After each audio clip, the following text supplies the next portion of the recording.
won 5 of their last 6 games. I'm Elijah Campbell, your Drive the Playoffs update here on ESPN 1025 The Game. If you are drowning in IRS debt and can't afford to pay, then you need to take advantage of the special IRS tax programs that are available and will free you from IRS collection efforts once and for all. Due to the financial hardships consumers are facing throughout the country, the Internal Revenue Service has made it easier to settle delinquent tax problems. An open phone line has been established by Community Tax for consumers to call and see if they qualify. If you owe back taxes to the IRS and can't afford to pay them back, or you even have years of unfiled tax returns, there's no need to live in fear. But you have to call the Community Tax Helpline. Do not take on the IRS alone. They can attack your wages, savings, pension, home, and even go after your Social Security check. Call Community Tax today. 800-375-2621. To end your tax troubles, call now at 800-375-2621. Get a free consultation. Call 800-375-2621. That's 800-375-2621. Nashville's best sports talk, locally owned, home of our Nashville Predators. WPRT-FM Pegram, 97.5 Murfreesboro, WBUZ HD2 Laverne, online at thegamenashville.com. We are ESPN 1025 The Game. Live from the Game Nashville studios, it's Stillman and Company. Delivered by TriStar Moving. TriStar Movers with 5-star service. With Jared Stillman on Nashville's best sports talk. ESPN 1025 The Game and the Game Nashville app. Stillman and Company is delivered by TriStar Moving. ESPN 1025 The Game, streaming live on Twitter, Twitch, and YouTube. Thanks to the law offices of Amanda Gentry, live from the Hillside Medical Game Studio. Boy, we have a great show. Caroline Fenton is here today. Hello, Caroline. Hello, how we doing? Fantastic. Absolutely outstanding. Ian is here. How are we doing today, Ian? What up, what up? So the holidays are a great time for anxiety. Does anybody know of anybody that's got anxiety? You probably have anxiety yourself. I got a lot of anxiety myself. The holidays every year, studies will show, are like a time of season where people that are very anxious get very, very, very anxious. And I think if you've listened to me panic about things like Ryan Tannehill's turnovers, or hear me panic about things like, who's going to eventually be the young players that come in to help the Predators down the road at forward, you know that sometimes I get a little too bent out of shape, too caught up in thinking about the future and not thinking about the now. And so the Titans enter a very interesting spot on Thursday night. The magic number is 2 as far as the AFC South is considered, with 3 games to play. And there are a lot of people who are nervous about the AFC South. People that are mad at me because I told you all last week, root for the Colts to beat the Patriots so that could help out with the Titans and their divisional and AFC conference seeding. And don't worry so much about whether or not you're going to have a better record than the Colts. And then when the Colts won, and then the Titans lost, everybody was, oh my God, Jared, what are we going to do about the division? And I went back and I listened to a lot of different shows yesterday. And there are a lot of people that are talking about the division. Robbie and Rex Road, listening to them today. The division. They had Paul Kaharski on. They asked Paul, division. So I'm going to say this. And this is somebody who I wouldn't say covers the AFC South. I don't go to Colts practice or Titan or Texan practice or Jags practice. And honestly, I don't really go to Titans practice except for during the preseason when you guys can't see what happens there. But I would say that I follow the AFC South. For the most part, I know what's getting written about in Jacksonville, what they're talking about in Houston, and what the big storylines are in Indianapolis. I also know, as I have noted many a times, that I think Indianapolis has the most positive media coverage of any of the 4 AFC South teams. And that is not dependent upon the performance of the club. I don't understand it. I've been to Indianapolis. I don't think it's a much nicer city than here. In fact, I think our local media is a little too nice on the Titans sometimes. In Jacksonville, they hammer the Jags pretty hard, although the Jags have given them a lot of things to hammer. And in Houston, John McClain kind of calls it how it is. But go back to the Indianapolis media, because you read things that are written out of Indianapolis, and they're talking AFC South, and here come the Colts, and Jonathan Taylor can't be stopped. And I think some of that is in the minds of some Titan fans who, again, have that holiday anxiousness that, oh my God, what about the division? What are you going to do? What do you have? And I think this would surprise you to know, I don't really care about the AFC South. I spent the first part of the season talking about it on a daily basis. We essentially figured out what was going on at Colts camp. Carson Wentz broke his foot, Quentin Nelson out. What's this mean? Front end of the Colts schedule, and we followed it very closely. I celebrated the day that the Indianapolis Colts traded for Carson Wentz, because then I felt like, the days of Andrew Luck and Peyton Manning are gone, and I didn't want to deal with that anymore. And so now here come the Colts, and we spent all this time during the summer talking about the Colts, and we spent all this time in September and October talking about the Colts, and then after they beat them for the second time, it kind of felt like we don't have to worry about the Colts anymore. And now all of a sudden, Titan fans are getting worried about the Colts. One of my favorite lines is, they're only one game ahead of Indianapolis. That's not true. They're two. Somebody tweeted me and said, only one game before the tiebreaker. Well, the tiebreaker has been determined, and the tiebreaker matters. It's a 2-game lead over the Colts. Indianapolis has to go on the road to Arizona, who got embarrassed on Sunday in a game they had no business losing to Detroit. Can Indy win that game? Sure. Am I going to stress over it? No, I'm not. I told you guys yesterday, and I will contend this for the rest of the week, I think the Titans are going to win on Thursday Night Football against San Francisco. Could I see the Titans losing? Yeah, I could. Am I going to stress about it? Not really. And it's not because I'm looking at this and thinking to myself, well, it's not that big of a deal. This game Thursday night's not a big deal. That Colts game, if the Colts win the division, the Titans get knocked out of the playoffs, it's not going to be an unmitigated disaster, and I'll just live my life freely. That is not why I have such a nonchalant attitude towards the division. It's because if you can't win the division, given the position that you were put in by Derrick Henry, it wasn't a position that you really earned yourself. Derrick Henry put you in that position. And everybody who gets paid, like Tannehill did in 2020, like all these offensive linemen, like Jack Conklin who have gone elsewhere, and everybody else, Corey Davis, Jonnu Smith, how have their seasons gone? Everybody who gets paid has reaped the benefits of what Derrick Henry has accomplished for this team. And so Derrick Henry has practically won them the AFC South. I still am not all that worried about winning the division. I think they're going to. But if the Titans can't win the division, if they lose 2 of their next 3, which would be just preposterous considering the schedule, the fact that you got 2 home games, you got San Francisco traveling from the West Coast on a short week for Thursday Night Football. They just played Atlanta, so you're going to be able to see what Arthur and Dean try to do to them. I mean, it would be preposterous for the Titans not to win 2 of their next 3, but let's just say it happens. And let's say the Colts win out. And the Colts win the division, and the Titans don't make the playoffs, or the Titans are the last seed in, and they go on the road to Kansas City for the first round of the AFC playoffs and get knocked out. Oh, I'll be mad. I will not be very happy. But I'm not going to fret about the division. And here's why I'm not going to worry about it too much, especially considering how much I worried about the number 1 seed last week when I thought the number 1 seed was still on the table. And shockingly, it still might technically be on the table. The Chiefs look like they're dealing with a COVID outbreak. The Patriots, meanwhile, have to go play Buffalo at home this weekend. And obviously Buffalo, their season-ish on the line and probably want revenge from that game a couple weeks ago. So anything can happen in the AFC playoffs. But again, the division. If you can't win the division based upon the position that Derrick Henry puts you in, then none of it matters anyways because you're not going to do anything in the playoffs.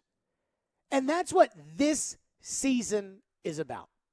The Titans won their first division last year for the first time in 13 years, if my math is correct. Maybe 12. First time in 12 years they won a division. AFC South championship shirts and hats to be had. And I told you guys, the Monday after they eked out that win on a Sam Sloman field goal against the Houston Texans, I said, guys, enjoy this. Because the Titans have not won an AFC South since my freshman year of college. And I really meant that. I really said, hey, enjoy this. It's been a long time since this franchise had accomplished that. But the expectations for this season were different. And the feelings going into this season were different. We put up a poll when Julio Jones was acquired by the Tennessee Titans, and I said, what are your expectations for the season? And the majority of you said Super Bowl. That's not a fan base that's excited about winning a division. Or at least it shouldn't be a fan base that's excited about winning a division. That should be a fan base that has high expectations in January for their football team. The New England Patriots may win the division this year, and I think they should celebrate it. They've got a rookie quarterback. They were 7-9 last year. Bill rebuilt the team through free agency. They've hit on some draft picks. Clearly, they've got the best coach of all time. Celebrate your division championship. Ask Mike Vrabel how many division titles he remembers winning in New England. And he'll probably have to stop and think about it. Because after the first one or two, they didn't care anymore in New England about winning the division. They only had one goal. That's why they felt like total failures after they lost the Super Bowl to the Giants in a year that they went 18-1. Last year, the Titans won the division, got knocked out in the first round, and I think a majority of us sat there and clapped our hands and said, good season, good season. 2 years ago, they got to the AFC Championship game. 9-7, made it to the playoffs on the last day because the Texans pulled their entire team out, and they made it to the AFC title game. And again, we clapped our hands and we said, good season, good season. Would you really clap your hands and say good season if they win the division and get knocked out in the first round at home this year by Justin Herbert? You might, I won't. That's why the number one seed mattered to me. And I'll tell you this.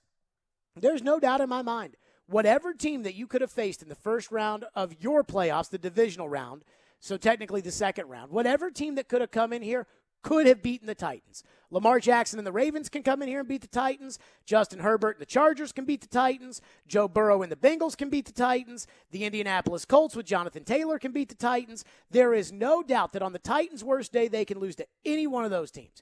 They've already lost to the Jets and the Texans, and that Steeler team on Sunday was not very good.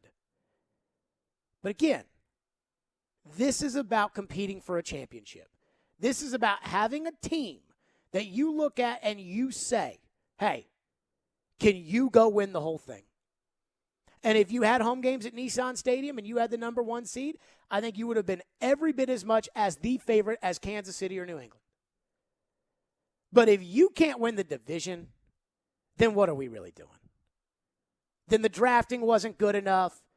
The free agency strategy wasn't good enough. The investing in injured players wasn't good enough. The play of the $30 million quarterback wasn't good enough. The elevation of the tight ends coach to offensive coordinator wasn't good enough. And that's how football's defined. So again, I think the Titans are going to win the division. But I don't fret about it. I'm not worried about it.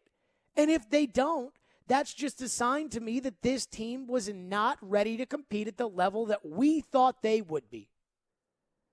You can really argue that even with Derrick Henry and A.J. Brown, there are a lot of people that don't think the Titans can compete for a championship anyway. I disagree, but that's the feeling, I think, amongst a lot of people. So this fretting about Indianapolis, this fear that the Colts can all of a sudden come out and take the division and then what, oh my God? Ask yourself this question. Would you be rushing down the street to go buy a Titans AFC South hat? When the Atlanta Braves won the World Series, you couldn't get a Braves hat or a Braves sweatshirt or a Braves World Series champion. You could not get that fast enough because it's been 26 years since they last won one. Do they even sell New England Patriots AFC East Division champion gear? I don't think so. Like, can you go to a store? You've lived there. I've lived there. Can you go to a store in New England and buy like a AFC East champions hat? Probably not. because it's just not that important. I look at it like going to college, and everybody wants to get into the best college or whatever college is best for you. But there is like a competitive element that's like, you went to Harvard, you went to Yale, you went to Dartmouth. I'm going to tell you this right now. My grades were probably not good enough for any of those schools, and I'm not afraid to say it. You all probably know it. But I don't think I would have been able to succeed at those schools anyways. My personality wasn't catered to what they value at Princeton. No, Louisville was a good fit for me. It was a college that really valued sports. There was a team I could be a part of where I really learned competition. I had an opportunity to become a broadcaster. And at a big sports institution in a big enough city, I took it and ran with it. But if I had gone to Princeton, they don't care about any of that there. And I probably wouldn't have been able to do the work. So if you can't win the AFC South, then what are we sitting here talking about anyways? Talking about Super Bowls and competing in the AFC and the Chiefs and the Patriots. If you can't get past that Colts team with that quarterback and the way they started with that coach, then none of it matters. So I don't look at it as like a fear of the Titans not winning the division. I think they will win the division. But I look at it more as like if you don't win the division, then you don't deserve anything. Then it was a bad season, and we know that Derrick Henry's responsible for everything and adjust accordingly. 615-737-1025 is our phone number, 615-737-1025. It should also be noted how much of a week-to-week league the NFL is. I love this. The Indianapolis media gets so carried away. I mean, so carried away when the Colts start playing well. It's like, oh, my God. Like, you can tell in the tone and the verbiage of how they break things down. There's a writer for The Athletics, a longtime beat writer covering the Colts, a guy named Zach Kiefer. I mean, his tweets might as well come with like a woo at the end of them. Like, it's awful. But again, I'm not going to get worked up in that. It's a week-to-week league. You beat the Patriots this week. Okay, now go beat Arizona in Arizona. We'll see how that plays out. Everybody's like, San Francisco's playing good. Titans played poorly last week. Okay, well, I think the Titans are going to win this week. 615-737-1025 is our phone number. We are rocking and rolling today. 615-737-1025. Now, I will say this. If the Titans don't win the division, and I think they're going to win the division. Caroline, do you think they're going to win the division? I do. Ian, do you think they're going to win the division? I don't know, man. I'm starting to slip away. I'm starting to feel. I was not having a good feeling the other night about it. It's kind of spicy. I'll be honest with you. Ooh. If they don't win the division, then what? Then what? We can discuss that next. 615-737-1025 is our phone number. Stillman and Company right here on ESPN 1025 The Game. We are delivered, as always, by TriStar Moving, my guys. It's ESPN 1025 The Game, and always you can hear us on the Game Nashville app. Quarterback sneak, and that's a Tennessee touchdown. It's a quick turnaround for the Titans as they look to get back in their winning ways Thursday night against the 49ers. There's guys out there competing, working, and fighting for each other. We'll get you set up all week. You've got to be able to throw the ball down the field to keep a defense honest. On Nashville's best sports talk, ESPN 1025 The Game and the Game Nashville app. Are you a father that is passionate about your fundamental constitutional right to parent your own child or children? Has your parenting time or your income been affected by COVID? This is Amanda J. Gentry, and I am a fierce defender of your constitutional rights. The courts in Tennessee are under an obligation to maximize equal parenting time. We do not live in an every other weekend world anymore. At the law offices of Amanda J. Gentry, fathers are extremely important, much like my own father was. Go to AmandaJGentry.com or call or text 615-604-6263. That's AmandaJGentry.com. Touchdown, Boilermakers! Witness tomorrow's NFL stars this month at the TransPerfect Music City Bowl. First down, handoff, tailback, right up the middle to the 30. He's out of here. 20 to the 10, crank up Rocky Top.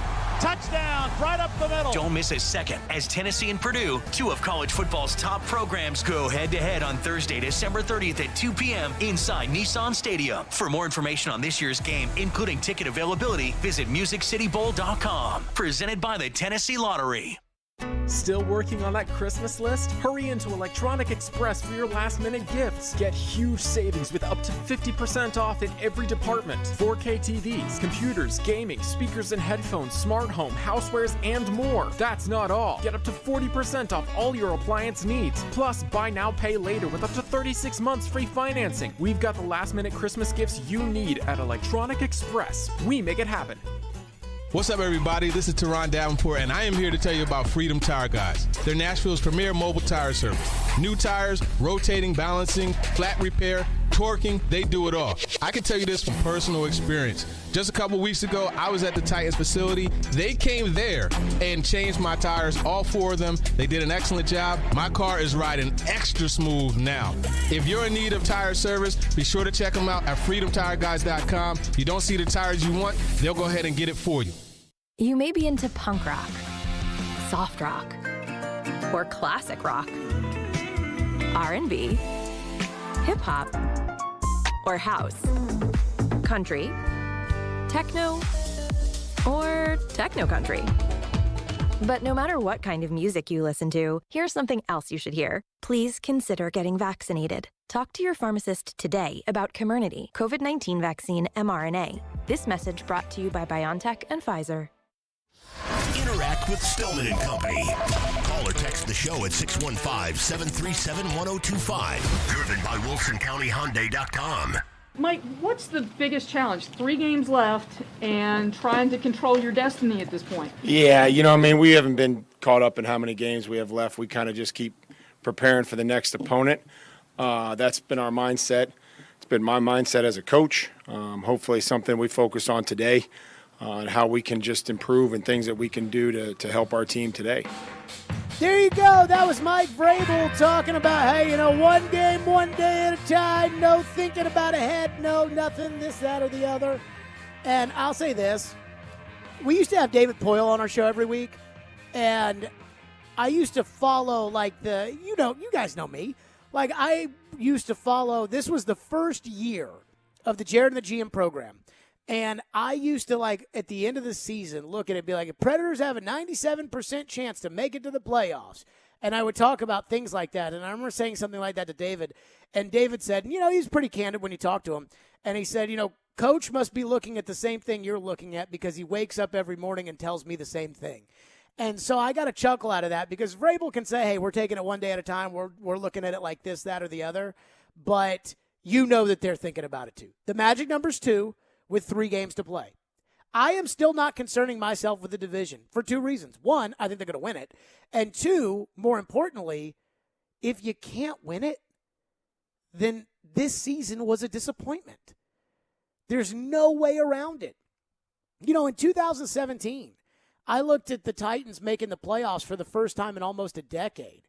And just the vitriol that was spewed towards Mike Mularkey when this team collapsed down the stretch, similarly to this team, won their last game, got into the playoffs, went to Arrowhead and beat the Chiefs, and then got drubbed by the Patriots in a divisional round game that they had no business playing in, and I thought we should celebrate that. I was like, that's good. You haven't been to the playoffs in a decade. You got to the divisional round. You got a lot of young players. That's good. And all of you just wanted to fire the coach, and they did fire the coach, and whatever. So maybe the way everybody else feels about it's different than me. The last 2 years, we've sat around here and said good season at the end of the season. You don't win the division this year, I'm not saying good season. And even if you do win the division and you get knocked out in the first round, I'm not clapping and saying good season. I'm going to look at this year. If they don't get to where you feel like, you know what, they were right there. Like the 2003 Titans that went on the road to the Patriots and lost by a field goal in the divisional round. Yeah, it was the divisional round, but you knew they were right there. The 2002 Titans that went to the AFC Championship game after starting 1-4. You felt like they were right there. If John Simon doesn't fumble the ball, they're right there. If we don't feel that way about this team after the season's over, then it was a disappointment. And that's all I'm going to say about this year, regardless of if the Titans win the division or don't win the division. I do have an interesting question, though, Ms. Fenton, that I've been thinking about. Yes. Now, we got a rule on this show that is you are not allowed to be angry at somebody for something that they have not done. So, like, it'd be easy for me to say, okay, Tannehill is going to lose the division this year, and they're going to lose in the first round of the playoffs and get rid of Tannehill. It'd be easy to say that, but you don't know that. I mean, Ryan Tannehill could, with the return of Derrick Henry, not turn the football over the rest of the year. Titans go on to the Super Bowl and win it, and everyone will say, hey, remember what you said about Tannehill, Jared? Well, he's going to Disney World. And guess what? I would enjoy that. But I do wonder this.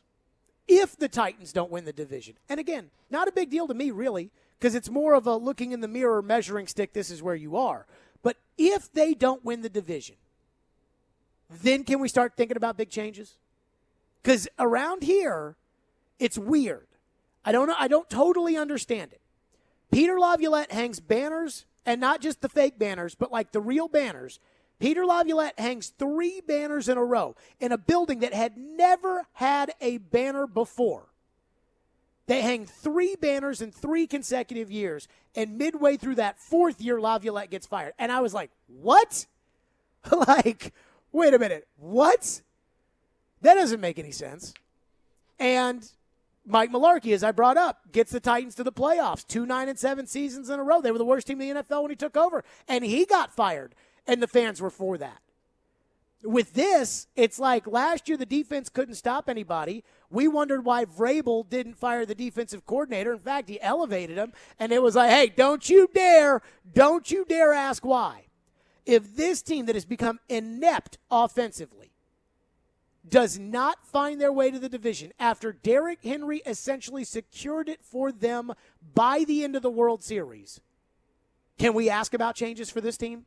Can we think about big changes for this team? Should we think about big changes for this team with what we've seen over the last 4 or 5 weeks of football? And I think it depends on what you mean by big changes, because that can mean a lot of things. Does that mean a change at quarterback? I mean, I'm not ready to do that yet, because the Titans are already committed to Ryan Tannehill. And in my opinion, it would be detrimental to both the Titans' cap, to their draft stock in the upcoming drafts, if they choose to get rid of Ryan Tannehill. Does that mean firing the general manager? Well, I mean, I think a lot of fans, and us included, are a little bit disappointed in some of John Robinson's picks. But how do you fire a general manager who's had 6 winning seasons in the past 6 years when the Titans went, 3-12, 3-13 before? Are you talking about firing the coach? Because I don't think that Vrabel's really done anything that's worthy of firing. If you want to talk about maybe putting Vrabel on the hot seat, then maybe I'm there. But when it comes to big changes, I think general manager, head coach, starting quarterback. And I'm not ready to make those big changes. If you want to talk about coordinators, maybe.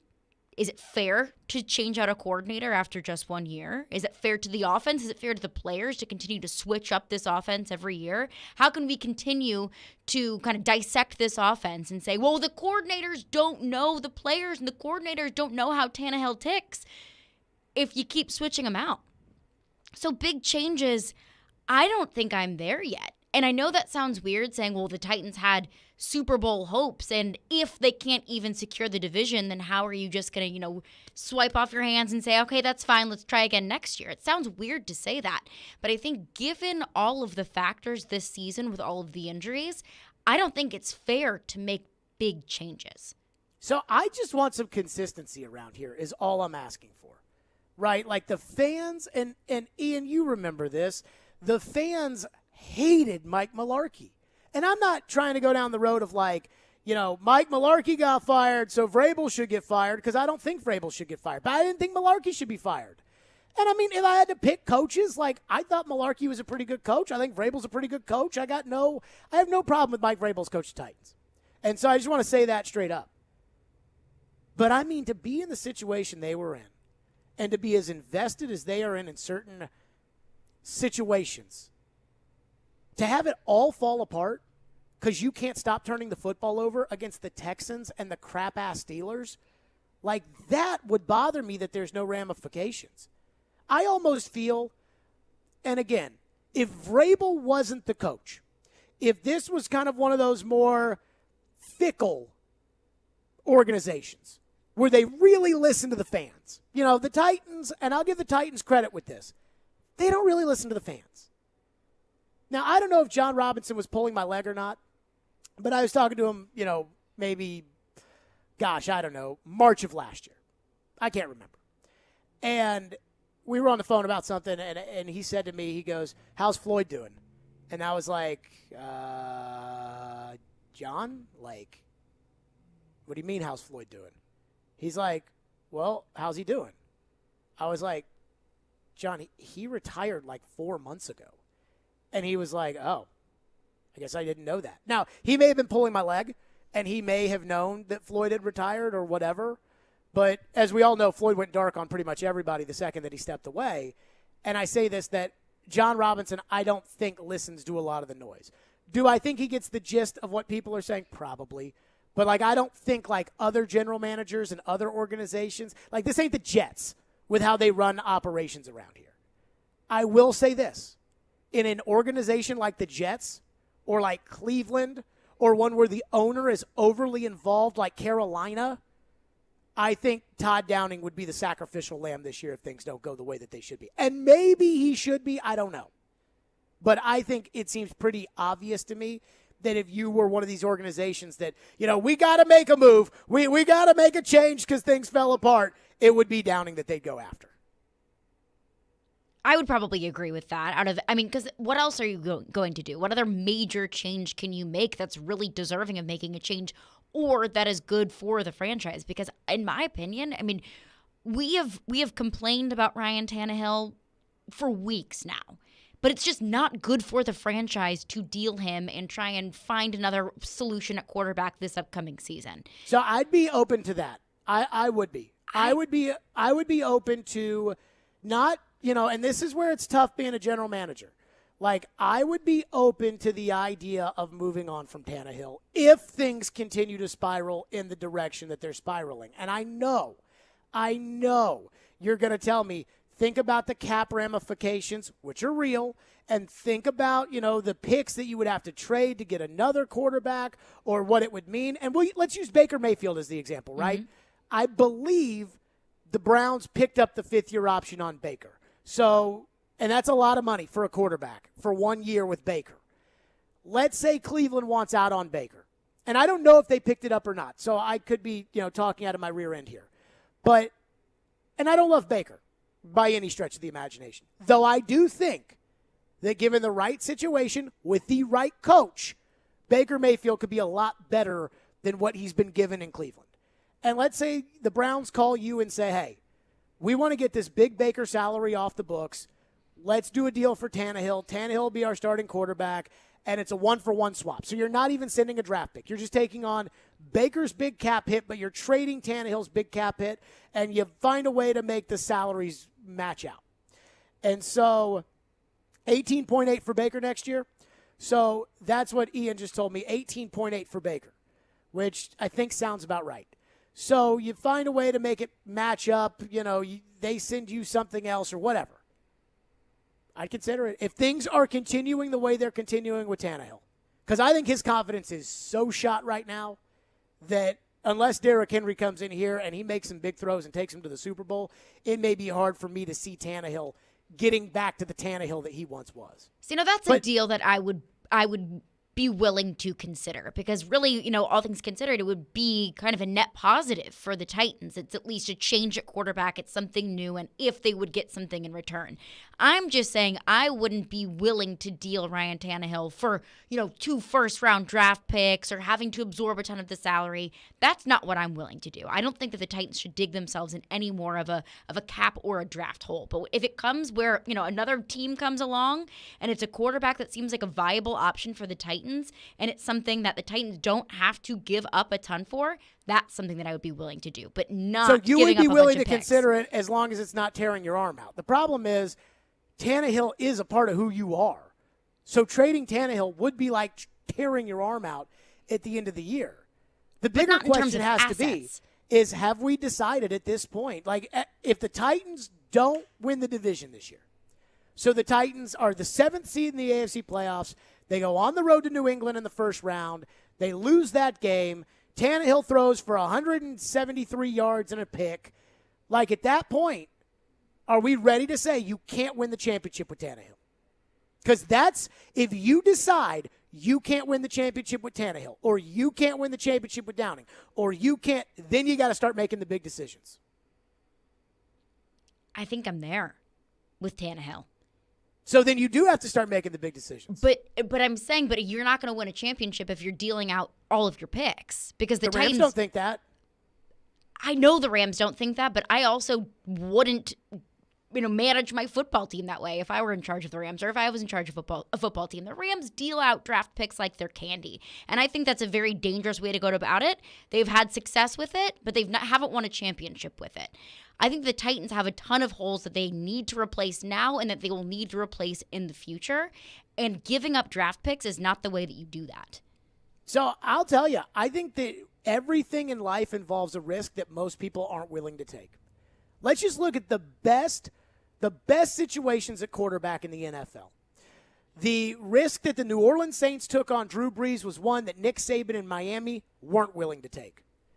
The risk that Andy Reid took to trade up to get Patrick Mahomes and put him on the bench behind Alex Smith, that's a risk that a lot of people would not be willing to take.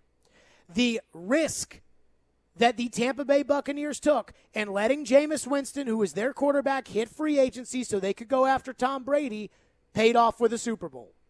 The Aaron Rodgers, the risk Green Bay took, taking Aaron Rodgers in the first round and sitting him on the bench for 3 years, when I'm sure there were people telling Ted Thompson, hey, we've got Brett Favre, we've got a team that can win a Super Bowl. Those are tough risks. I mean, even here, that was a risk, a huge risk by Floyd Reese to take Steve McNair out of Little Alcorn State when he could have taken Kerry Collins out of Penn State, to take Steve McNair out of Little Alcorn State, sit him on the bench for 2 years, and then say, all right, you're our starting quarterback. So big risks have to come. 615-737-1025. We'll get to your phone, 615-737-1025. Plus, Todd Downing met with the media yesterday. I kind of like the idea, and I didn't hear, what the press conference, I didn't hear that, but I like the idea of being able to grill the coordinator the day after a game. But so anywho, Todd Downing did a typical Todd Downing BS session. But the one thing that I think he's going to have to realize he's got to change the message on, we'll discuss that as well.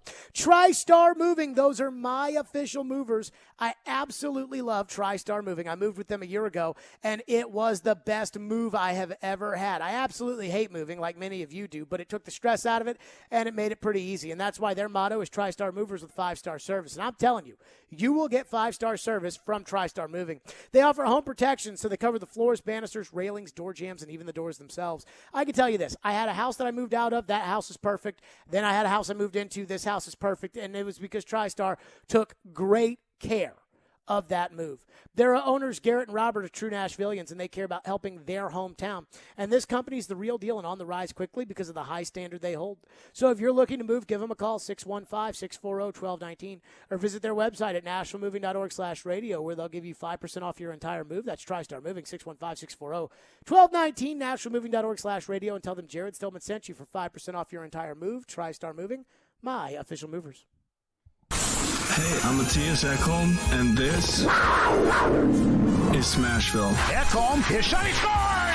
Matthias Ekholm gets the Predators' third of the night. You're listening to the flagship of the Nashville Predators radio network, ESPN 1025, The Game.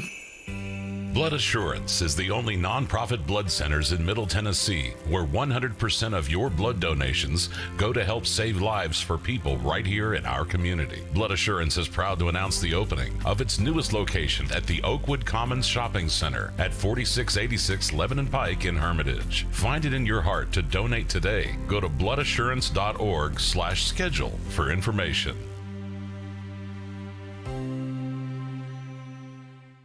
Response to Genesis Diamond's fantastic 12 days finance offer was incredible, so we've decided to extend it through Christmas Eve. Last-minute shoppers, we're taking care of you at Genesis. You can come in now and get 5 years, zero-interest financing on any holiday purchase. All fashion jewelry is included, all colored gemstone jewelry, and yes, all diamond jewelry, including engagement rings. Get a $12,000 designer ring with a GIA center diamond and pay just $200 a month with 0 down. Or watch her eyes sparkle when she sees that $6,000 pair of diamond earrings you got for just $100 a month. At Genesis Diamonds, celebrating love is our specialty, and there's no better time than the holidays to let us help you show your love in a meaningful way. Don't miss this special extended 5-year zero-interest finance offer now through Christmas Eve. Merry Christmas from Genesis Diamonds. Green Hills and Cool Springs. On approved credit, see store for details. Fever is a potential sign of COVID or the flu, so make sure you use an accurate thermometer. Exergen Temporal Scanner Thermometer has been proven accurate with more than 100 clinical studies. Be vigilant and seek medical advice at the first sign of fever. Exergen Temporal Scanners are available at Walmart and other fine retailers. Learn more at Exergen.com. That's EXERGEN.com. Hey Nashville, Vanderbilt football coach Clark Lee here, inviting you to tune in on ESPN 94.9 every Monday at 6 p.m. for the Commodore Hour, providing you with exclusive insights on Vanderbilt athletics. This is Greg McElroy, and you're listening to Nashville's best sports talk, ESPN 102.5 The Game. Week, 3 games left. What's the approach and the focus going into Thursday night after the struggles of the last month? Yeah, we just got to clean some things up, take care of the ball first and foremost, and go play good football. You know, we've done some good things over the past month, but the turnovers have killed us. You know, and something we're talking about, we're focused on. We have been, but we have to translate it from talking about it to practicing it and really carry it over into Sundays or Thursday in this case. There you go. That was Tannehill, and I gotta say this. I almost thought about asking Ian to go through the last 2 months of Tannehill press conferences and see if there's an answer that sounds like that every week about, yeah, we got to stop turning the ball over. Yeah, these turnovers, they all have their own different story. Yeah, it's a turnover here, it's a turnover there. I'm looking through Todd Downing's press conference yesterday, and it was limited to the people that cover the team on a regular basis, and it happened while we were on the air yesterday, and I didn't see the Titans post the audio of it anywhere. So I was reading through kind of what the local scribes were reporting out of the Downing press conference, and I'm reading from Jim Wyatt. And Todd Downing said, turnovers are holding us back. We've handed it to the other team on too many occasions and put the defense in bad positions. So here's my question for Todd Downing and Ryan Tannehill. What are you going to do about it?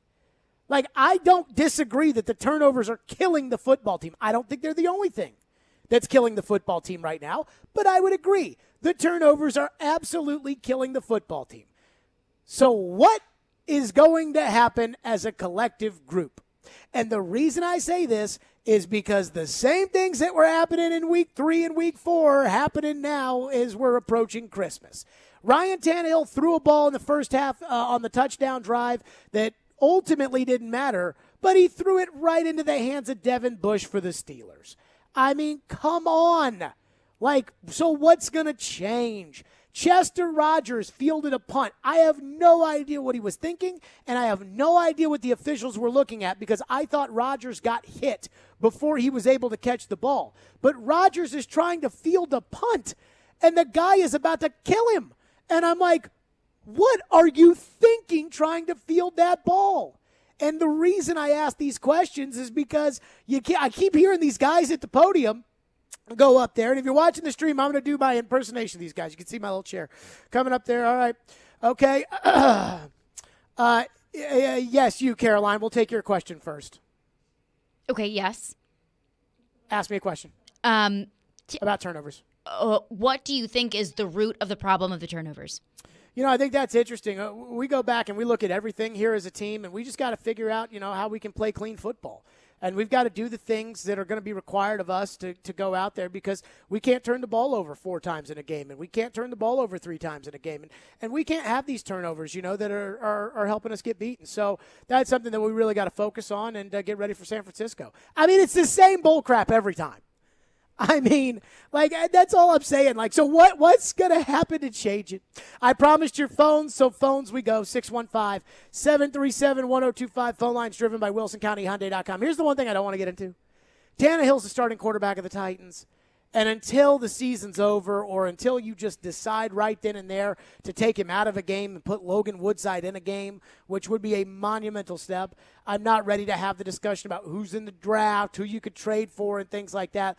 But Ian's going to kick us off today on other quarterback options. Thank you for calling. Go ahead, Ian. Yeah, so let me preface this. I love the show, by the way. But I've been a Tannehill supporter since day one.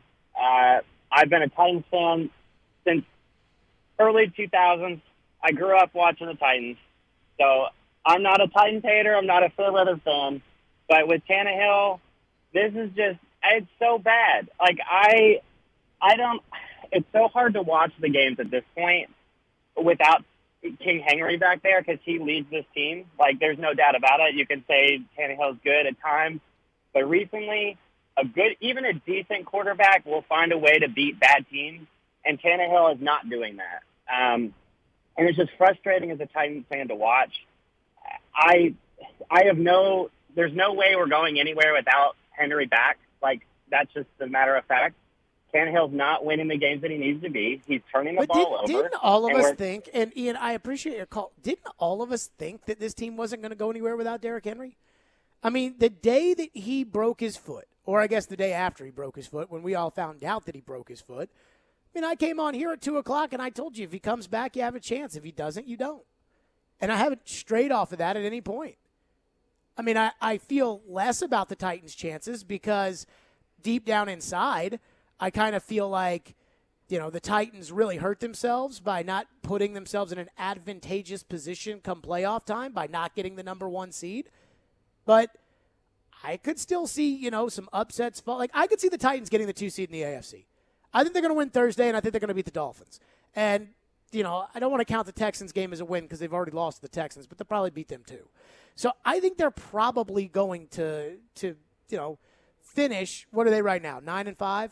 Mm-hmm. I think they're going to finish, 13 or what would it be? 12-5 now? 12-5. I think they'll probably finish that and go into the playoffs, and they could easily be the 2 seed because New England could lose, and all things could happen. You do that, it only takes one team like you did a couple years ago going into Baltimore and knocking off the then Ravens, and then all of a sudden every game's at Nissan Stadium the rest of the way, and Derrick Henry can carry you there. But I don't feel great about it either. 615-737-1025. We're right back to your phones next. I promised that that we'd go to phones, and we haven't done enough phones, so we'll go right back to them next. Stillman and Company right here on ESPN 1025 The Game. By the way, we'll be giving away a pair of tickets to the Trans-Perfect Music City Bowl later today in the show, which I do enjoy doing, and I enjoyed it yesterday the way that we gave them away. So I don't know how we'll give them away, but we will give them away, and so I'll figure that out when that time comes. Don't miss the pregame show live from Boom Boss Craft Pizza and Tap House in East Nashville this Thursday. The pregame show will feature Mark Howard, Chris Sanders, and yours truly from 5 to 7 at Boom Boss Craft Pizza and Tap House in East Nashville at 1003 Russell Street prior to the Titans and the 49ers. The pregame show brought to you by TriStar Moving, Parman Tractor and Equipment, FreedomTireGuys.com, FanDuel, E2 Roofing, Hillside Medical, Social Furniture, and Screwball Peanut Butter Whiskey. From the Fox 17 News Code Red Weather Center. I'm Fox 17 News Code Red meteorologist Dan Guthrie. Today is the winter solstice, the shortest day of the year. Also going to be a cloudy day with a couple isolated sprinkles possible as highs head up near 50 degrees. This weather report brought to you by Hiller Plumbing, Heating, Cooling, and Electrical. Call the Happy Face Truck today.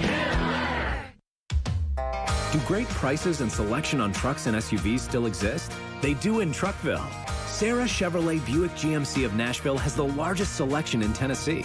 And we keep getting fresh stock on our lots every day. We're committed to offering you our best price and a 5-star experience, which is why we're still known as the destination for trucks and SUVs. Come visit Truckville, Tennessee today in person or online at sarahnashville.com. Touchdown, Boilermakers! Witness tomorrow's NFL stars this month at the Trans-Perfect Music City Bowl. First down, handoff, tailback, right up the middle to the 30. He's out of here. 20, to the 10, crank up Rocky Top. Touchdown, right up the middle. Don't miss a second as Tennessee and Purdue, two of college football's top programs, go head-to-head on Thursday, December 30th at 2 p.m. inside Nissan Stadium. For more information on this year's game, including ticket availability, visit MusicCityBowl.com. Presented by the Tennessee Lottery. Mark Howard here to tell you about my friends at Apple Collision Centers. We all know being in a collision is not fun. Neither is all the stress that comes with it, and that's where Apple Collision comes in. Let them take care of everything for you. That's insurance, repair, and your rental details. They've got 3 convenient locations in Old Hickory, Hendersonville, and Gallatin. Their managers, Tommy Rippey, Daniel Neville, and Chris Brooks and Marty Denson, combined for over 75 years experience. So stop in today and tell them Mark sent you. Online at applecollisioncenters.com. Hey everybody, Robbie Stanley here to tell you about my friends at Jasper's. Jasper's is a casual restaurant and bar located on West End Avenue, equipped with TVs, a game room available for private events, a grab-and-go market, and free parking. Yes, free parking. This neighborhood spot is Nashville's new go-to restaurant and bar. You can try their selection of elevated bar food ranging from appetizers to chicken sandwiches to flatbread pizzas and the famous Smash Burger, as well as any of their delicious cocktails. So visit my friends at Jasper's, located at 1918 West End Avenue, and tell them that Robbie sent you.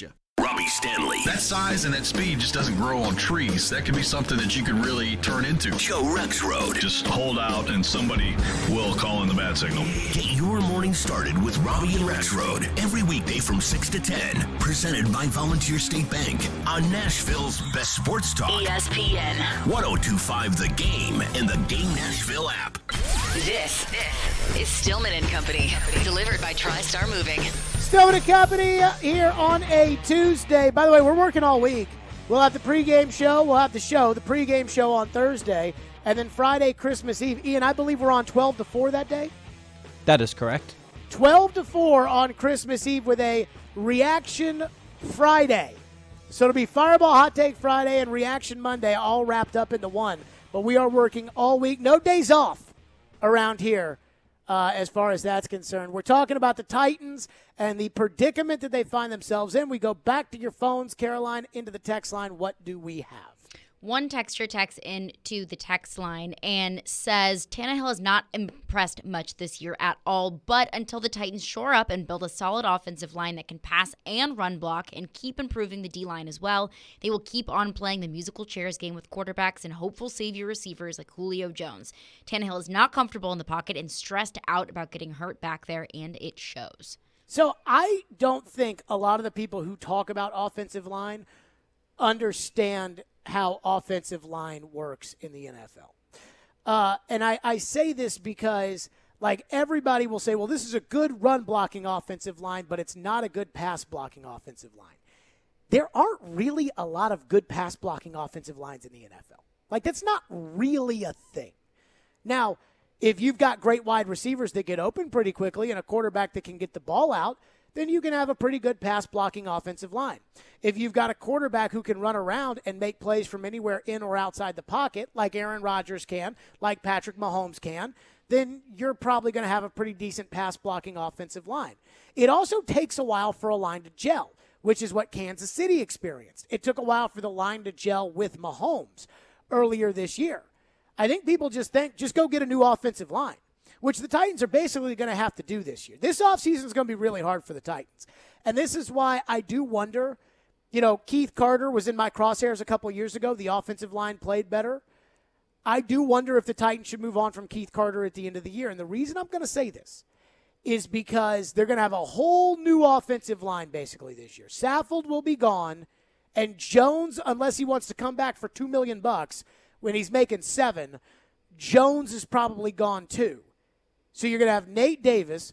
David Quessenberry is essentially a right tackle that's a practice squad guy. And you're probably going to need a new right tackle there. Radens is a bust, so he's not going to factor into any of this. So right now you've got Lawan and Davis, and you're going to need Lawan to take a pay cut. And he may not do that. I don't know. Maybe they give him some, maybe somebody buys some more ads on his podcast or something and they can convince him to take less money to play left tackle. But generally speaking, you're looking at probably a new offensive line. I just don't understand how so many people can look at, let's take Sunday's game, can look at that and say, the offensive line, and just throw their hands up blanketly. I mean, you could have run for 250 yards on the Steelers if you had dedicated yourself to running the football. But the idea that they're going to get away on 3rd and 13 and that you're going to have these, practice squad bum wide receivers be able to get open with a third-string right tackle against T.J. Watt, like you knew going into the game that wasn't going to work. You knew it. They knew it. They knew that wasn't going to work. And it's not going to work next year. And there's not a right tackle you could go get on the market that you could plug into that spot and you could feel comfortable with that guy man for man with T.J. Watt and an obvious passing down. That is not how the NFL works. And it's certainly not going to work with Quessenberry. And I'll tell you this, it wouldn't work with Jack Conklin either. And I like Jack Conklin, but it wouldn't have worked with him either. So this idea of like the line. I mean, look, the line's not great. The pass blocking's not great. This has been a problem for 3 years. My bigger issue with Keith Carter, and this is where you would have to ask Robinson this question, and Robinson would never tell you the truth. But my issue with Keith Carter is the scouting of offensive linemen. Now, I know that Keith Carter's a coach and he's not a scout. But Floyd used to tell me that he always wanted Mike Munchak around the players in the pre-draft process because he felt Munchak could get a feel as to whether or not this guy could fit what the Titans were looking for in an offensive lineman. And there is no scout in the draft room who is an offensive line scout. They have regions, they have different areas, but there's not like an offensive line scout. So this is where your coach kind of comes into play here. And now Mike Munchak was special, and we all know that. But 2 years in a row, the Titans have invested high draft picks in offensive linemen, and they have not been able to play. And Radens is not going to be able to play. I mean, they tried him at right tackle in OTAs and immediately moved him into guard, and he can't even get on the field there. I mean, it's a disaster. So the Titans have used picks in the first round and the second round, and it's not working out there. And so now what you're going to have to do is you're probably going to have to go pick more this year on the offensive line, and Keith Carter is probably going to be involved in that process. And it doesn't look to me like Keith Carter is helping the process. And again, J. Rob will never tell you how involved Keith Carter is or isn't as far as those picks have been concerned. But it is concerning to see what they're doing there. What's next? Another texter texts in and says, you give Tannehill another year. Give him a chance with Derek and AJ. Replace the offensive line. There's the offensive line again. You're getting horrible play for what you're paying. They're either old and their time is past, or they're young and worthless. Draft and free agency, replace them all. See, it's funny. Give Tannehill another year with Derek and AJ. I'll be honest. Right now, I'd be thinking about trading A.J. Brown this offseason. And I've talked about it, but I haven't really made it a big deal because it's more of an offseason thing than it is an in-season thing. But I talked to a former Titan who was on those really good Titan teams, the gold standard, the Steve McNair, Eddie George teams. I talked to one yesterday. We were talking about the Titans. And he told me, he goes, you can't count on A.J. Brown. And I'm thinking, A.J.'s eligible for an extension. A.J.'s probably going to be worth top of the market money. The second you trade A.J. Brown, the first thing you'll be looking for is another A.J. Brown. But how good's A.J. Brown doing you right now? How good did A.J. Brown do you in that Texans loss? How good did he do you in the Jets loss? How good did he do you in the Steelers loss? He didn't play in those games. And you need guys you can count on. And A.J.'s proven you can't count on him. And this year, we went into the year saying, can A.J. stay healthy? Don is up next here on Stillman & Company. Thank you for calling. Thank you for waiting. Go ahead, Don. Hey, good afternoon. Jared, I just want to know, man, I know that you say that you're tired of those guys coming up talking about how they're going to change and what they did wrong and everything. I'd like to know exactly what do you want them to say. Thank you. I just want them to tell us how they're going to stop turning the ball over. Thank you, Don. I just want to know how they're going to stop turning the ball over. Turnovers are killing us. We got to play good, clean football. How? Like how? How are you going to go out there and stop turning the ball over? Because you've been saying you need to stop turning the ball over for 3 weeks. It's been longer than that. I mean, you can't even snap the ball. Oh, my goodness, it's so frustrating. It's so frustrating. It's so frustrating because it's so minor league. Not getting a snap off. 3rd down and the quarterback throws the ball and it gets tipped at the line of scrimmage and intercepted. 3rd down and you throw it to a 6th-round pick who has no business being out on the football field, and he goes and turns around and fumbles it. I mean, like, it wasn't even like the play that Deontay Foreman fumbled against the Patriots, which he was not protecting the ball. But the play that he fumbled against the Patriots was a great play by J.C. Jackson. He caught Foreman from behind. He went at it with that karate chop punch, the way you're supposed to do it in the NFL, and he knocked that ball loose, and that was a huge play. So even though Foreman should have held onto the ball, you can at least credit the other guy. The Ferkser fumble, the Racey McMath fumble, the Tannehill fumble, I mean, that's just bull crap. The Steelers didn't even do anything good to get those footballs. Oh, it's so frustrating. It is so frustrating. And coming up next, this may be, I'm sorry to cut you off there, but coming up next, because we're up against it, there's one thing that I'm starting to realize about the Titans that is really good, but it can also hurt you in the heart a little bit. We'll explain that next. Stillman and Company, it's ESP at 102.5 The Game.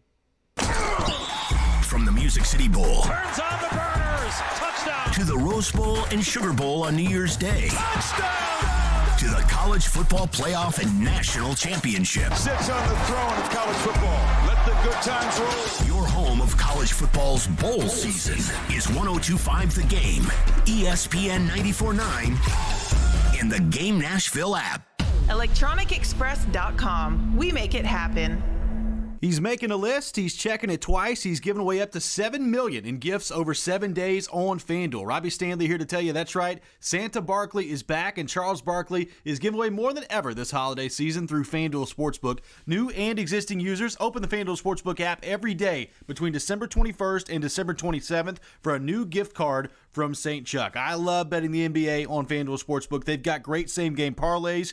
They've got good daily odds boosts as well, and it's America's #1 sportsbook, the #1 destination for NBA and NFL betting. So if you're new to FanDuel Sportsbook, sign up with the promo code ROB to get your first bet risk-free up to $1,000 and make every moment more this holiday season. Once again, that promo code is ROB. Don't forget to check out the FanDuel Sportsbook app every day from December 21st to the 27th to see what Santa Barkley has brought you. Must be 21 or older and present in Tennessee. Void where prohibited. Restrictions and wager requirements apply. See terms at FanDuel.com. Got a gambling problem? Call the Tennessee Red Line at 1-800-889-9789. Hey, it's Jared. Your body needs water. That doesn't mean it has to be boring. And I'm here to tell you to give Focus a try. Focus is a sparkling water with a spark. It's infused with a boost of natural tea caffeine, so you get clean energy without sugar, calories, or crash. Go to drinkfocus.com to find the full lineup of flavors and get them delivered right to your door. Enter promo code GAME at checkout for 15% off your first order. Focus is also available at your local Publix. That's Focus, P-H-O-C-U-S, on the web at drinkfocus.com. Boomba's Craft Pizza and Tap House invites you to join them for all this year's college football bowl game and playoff action. Bama, Cincy, Georgia, or Michigan, who will win it all? Boomba's has countless big screen TVs and a huge video wall to watch it all go down. Enjoy their 2-time award-winning best pizza in America, featured on the Food Network, and 100% crafted for you. Wash it all down with their award-winning happy hour with $2 Boom Brews and select domestic pints. Locations in Bellevue, Murfreesboro, Spring Hill, and East Nashville. Pizza, beer, sports. See you there, Nashville. At Houston Clinic Orthopedics, their physicians are specialty trained orthopedists that treat injuries and disorders of the upper extremities. Not all painful conditions require surgery. Therefore, their physicians look for non-surgical solutions first. Depending on your condition, you can be treated with a brace, splint, anti-inflammatory medications, rehabilitation, or if necessary, surgery. To experience world-class orthopedic care, visit tn.houston.com. where experience matters. Save cash fast for the holidays with the Game Deal of the Week. Spread holiday cheer with Downtown Dollars this year. Redeemable at hundreds of downtown Nashville shops, restaurants, and more. Receive $50 free with your purchase of a $100 digital gift card at thegamenashville.com/deals. Nashville's best sports talk, locally owned, home of our Nashville Predators. WPRT-FM Pegram, 97.5 Murfreesboro, WBUZ HD2 Laverne, online at thegamenashville.com. We are ESPN 102.5 The Game. Live from the Game Nashville studios, it's Stillman and Company. Delivered by TriStar Moving. TriStar Movers with 5-star service. With Jared Stillman on Nashville's best sports talk. ESPN 1025 The Game and the Game Nashville app. Stillman and Company is delivered by TriStar Moving, ESPN 1025 The Game, streaming live on Twitter, Twitch, and YouTube. Thanks to the law offices of Amanda Gentry. By the way, I try to wear, so I'm wearing like a little like red, if you're watching the stream, I'm wearing like a little red sweater today. Very like, Tiger Woods of you. Well, I had a green shirt to go on underneath it to be very Christmassy, even though festive. I don't actually celebrate Christmas. But then that green shirt, which I've had for forever, like the button on the collar is, out and gone for good and good for gone. And so I got to get that taken to the dry cleaners. So I'm wearing kind of a greenish T-shirt underneath, but it's not like Christmas green. It's like slime green. It's like olive green. I just don't feel, festive enough. And I usually get this. The criticism comes a lot of, oh, man, you're just doom and gloom about the Titans, Jared. And that's not totally true. I would say that I am probably more pessimistic in life than I am optimistic, but especially when it comes to the Titans. Like, there is no doubt in my mind. A buddy of mine's an internal medicine doctor, and he told me that we were talking about a buddy of mine that was going through cancer and some of the results, and I was like, these sound good, right? And he's like, okay, here's the deal. And there have been studies that say that oncologists are more positive than internists, because an oncologist, cancer doctor, needs the patient to believe that they can win the fight. If the patient doesn't think they're going to win the fight, the patient's not going to win the fight. So they are more optimistic. An internist is more pessimistic, and he says there have been studies that say this, which makes a lot of sense. And so I'm sure I'm a little bit more pessimistic when it comes to the Titans most of the time. But I do not enjoy doom and gloom. I do not enjoy when the Titans lose. I am a Titans fan. I go to the games. I'm going to the game on Thursday. But I will say this. I will say that there is something good going on with the Titans right now, and I don't hear anybody talking about it. And that's the defense. This time last year, the Titans had the worst defense I could ever remember from a Titans team that was competing for anything. They could not get off the field. If you put this year's defense with last year's offense, even with the terrible special teams that the Titans have and will never address by firing their special teams coach, you'd have a Super Bowl caliber team. And the numbers won't say that, because last year, if you looked at the Titans statistics, they were second in total offense. This year in total defense, they're 10th, but they're 14th in points allowed. That, by the way, that discrepancy, 14th in points, 10th in yards, is because the Titans turned the football over too much. But when Bud Dupree is in the lineup, as he was on Sunday, I think the Titans defense can be dominant. And that's why getting Derrick Henry back is so important for this ball club to me. Because I know they can't win with Tannehill. Like, I know that if you put the ball right now as constructed in Tannehill's hands and you say, Ryan, go win the game, he can't do it. We know that. That was established on Sunday. It was the moment of truth, and he failed. But when Bud Dupree is in the lineup, the Titans this season, outside of the game against Jacksonville last week, and let's take that out because we know that was a horse crap game because Jacksonville was such a mess. Fair to take that one out? Fair. Okay. Take out the 4 turnovers last week against Jacksonville. Bud Dupree has been essentially healthy for 5 games this season. He was healthy against Kansas City. He was healthy against Indianapolis. He was healthy against the Rams. He was healthy against the Steelers last week. And I'll argue he was healthy against the Bills in that first game back that led to that long stretch. The Titans, most turnovers on defense. 3 on the road at Indianapolis. 3 at home against Kansas City. 2 on the road at the Rams. And then they've had 2 against Jacksonville in the first game, and then 1 in a bunch of these other games. So they were forcing more turnovers in the games that Bud Dupree played. Last week against the Steelers on defense, the Titans held the Steelers to 35 rush yards, 133 pass yards, 168 total yards. And for the season, a almost high, again, we're taking away last week from Jacksonville where they allowed 9 first downs. They allowed 12 first downs to the Steelers. The truth is, the Titans defense, not trying to be doom and gloom here, they're bordering on elite when Bud Dupree plays. And I think it's obvious to the naked eye. You know, I'm not trying to do the whole Joe Rexroad argue, watch their games. But I think it's obvious to the eye that when Bud Dupree's out there, 1, he makes an impact. And 2, he makes it so much easier for everybody else to make an impact. I mean, I haven't called Danico Autry's name out in 3 weeks. Did you see him fly back into the backfield and make a play? Simmons is all over Ben. Dupree's all over Ben. Landry went from his worst season to his best season. Zach Cunningham's out there making plays. I mean, the truth is, I really believe that if the Titans get Derrick Henry back and can control the clock and not turn it over, which Derrick's good at, but if they can get Derrick Henry back, this defense, it may not be elite. You know, when you're talking elite defense, you're talking, 3rd, 4th in the NFL. It's not going to be that. But they're 10th in total defense for the entire season. And Bud has not played most of that. When Bud plays, you get some of the best defensive performances of the season. That Kansas City performance, 27-3, that was peak what this Titans defense is with Bud Dupree out there. Last week, if the refs didn't give it to the Steelers, they couldn't pick up yards offensively. They got yards off of that Buster Screen defensive pass interference. They got yards off of the Christian Fulton, Zach Cunningham, Heinz Field turf helmet hit of Pat Freiermuth, which I thought was a total reactive penalty by the officials, and I thought was a bad reactive penalty by the officials.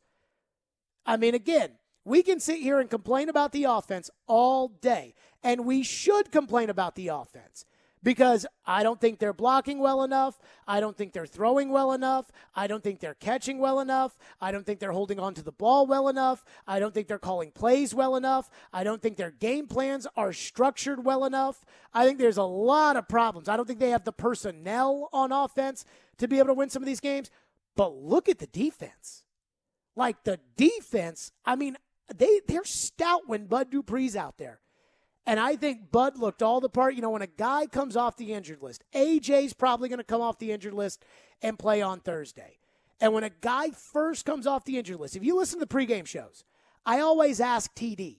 I say, TD, how did insert player returning from injury, how did so-and-so look out on the field at warm-ups? And every time, I saw him do some stunts over here, and he looked like he's ready to go. And every time, TD, how did Bud Dupree look? TD, how did Julio look? This week on the pregame show, probably going to be, TD, how does AJ look? I thought Bud looked every bit the part of Bud Dupree. And if Bud Dupree's out there, I know. Look, you can get whatever Pro Football Focus article you want to print out for me, I will tell you to shove that up your rear end and use it as toilet paper because I don't care.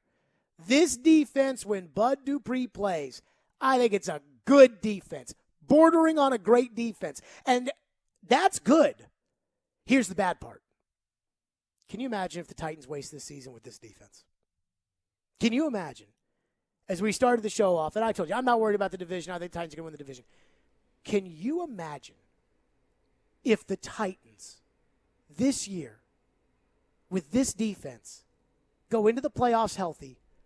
So Simmons is healthy, and Landry is healthy, and Bud is healthy, and David Long Jr. comes back, and they've got Zach Cunningham, and Hooker and Byard are healthy, and Fulton is healthy, and they get into the playoffs, and they turn the ball over 4 times, and they lose. And how much of a waste that would be. The frustrating thing is, too, going into this season, we said this defense, all it really needs to be is middle-of-the-road average. because we expected so much more from this offense.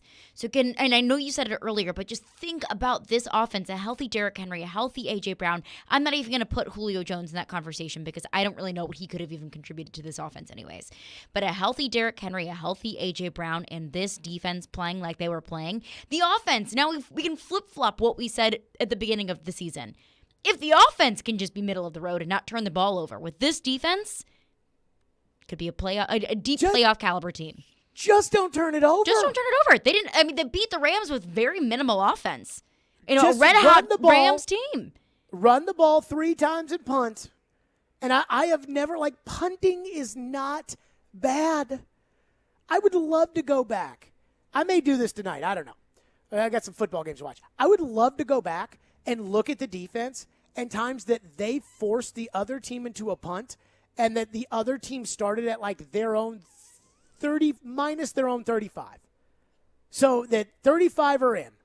How many times did the other team get the football inside their own 35 and march it all the way down the field and score against the Titans? I mean, think about this. First drive of the game against the Patriots. Titans pin New England down at their own 35. Chris Jones isn't lined up properly on the punt. They have to redo it. Patriots return it out to the Titans 37. Touchdown New England. That's a turnover. Those plays are turnovers. And that's the turnovers are killing them. And it's just do not waste this defense. That's the one thing. Other than Aaron Rodgers, that would be the one guy that I would be really nervous about. Other than Aaron Rodgers, I think this defensive front, when Bud's in there, could get pressure on any of these NFC quarterbacks. Any of them. If you got matched up in the Super Bowl against Tampa Bay, Tampa Bay's offensive line's not that great. Wirfs is good, and Marpet is pretty good. Other than that, they're not a great offensive line. Brady's just really smart. But with this defensive line, I think you could have Bud Dupree, Harold Landry, and the other 2 guys kind of take over a game. The defense was awesome. Awesome on Sunday, and yet they just hand it off to the other team. And that's the thing that bothers me with Tannehill, is that as the starting quarterback who makes the money that he makes, the guys around you, maybe not your offensive guys, but the guys around you are giving you a chance to be successful, and you're just giving it away. And just giving it away with moves that high schoolers wouldn't make. You know, a move that if somebody else did it, get cut the next day. Not fumbling the snap.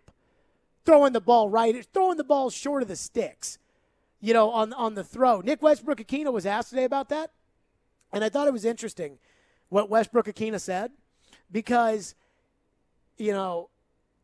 remember how we've talked about this, how guys will kind of go out of their way sometimes to tell you it's not their fault without saying it's not their fault?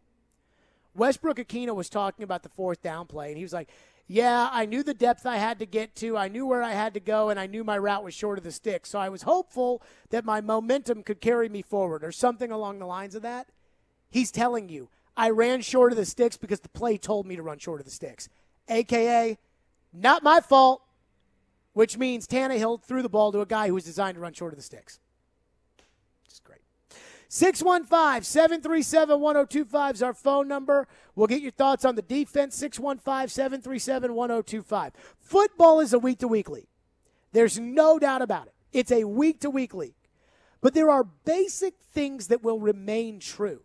And there is something I'm holding on to with this defense for Thursday night's game that I want to get to, and we'll do that coming up next. Again, 615-737-1025 is our phone number today on Stillman and Company. ESPN, The Game Nashville, and Newton Motor Group have teamed up this holiday season with Souls for Souls to help children in Middle Tennessee with Souls for Music City. Souls for Souls works with our schools and community partners to deliver new shoes to kids who need them the most. Newton Motor Group will be making a donation to Souls for Souls for every test drive at any of Newton Motor Group's 4 locations. Help us achieve our goal of getting shoes to 100 kids in Nashville experiencing homelessness. More information, go online to theGameNashville.com/shoes. Live from the Hillside Medical Game Studio, it's Stillman and Company, delivered by TriStar Moving on ESPN 102.5 The Game. Breaking news. The Nashville Predators have had their next 3 games postponed due to COVID and will be shut down at least through the end of the NHL's holiday break on December 26th. Keep it locked here for the latest from Smashville's best sports talk. ESPN 102.5 The Game and the Game Nashville app. Come rain or shine, high winds or mild breezes, blue skies or gray, it's a great time to consider getting vaccinated against COVID-19. Sponsored by BioNTech and Pfizer. It's the end of the year blowout sale at Social Furniture. Save up to 70% off Ashley Furniture. Social Furniture has truckloads of the best selection of furniture. Get your nightstands, mattresses, bar stools, sofas, and recliners. All on sale now. Come first for the best selection of furniture before it's gone. And you don't want to miss out. Visit Social Furniture on the west side at 5412 Charlotte Avenue. On the web at mysocialfurniture.com. Social Furniture is a proud supporter of your Nashville Predators. Still working on that Christmas list? Hurry into Electronic Express for your last-minute gifts. Get huge savings with up to 50% off in every department. 4K TVs, computers, gaming, speakers and headphones, smart home, housewares, and more. That's not all. Get up to 40% off all your appliance needs. Plus, buy now, pay later with up to 36 months free financing. We've got the last-minute Christmas gifts you need at Electronic Express. We make it happen. Due to overwhelming response, Genesis Diamond's amazing holiday finance offer has been extended. Now through Christmas Eve, you can enjoy 5 years, 0 interest on any holiday purchase. Everyone's loving this because it makes it easy to splurge this holiday season. A $6,000 pair of diamond stud earrings is just $100 a month with nothing down. You can even include the sales tax. At Genesis, we have all the most popular gifts: rings, earrings, bands, bracelets, pendants, pearls, and a spectacular selection of designer jewelry you won't find anywhere else. Names like Tacori, Viraggio, Kirk Cara, unique, one-of-a-kind, fashion-forward designs. So let our non-commissioned diamond experts help you pick out that headliner gift. Get the guaranteed best Genesis price, pay nothing down, and spread your payments over 5 whole years. Make this one unforgettable Christmas with help from Genesis Diamonds. Merry Christmas from Genesis Diamonds. Green Hills and Cool Springs. On approved credit, see store for details. Hi, this is Ben Talbot, local owner of Pella Windows and Doors of Nashville. We have a lot to be grateful for this year, and I want to say thank you to our customers in Nashville and throughout Middle Tennessee. I hope everyone has a safe and happy holiday season from Pella Windows and Doors of Nashville. Who brought the sauce? I brought the sauce. Who made the sauce? I made the sauce. What's in the sauce? I am the sauce. Who brought the sauce? Spilled the sauce? Quick, the Quicker Picker-Upper. Bounty picks up spills and messes quicker. And each sheet is 2 times more absorbent, so you can use less than the leading ordinary brand. Who brought the sauce? I brought the sauce. Who made the sauce? I made the sauce. What's in the sauce? I am the sauce. Who brought the sauce? Okay. Bounty, the Quicker Picker-Upper. If you've missed any of today's show, just search Stillman and Company on Apple, Spotify, or your favorite podcast platform. Buffalo's success has been a part of the reason they've won 5 out of 6. Well, he's taking care of the football. He's been accurate. Seems to be in command of everything that they're doing, and he's playing well. He's got a very good completion percentage, and they're number 1 in the red zone. There you go. That was Vrabel talking about Jimmy G. And I'm going to say this. I just reeled off all those stats about the Titans defense when Bud Dupree's out there. I've said I think Titans are going to win on Thursday night. And I know a lot of people are down on the Titans. Jared, oh my God, how are they going to beat San Francisco? And how are they going to beat Miami? Those teams are red hot after the way the Titans played against the Steelers. And I've told people, look, it's a week-to-week league. But I think the Titans defense is playing their butts off. I think they are relatively healthy. I think Jackrabbit Jenkins, who was a full participant yesterday in practice, will return. And I think him and Buster Screen are a nice little duo there to go with Christian Fulton. I think the Titans defense could carry them to victory on Thursday. And here's the number one reason why. Because I think Jimmy G kind of sucks. The league will tell you how they feel about you, regardless of whatever you do lately. The national media and the narrative, and that's all, what have you done for me lately? The league will tell you what they think of you. Case in point, Ryan Tannehill. 2 years ago, you cannot argue this. 2 years ago, the entire NFL thought Ryan Tannehill was a backup quarterback. Miami said, hey, you can go look out, you can go find a trade. And what could Tannehill find? A $10 million pay cut to go be the backup in Tennessee.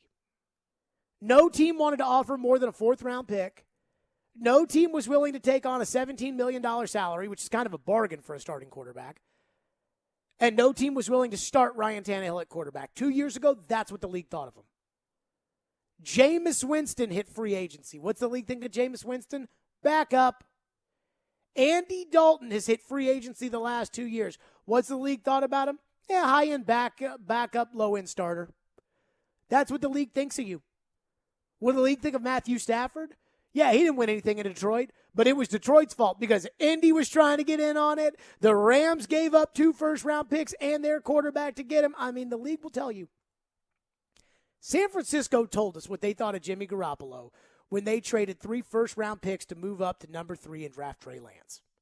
And even though Jimmy's the starter and Jimmy's better right now than Trey and Jimmy's played some decent games, Tim Hasselbeck was commending him for his performance 2 weeks ago against Cincinnati earlier today on Darren, Donick, and Chase. The reality is the NFL doesn't think much of Jimmy Garoppolo. Because if San Francisco thought Jimmy was their future, they'd treat Jimmy like he was their future, not go trade everything to go find his replacement.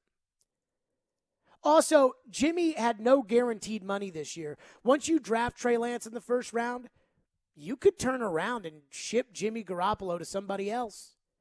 And if somebody else is willing to give you, a first-round pick in order to take on a guy that you just traded 3 first-round picks to replace, you'd probably do it, even if it doesn't make you better in the short term. And so nobody was willing to do that. Indianapolis didn't call about Jimmy.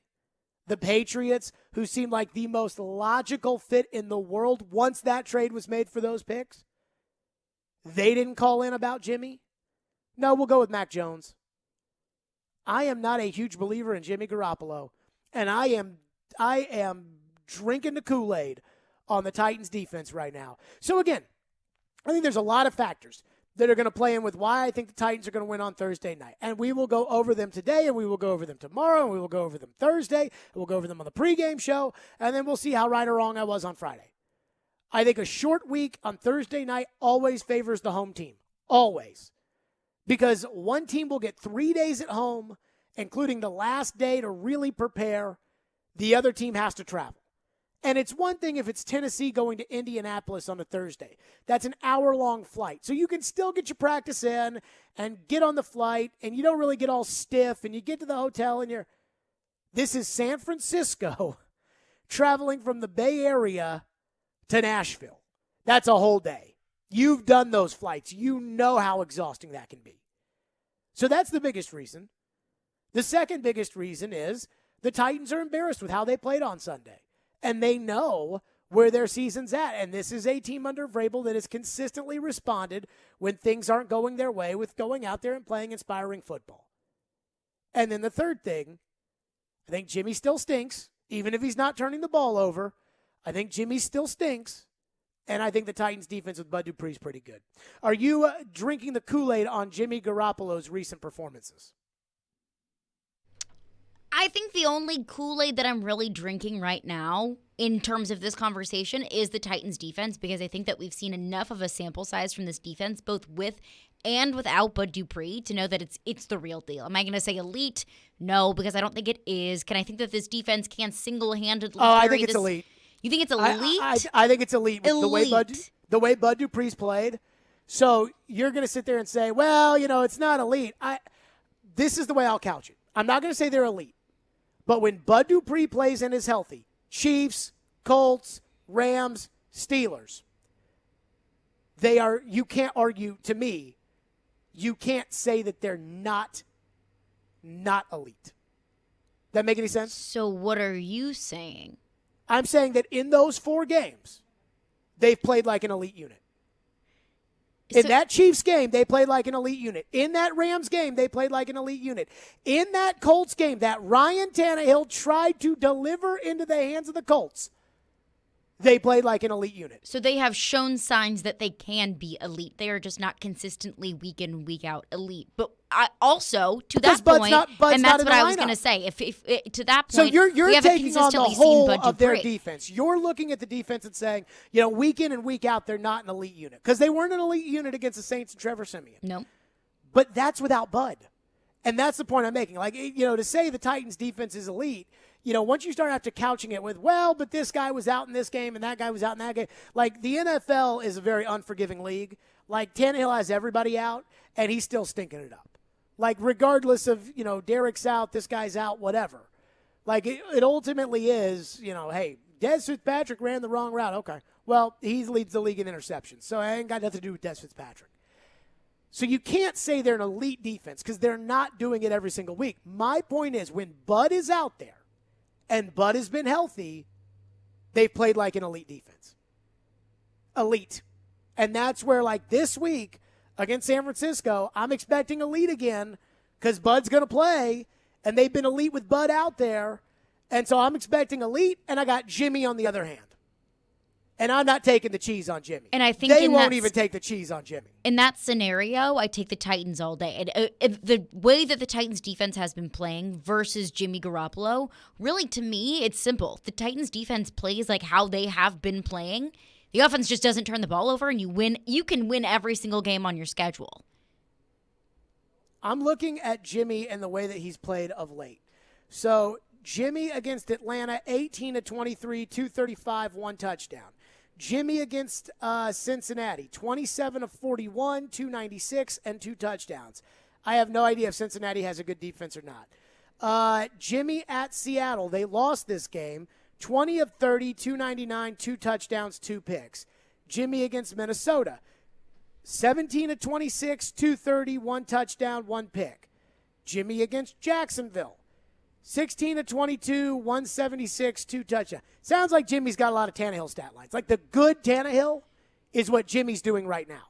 And I'll tell you, I think that Titan defense is too good for it. And it's not like the games that Bud Dupree has been healthy for were against the bad teams.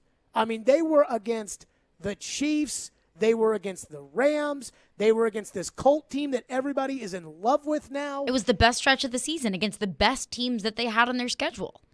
And that's because Bud can make it elite. I love Bud Dupree. I'm going to tell you right now, there's going to be people at the end of this season. I can already tell you, there's going to be people when this year is over who are going to just whine and complain about the sack numbers on Bud Dupree. Bud Dupree got 3 sacks and we paid him $80 million, Jared. Oh, God, I can already see it. I can already see it. We And already you know what? have texts in the text line I about have how Bud long- Dupree has 7 tackles I- and 2 sacks in the Sure. season. I have long been a believer that, when you're a defensive lineman, you're paid to get sacks. I have long been a believer in that. You guys tried. You begged me for an entire pandemic about, it's not about the sack numbers with Clowney. And I'm not arguing that Bud Dupree's an elite player. I'm not arguing Bud Dupree should go to the Pro Bowl. I'm not arguing any of that. I'm telling you, when he's in there, that defense is top of the line. So you can make whatever you want of it. But, I'm judging Bud Dupree. I'm not taking these NFL next-gen stat numbers. I'm taking they went out there and shoved it up Kansas City's rear end and shoved it up the Rams and shoved it up the Colts. And if it wasn't for that one drive where that ref crew last week that was just terrible, threw flags on almost every possession, they shoved it up the Steelers' rear end too. I mean, the Steelers could have ended the game with any one of those 3 turnovers that the Titans committed by scoring a touchdown, and the Titans didn't budge. The defense gave the Titans every chance to win that game on Sunday. And that's what it's like with Bud in there. So I already know people are going to cry at the end of the year that Bud didn't get enough sacks. I'm telling you, when Bud's in there, it's different. 615-737-1025 is our phone number. We'll get to your phones on it. 615-737-1025, your calls and your texts. Plus, the NFL is rolling out something a little different, although we've gotten a little bit more used to it. And I got to tell you, I like it. I really like it. We'll get to that coming up. Hiller Plumbing, Heating, Cooling, and Electrical. I love those guys. They've taken great care of my home, and they've done a fantastic job of taking care of my homes for 2 years. Anytime I have an issue, Hiller, they're the first people I call. They come right in. They get the job done. Bing, bang, boom, done. I love it. And that's absolutely why I love Hiller Plumbing, Heating, Cooling, and Electrical, and you will too. They're giving away cash for the holidays, and they're celebrating from now until the end of the year with these special deals, so you only got a limited time. Hiller wants to make sure every child experiences the joy of Christmas this year, so they're donating $50 in Toys for Tots with every tankless water heater purchase and giving away a $250 Visa gift card with each unit. Get a $500 Visa gift card when you buy select new HVAC systems, or get a $500 Visa gift card with the purchase of any new whole home generator. They've got more specials online at happyhiller.com. As always, happy you will be, or the service is free. These deals are only available until the end of the year, so schedule today. Hiller Plumbing, Heating, Cooling, and Electrical. My guys, call the Happy Face Truck today. Titan touchdown. Niners slicing for 6. Nashville's team is back home for a primetime matchup against San Francisco. Tune in Thursday at 5 for NFL pregame from Boombaz in East Nashville as Jared Stillman. They'll still have a pretty good grasp on the division. Chris Sanders. Tannehill can't throw interceptions. The one thing that they've done is tackle well. And Mark Howard get you ready on NFL pregame. We are Nashville's best sports talk. ESPN 102.5 The Game and the Game Nashville app. Gary Ashton here. Most people in Nashville know me as the don't sell without the intel and the guaranteed offer guy. But despite my accent, I'm also 100% guaranteed Nashville. I'm a guaranteed musician, a guaranteed dog lover, and you're also guaranteed to see me at every Titans and Preds game. Guaranteed offer means the Gary Ashton team with RE/MAX Advantage will sell your house for top dollar with no cleaning, staging, showings, or open houses, and give you up to 90 days to close. So there's plenty of time to find your next home. Guaranteed Nashville means my team lives here and loves it here. We've served Nashville for over 20 years, and we're passionate about helping the people we call neighbors and friends, which is why we've had a long-standing tradition of donating to the Vanderbilt Children's Hospital. If you're thinking about a guaranteed offer, get the only one that's guaranteed Nashville. Request a no-obligation offer by calling 615-301-1650 or go to GaryAshton.com today. Remember, Gary Ashton, guaranteed Nashville. Screwball Peanut Butter Whiskey is the official whiskey of the NFL pregame broadcast on ESPN 102.5 The Game. Screwball is the original and most awarded peanut butter whiskey in the world. Made with real whiskey, peanuts, and peanut butter, Screwball is all natural flavor to be enjoyed as a straight shot, in an espresso martini, peanut butter old fashioned, or a PB&J shot with a berry liqueur. Check out screwballwhiskey.com/recipes for more. Be sure and ask for Screwball by name at your favorite watering hole in Nashville. Enjoy responsibly. 2021 Screwball Spirits LLC, San Diego, California. Whiskey with natural flavors, 35% alcohol by volume.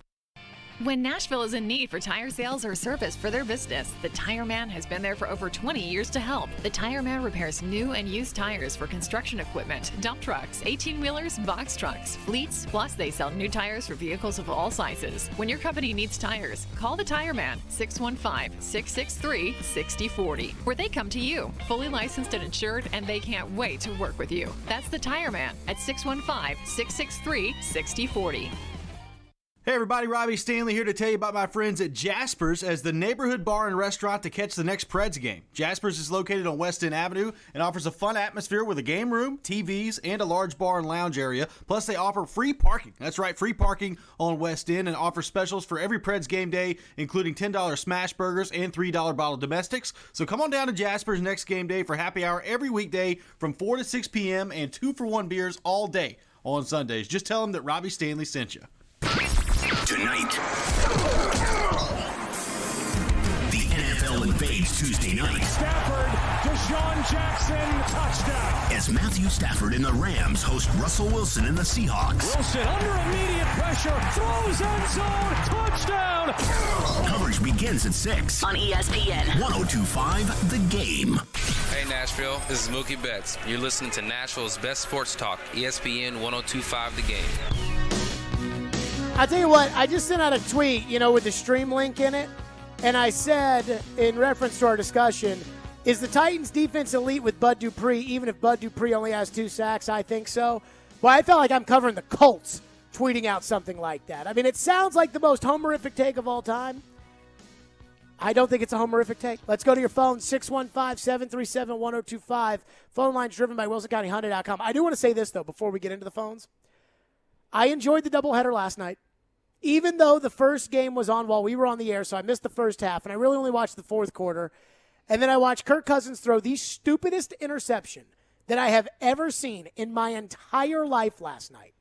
I mean, I had to rewind it 3 times to watch this Kirk Cousins punt in the air to a defensive back, which was amazing. And then he looked for the flag after the play. It was amazing. But I enjoyed the 2 games, and I'm kind of going to I think I'm going to enjoy watching 2 games. I think I'm going to enjoy watching 2 games tonight. So I like Tuesday night football. Now, last year we had one Tuesday night game. It was a Titans game. So maybe I won't enjoy Tuesday night football as much this year as I did last year. But I do enjoy Tuesday night football, so there is that. And the Bears do suck. Lesson learned. Got to get them off TV. That's the thing I hate about these 2 games tonight. Like the 2 games tonight, these games stink. I don't watch the Eagles. I don't watch the Seahawks. I've seen the Seahawks enough this year. They suck. Now, I do wonder this. So they're both on Fox. I don't know what game we're getting. I would guess we're getting the Washington Eagle game, but we might get the Rams-Seahawks game. Either way. The guide says, the TV guide here says Washington-Philly. Oh, okay, I'd rather have Seattle Rams. So if you've got Sunday ticket, you get the other game. So you can watch them both. I do wonder if Fox is going to be quick on the trigger, that if one game is like 21-3 and the other game is in the second half and it's like 14-13, if Fox is going to say, get it out, get to the other game. I also wonder, like with Red Zone, right? Like I pay for Red Zone. Ian, you pay for Red Zone. Do, yes. Are we going to get Red Zone tonight? I thought about that. I am not totally sure. I can check here, see if it says anything on the programming guide. I mean, I think we should get Red Zone tonight. Like, I think we should get it because we pay for it. So if we pay for Sunday ticket, we get both games. It says sign off. It says sign off from 3 to 11. So I don't know. Maybe 50-50 on that one. Yeah, we're not going to get it. But we should get it. But we're probably not going to. Let's go to your phones. Phone lines driven by WilsonCountyHyundai.com. What do we have? We got some Bud haters in the text line. One texter texts in. I knew. We always have Bud haters, and there's always one from Indy Bend, but surprisingly a lot with 615 area codes as well. But one texter texts in and says Nick Bosa is far more impactful than Bud. Tannehill might get sacked 10 times on Thursday. Yeah, I mean, the Titans just can't throw it. Like, I don't understand this idea that we have about the Titans. Like Todd Downing said yesterday, and again, I didn't hear it, and the Titans didn't post it, so I don't know exactly what he said. But Jim Wyatt tweeted out something along the lines that were, Todd Downing said, I thought we stuck with the run pretty well. Sometimes we got behind the chains and we had to throw it. And it's like, yeah, you got behind the chains because you tried to get cute, run a screen pass, and it got blown up. And instead of Tannehill throwing it at the feet of the defender, Tannehill threw it to the guy. He lost 4 yards. It set up 3rd and long. He got sacked. The end. Like, if you put yourself in 3rd and 9, Nick Bosa will sack Tannehill. Yes, that will happen. So what is the solution to all of this? Don't throw the ball. That's the solution. And I have no idea how good San Francisco's run defense is. No clue. I know that they've had a good defensive line for as long as Shanahan and that group that they've been there because they've drafted these guys so high. They drafted Bosa really high. They drafted Buckner really high. Then they traded Buckner, and they brought in Kinlaw to replace Butler, and they've got that Eric Armstead, I think, who's pretty good. And so I know they got a good defensive line. Fred Warner's linebacker is a really good player. I do not know how good they are against the run. Surely they're going to be better than Pittsburgh. But you need to run the ball. That's what you have to do. Your limitations have set you up to where there is not another option. It is run, run, run, and punt.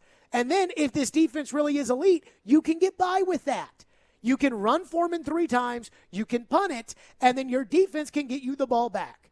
That is what they should be focused on. And this bull crap from Todd Downing about, we tried to stick with the run. We thought we did a pretty good job of sticking with the run. That's what it is. It's bull crap.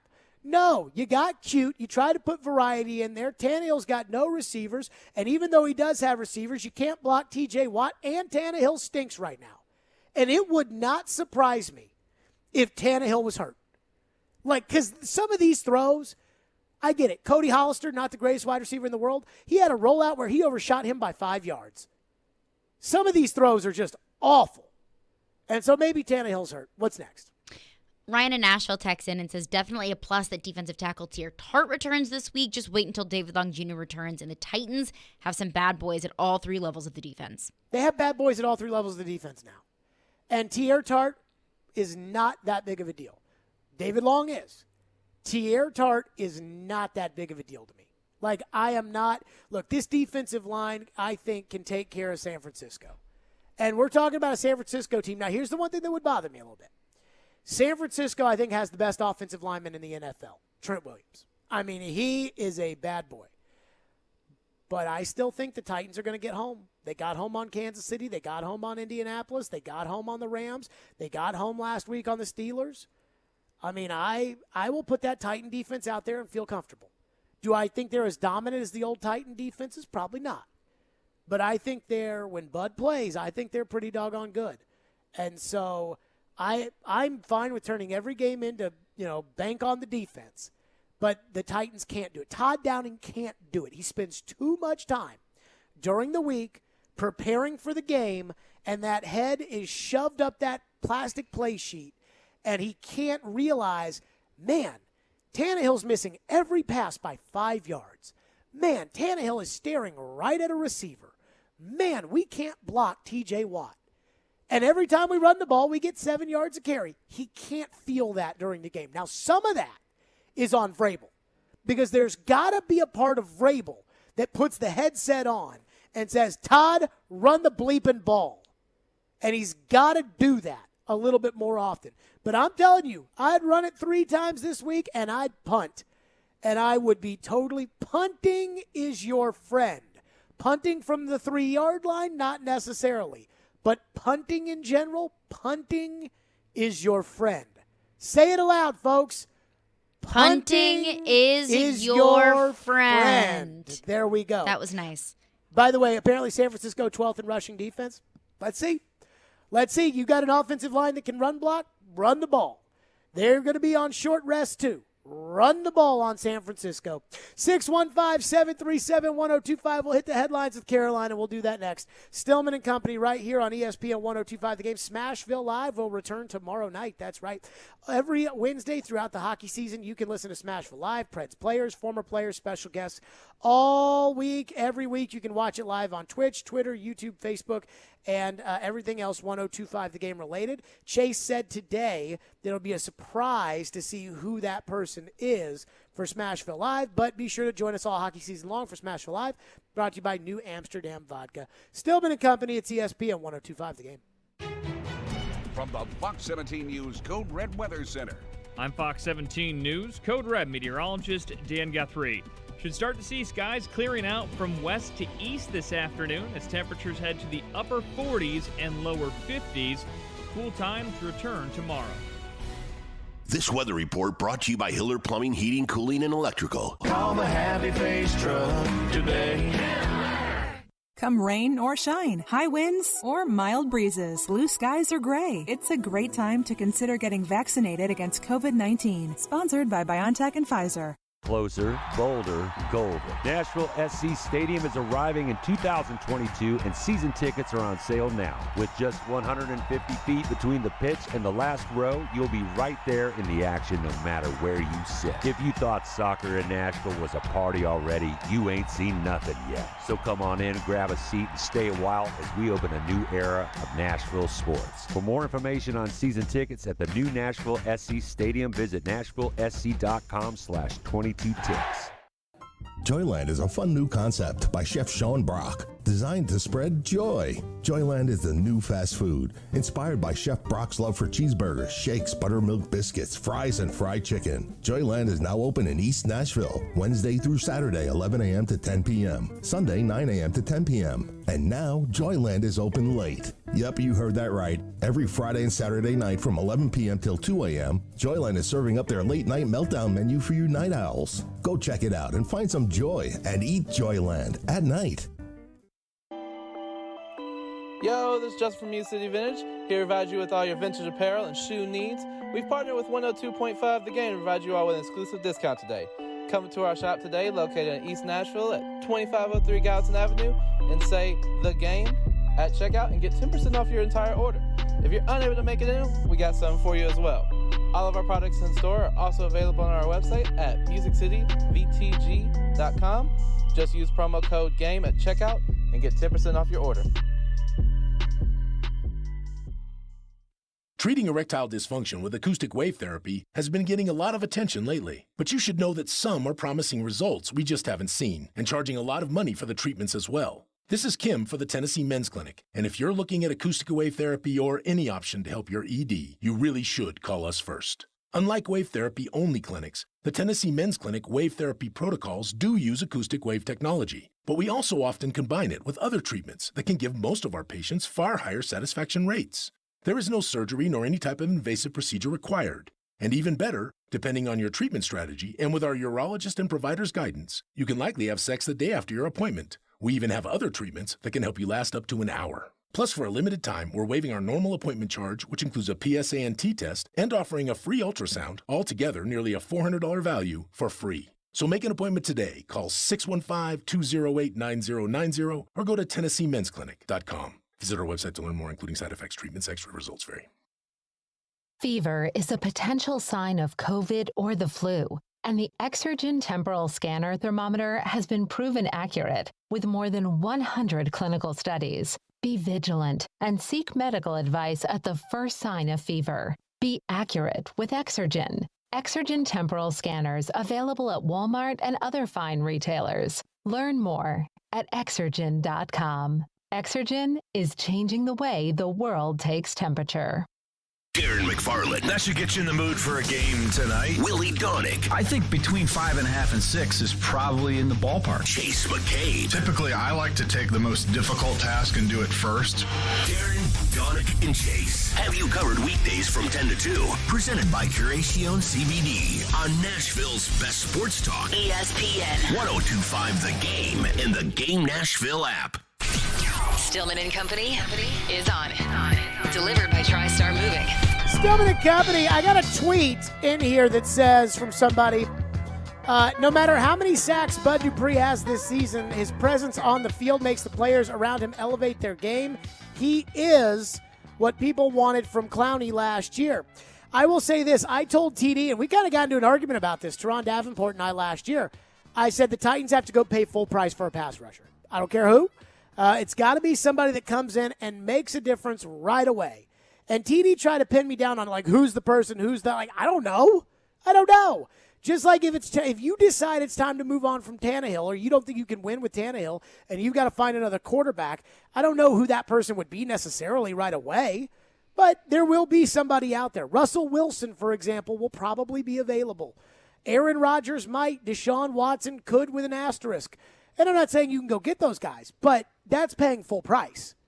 And I said, for years the Titans were trying to, kind of paper clip it together. A 6th-round pick for Kamale Correa, $9 million for Vic Beasley, $12 million for Clowney, 1-year deals, bargain bin, Walmart, $5 DVDs. No.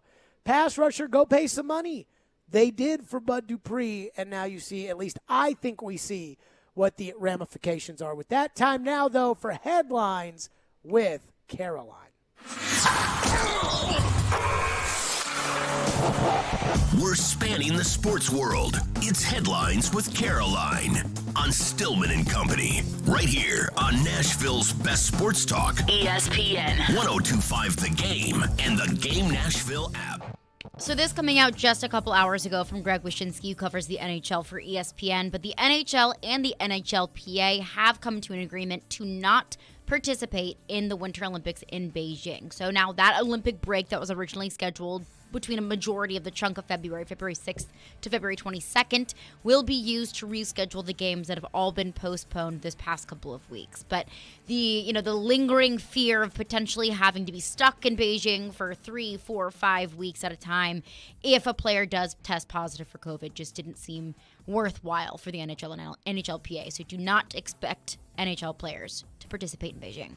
I think there's a lot of things that went into this. This is the only decision that made any sense. Mm-hmm.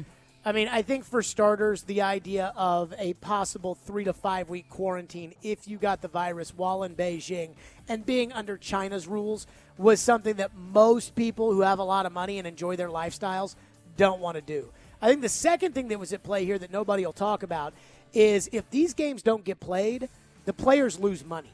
And in the NHL, they're already going to lose money, the players are, because a lot of these places, especially in Canada, but a lot of these places are going to reduce capacity. Now, I've told you, it doesn't make any sense to me to reduce capacity at a stadium given the availability of vaccines. So if everybody can be vaccinated, and in Boston, for example, I think they're going to pass something to where you have to be vaccinated in order to go to the game. Not even a negative test? Nope. You've got to be vaccinated. Well, if you all are telling me that you've got to get vaccinated, and I have, and I've been boosted, but if you've got to get vaccinated because you need to, that will keep you from being hospitalized and you can't overrun the hospitals, then there's no need to even worry about what filling the stadium would do. Like at that point, you got to let people make their own decisions, the end. And so the reason I say all this, though, is if, for example, they couldn't play games, the players' money goes into escrow so that it's a revenue split with the league. And if the league loses money, the players lose that money. Like their paychecks lose money. And I think the players looked at it and were like, well, we are postponing way too many games, so we have got to. It wouldn't surprise me if there are some other concessions the league made to the players as well in order to get this done. But it just makes the most sense for all players involved. I understand like a guy like Sidney Crosby, I think is kind of disappointed by this because this would be his last chance to probably play in the Winter Olympics. But, hey, COVID's affected a lot of us in a lot of ways. This is just some of it. It's the right call. What's next? So Antonio Brown, his 3-game suspension for using a fake COVID vaccine card is now up, and Bruce Arians decided to break him back in the team. Even after last year, he said if he screws up one more time, he's done. Screwed up, he's back on the team, but he explained yesterday why he changed his mind. This is what Bruce Arians had to say about Antonio Brown. Didn't get much of a chance to dive into this yesterday, but you did bring back Antonio Brown after saying that he screws up one time and he's done. So what made you decide to give him another chance? Well, the history has changed since that statement. You know, a lot of things went on last year that I was very proud of him, and I made a decision that this was best for our football team. What was the decision-making process for you like, knowing that some people might go back to those comments you made publicly about Brown and say, wait a minute, hasn't this guy had enough chances? I could give a what they think. The only thing I care about is this football team and what's best for us. So Bruce Arians clearly not really concerned about people what they have to say about him, but I think he saw what the Bucs looked like without some of Brady's top weapons against the Saints and thought, no, Well, that's what's changed. What's best is for our football team is having our best players on the field. Well, that's what's changed. Yes. Like the idea of, so what changed last year when you said, well, you know, the history of what's transpired since last year. No, the history of what transpired Sunday night is what's the problem. And look, I mean, Bruce, this is why nobody ever believes anything that anybody says anymore anyways. This is the truth. You know, this is like, I don't think I have the best job in broadcasting. I might have the best job for me. I don't think I have the best job overall in broadcasting. There are jobs. Pat McAfee is making $30 million a year hosting his show on YouTube. And so I would think that that would be a better job for me, making $30 million a year to do it. But I think I got a pretty good job. One of the reasons why I think I got a good job, I like the autonomy to be able to say whatever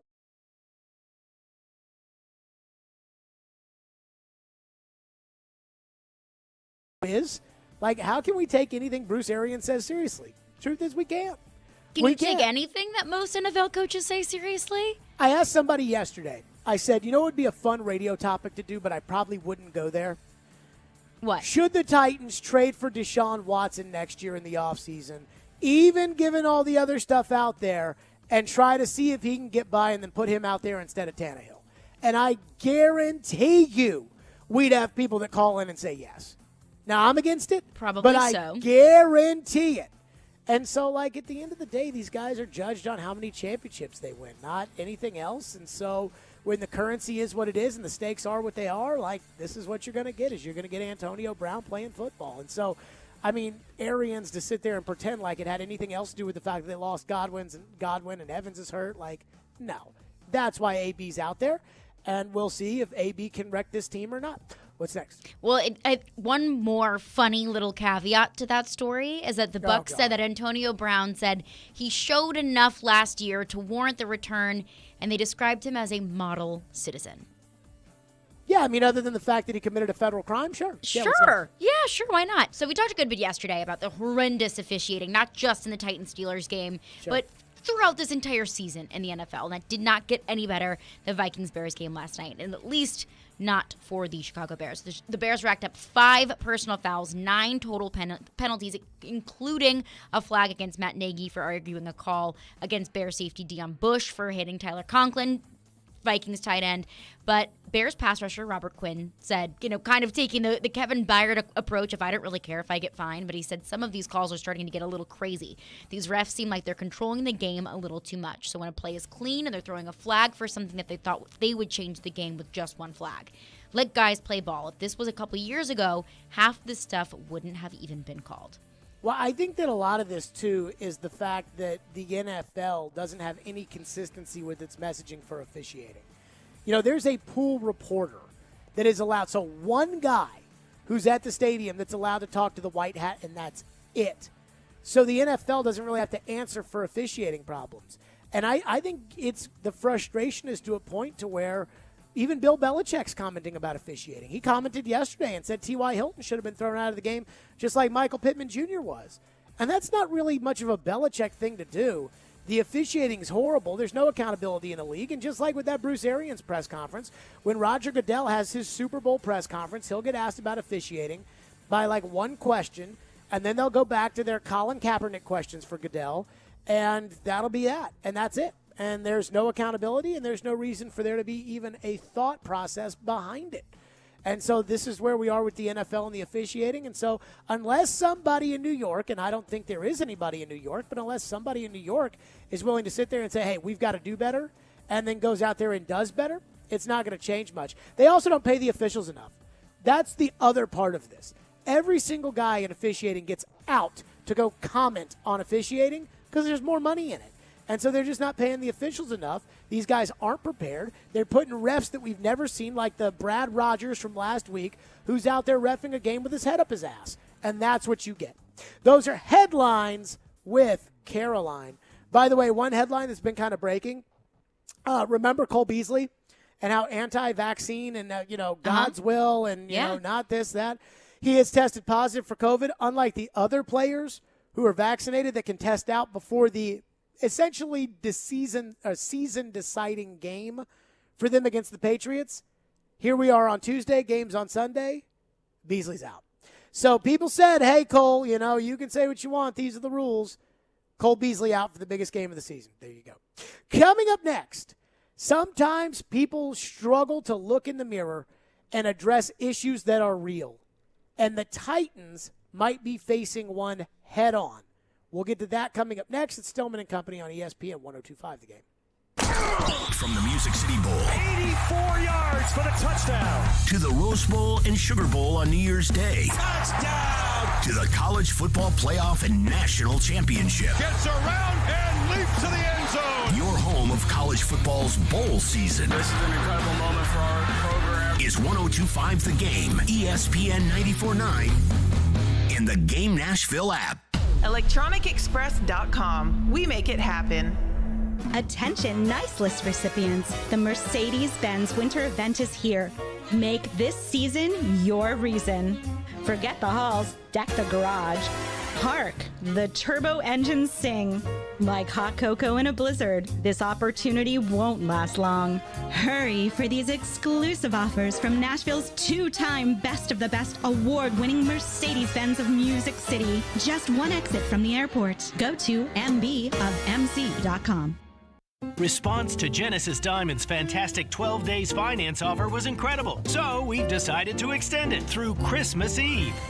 Last-minute shoppers, we're taking care of you at Genesis. You can come in now and get 5 years, zero-interest financing on any holiday purchase. All fashion jewelry is included, all colored gemstone jewelry, and yes, all diamond jewelry, including engagement rings. Get a $12,000 designer ring with a GIA center diamond and pay just $200 a month with zero down. Or watch her eyes sparkle when she sees that $6,000 pair of diamond earrings you got for just $100 a month. At Genesis Diamonds, celebrating love is our specialty, and there's no better time than the holidays to let us help you show your love in a meaningful way. Don't miss this special extended 5-year zero-interest finance offer, now through Christmas Eve. Merry Christmas from Genesis Diamonds. Green Hills and Cool Springs. On approved credit, see store for details. Hey, it's Jared Stillman. Guys, are you tired of feeling old? You know that feeling. You don't have any energy. You're gaining pounds. Well, guess what? My friends at Invigorate Health are the ones to help you. They don't just focus on one area of the aging body. They take care of all of it with so many different therapies that can restore your vitality and are designed with you specifically in mind. So give them a try. Invigorate Health, if you want to feel young again. Out in Mount Juliet at 615-288-4777 or invigoratehealthtn.com. The devastating storms across the region have created a monumental need for blood to care for the victims of this tragedy. Now more than ever, find it in your heart to donate blood and help save lives. Blood Assurance is the area's local community blood centers, and they have locations throughout Middle Tennessee, including Clarksville, Cool Springs, and Hermitage. You can go to bloodassurance.org/schedule for information. Give blood, give local, save lives. Save cash fast for the holidays with the Game Deal of the Week. Spread holiday cheer with Downtown Dollars this year. Redeemable at hundreds of downtown Nashville shops, restaurants, and more. Receive $50 free with your purchase of a $100 digital gift card at thegamenashville.com/deals. Nashville Vanderbilt men's basketball is in full swing, and the team is gearing up for SEC play. SEC preseason player of the year Scottie Pippen Jr. and head coach Jerry Stackhouse lead the Commodores against a home conference schedule featuring the likes of Kentucky, Tennessee, LSU, Alabama, and a whole lot more. You won't want to miss out on Memorial Magic this season, so get your tickets today by visiting VUCommodores.com or by calling 877-44-VANDY. Nashville's best sports talk, locally owned, home of our Nashville Predators. WPRT-FM Pegram, 97.5 Murfreesboro, WBUZ HD2 Laverne, online at thegamenashville.com. We are ESPN 102.5 The Game. Live from the Game Nashville studios, it's Stillman and Company. Delivered by TriStar Moving. TriStar Movers with 5-star service. With Jared Stillman. On Nashville's best sports talk, ESPN 102.5 The Game and the Game Nashville app. Stillman and Company is delivered by TriStar Moving. ESPN 102.5 The Game, streaming live on Twitter, Twitch, and YouTube. Thanks to the law offices of Amanda Gentry. We're live from the Game Studios, presented by Hillside Medical Clinic. So we live nowadays in a different United States. Brian Williams, longtime NBC anchor, then he was on MSNBC after he got caught lying about a helicopter crash in Iraq. Brian Williams signed off like 3 weeks ago for good. And he said that he doesn't recognize the United States that we live in anymore. And I understand what he's saying. I think it's probably a little dramatic, but most people in the media are dramatic. But we've turned into the United States of don't tell me what I want, what I don't want to hear. We live in an affirmation society. This used to be an information society. There weren't a lot of news channels. There wasn't a lot of TV options. Cable news wasn't a thing. And now we live in where whatever beliefs you have, there's a TV channel for it. Who do you think won the election? There is a TV channel that will tell you whatever you want to hear. There is a radio program that will tell you whatever you want to hear. Is COVID good? Is COVID bad? There's a TV channel that will tell you what you want to hear. The truth is, and I don't know where we got soft as a society, but a lot of people don't want to hear the truth. Now, this show, which has a very popular audience, and I think maybe says something about Nashville, this show's audience knows you're getting the truth. That was something that I was like, look, this is what we're going to do, is we're going to tell it how it is. And sometimes it makes people mad, and sometimes people say, thank you for telling it like it is, but we are not going to have the popular opinion. Sometimes people cannot look in the mirror. They cannot look at themselves critically. They cannot look at their family members critically. They cannot look at their football teams critically. I think in order to be a successful organization, to be a good parent, To be a good friend, a good partner, you've got to be a little critical. You got to say, hey, if you don't get this promotion that you want, then what? If you're not good enough for your dream school, then what? And so I look at life very critically sometimes, especially when it comes to the Titans. And as you know, we've been hard on Ryan Tannehill all season long. But that's because there are very high expectations when it comes to Ryan Tannehill. He makes $29.5 million. He's taken the team to the AFC title game. He got him into the playoffs last year. He thought he should have been in the Pro Bowl. And honestly, I thought he had a decent argument. I was okay with Watson over him, but I understood it. Ryan Tannehill hasn't met those expectations this year, and everybody knows it. But the people who only want to hear the good stuff, they'll couch this with an excuse of, well, he doesn't have the receivers, or, well, it's the line, or, well, it's the... So I'm going to ask this question. Because sometimes in life, once you've made up your mind on something, or once somebody is your guy, it's hard for you to consider an alternative. Sean McVay was the coach of the Rams, and he gave Jared Goff the richest contract in the history of the NFL, with 4 years and $134 million, guaranteed 110, the highest guarantee in the history of the National Football League, $110 million. And nobody really got all that worked up. But it was before the 2019 season. Does anybody know what happened to Jared Goff between 2018 and 2019? What the fundamental difference in Jared Goff's career between his Pro Bowl nod in 2017 and his Pro Bowl nod in 2018 and his subpar 2019 and his terrible 2020 that led to him getting sat on the bench. Does anybody know what the biggest difference in Jared Goff's life was? Todd Gurley. Todd Gurley. Todd Gurley.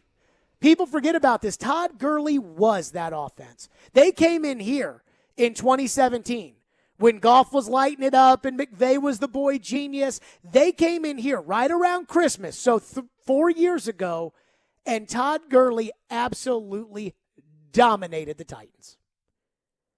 And as soon as Todd Gurley got hurt, the LA Rams were never the same. People go back to that Super Bowl in which Gurley played a handful of snaps. And they're like, Belichick had a great game plan, and he outworked McVay, and he this, and he that. And he also didn't have to play Todd Gurley. Again, 2 Pro Bowls for Jared Goff, the highest contract and guaranteed money in the history of the NFL, 2 NFL top 100 spots, including 32nd in the league as voted upon by the league's players. And by this time last year, Jared Goff was on the bench because Sean McVay put John Wolford in over Jared Goff. Sean McVay, the guy who invested in Goff. Now, he didn't draft Goff, but he invested in Goff. He made him the highest paid player in the league. He realized, man, Jared Goff can't get it done. And he can't get it done without Todd Gurley as his running back. I look at Ryan Tannehill.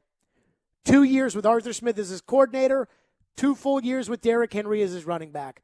Comeback player of the year and the Pro Bowl in 2019. And maybe his best statistical season in his career last year in 2020. He was the most efficient passer in the NFL in 2019 since Joe Montana. He can't even in the fourth quarter adequately receive the snap from the center right now. When's the last time Tannehill made a throw that made your jaw drop where you were like, wow, what a throw? Again, this is only the first year, and it's only half a year without Derrick Henry. And yet there are a lot of people that are looking at Ryan Tannehill right now and are thinking, oh, boy, he looks like he's regressed a little bit. And everybody's got their theories.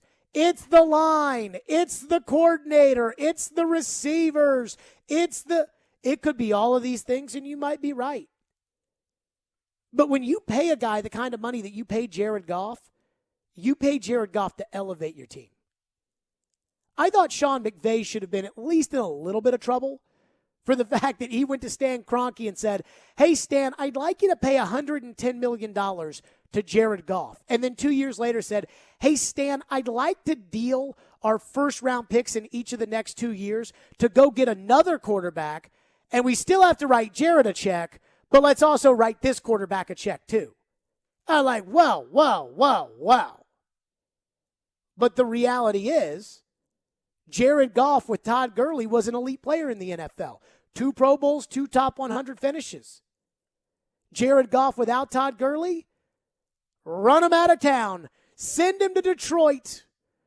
By the way, the passer ratings for Jared Goff, and that's a stat that Tannehill has absolutely excelled at since becoming the Titans quarterback. In 2017, Jared Goff 100.5. In 2018, Jared Goff 101.1. So literally the same quarterback rating. 2019, 86.5 and 90 in 2020. Exactly 90, which, by the way, is Jared Goff's same quarterback rating in LA. In Detroit. This is what Jared Goff is. But give him Todd Gurley, and Jared Goff's great. Jared Goff had the same receivers. We know this. Cooper Kupp, Robert Woods. You lose Sammy Watkins, but you pick up Van Jefferson. I mean, he's always had good receivers. Tyler Higbee, Gerald Everett. He's had the same receivers. And even when they lose a guy like Brandon Cooks, they go out and they get another guy. So Jared Goff has had the same receivers, got the same left tackle, got the same coach, but he loses Todd Gurley, who was an MVP-level candidate, AP Offensive Player of the Year. He loses Todd Gurley, and he's 20 points worse as far as quarterback rating is concerned. Now there's Ryan Tannehill. And again, when you sign a guy to a contract, you're not signing a tight end. So when you pay Tannehill $30 million, you're not signing a tight end for him. You're not committing to Arthur Smith more. You're not committing more to Corey Davis or the other guys that help play a role in Tannehill's success. You're committing to one person. You're putting the onus on one person to carry you across the finish line. Ryan Tannehill's quarterback rating. Let's go back to his last year in Miami, for example. His last year in Miami, Ryan Tannehill was 92.7. Not bad. 117.5 year one with the Titans. 106.5 year two with the Titans. 83.4 this year with the Titans. I'm not saying he is the next Jared Goff, but at least Sean McVay was able to look in the mirror and say, I can't win with this guy. And he went out, and while it was painful, and any move you make with Tannehill will be painful too, at least Sean McVay realized, you know what? I can't win with Jared Goff. And he made a move. Will it pay off for him? I don't know. I don't know if Matthew Stafford is going to take the Rams to the promised land. They got a shot this year. The NFC, just like the AFC, it seems pretty wide open. Matthew Stafford is a much better quarterback to take into Lambeau Field. If you've got to win a playoff game, will they win that game? I don't know. But I am starting to wonder if Ryan Tannehill is the next Jared Goff. And people do not want to discuss that. I told you all the story. I grew up morbidly obese. Like, I'm fat now, but I was morbidly obese as a kid. I was like 250, 260 pounds in high school. And I didn't like going to the doctor because I didn't like stepping on the scale and seeing how much I weighed. And then basically the same conversation with the doctor every time I went there about, hey, you need to start eating better. You need to focus on your weight. I didn't like that conversation. I didn't want to have it. And if you're a Titan fan and you can't have this conversation, is Ryan Tannehill, without Derrick Henry and without Arthur Smith, is he turning into Jared Goff with the Rams without Todd Gurley? If you can't have that conversation, then you're doing yourself a disservice in terms of critically analyzing your team. But I think there's starting to be a little evidence that's starting to make me worried that Ryan Tannehill is starting to be like Jared Goff, is more Kerry Collins than he is Steve McNair. 615-737-1025. That's the question. Is Tannehill, and are we worried that Tannehill is starting to become the next Jared Goff, that he's this year's Jared Goff? We'll get Caroline's thoughts. We'll get your thoughts. And an ESPN analyst, former NFL player, what he had to say today on the comparison of Tannehill to Goff. We'll get to that next. Stillman and Company, we're delivered by TriStar Moving. It's ESPN 102.5 The Game. Quarterback sneak, and that's a Tennessee touchdown. It's a quick turnaround for the Titans as they look to get back in their winning ways Thursday night against the 49ers. There's guys out there competing, working, and fighting for each other. We'll get you set up all week. You've got to be able to throw the ball down the field to keep a defense honest. On Nashville's best sports talk, ESPN 102.5 The Game and the Game Nashville app. Panera believes in saying yes to things, like the new sausage and pepperoni flatbread, crafted with rich cheeses. Order on the app today. Panera, live your yes. Restrictions apply. Victory Award-winning New Amsterdam Vodka knows all about it, but in life, it's not always so clear. So New Amsterdam Vodka believes that in life, you've got to find your own wins. You've got to overcome your fears, go all in, even when you've got nothing at all. Find your wins. And when you do, raise that glass of New Amsterdam vodka in victory. You've earned it. New Amsterdam Spirits Company, Modesto, California. Hey, it's Jared. Your body needs water. That doesn't mean it has to be boring. And I'm here to tell you to give Focus a try. Focus is a sparkling water with a spark. It's infused with a boost of natural tea caffeine, so you get clean energy without sugar, calories, or crash. Go to drinkfocus.com to find the full lineup of flavors and get them delivered right to your door. Enter promo code GAME at checkout for 15% off your first order. Focus is also available at your local Publix. That's Focus, P-H-O-C-U-S, on the web at drinkfocus.com. Due to overwhelming response, Genesis Diamond's amazing holiday finance offer has been extended. Now through Christmas Eve, you can enjoy 5 years, 0 interest on any holiday purchase. Everyone's loving this because it makes it easy to splurge this holiday season. A $6,000 pair of diamond stud earrings is just $100 a month with nothing down. You can even include the sales tax. At Genesis, we have all the most popular gifts: rings, earrings, bands, bracelets, pendants, pearls, and a spectacular selection of designer jewelry you won't find anywhere else. Names like Tacori, Viraggio, Kirk Cara, unique, one-of-a-kind, fashion-forward designs. So let our non-commissioned diamond experts help you pick out that headliner gift. Get the guaranteed best Genesis price, pay nothing down, and spread your payments over 5 whole years. Make this one unforgettable Christmas with help from Genesis Diamonds. Merry Christmas from Genesis Diamonds. Green Hills and Cool Springs. On approved credit, see store for details. In 2007, Marine First Lieutenant Travis Manion was killed in Iraq after saving his wounded teammates. Travis's legacy lives on through the words he spoke before his final deployment. If not me, then who? Words that today fuel the spirit of Travis Manion Foundation. And through TMF, these words can live in you too. Show the world what you're made of, because character is invisible until it's not. Find out how you can strengthen the character of your community alongside empowered veterans, families of the fallen, and inspired civilians at travismanion.org. Get in zone, AutoZone. Welcome to AutoZone. What are you working on today? Ready for an oil change? We can help get the right protection at the right price. Right now, you can get 5 quarts of Valvoline Daily Protection or Valvoline Max Life High Mileage Motor Oil with an STP oil filter for just $28.99. Visit one of our 6,000 stores or order from AutoZone.com for same-day store pickup or next-day delivery. Get in zone, AutoZone. Restrictions apply. Interact with Stillman and Company. Call or text the show at 615-737-1025. Driven by WilsonCountyHyundai.com. Back at the film from Sunday, looking ahead to Thursday, beyond the turnovers, what wasn't happening in the passing game? We had some shots downfield that we weren't able to connect on, so that hurt us. But we ran the ball extremely well, which we have been doing. Have to continue that and finish in the red zone. You look at some drives we had that were going and then either turned the ball over or we stalled out a couple times in the red zone. So whenever you're putting drives together and getting down there, we need to come away with 7s. We had some shots down the field we couldn't connect on. Yeah, like the one Nick Westbrook-Akina dropped. Not my bad. Not my fault. I am getting a little too critical of these Titan answers. Caroline, like the one Nick Westbrook-Akina today. Yeah, I knew the depth I had to go on that fourth down play, and I was hopeful my momentum could carry me over the sticks. Not my fault I didn't run past the marker. And I was hopeful that my momentum would carry me there, Nick. I'm on Westbrook-Akina's side. I'm telling you, Westbrook-Akina. Ian, do you have that cut? If you don't, it's okay. I do. Okay, this was Westbrook-Akina today. I think Jim Wyatt tweeted this out. I could be wrong, though. But this was Westbrook-Akina today. And then think about this. Everyone's wondering why he didn't run to the sticks. Play the clip. Yeah, I just remember I knew, the depth that I had to get to. I knew my route was kind of short of the stick, so I was going to have to catch it and try to get upfield as quickly as possible.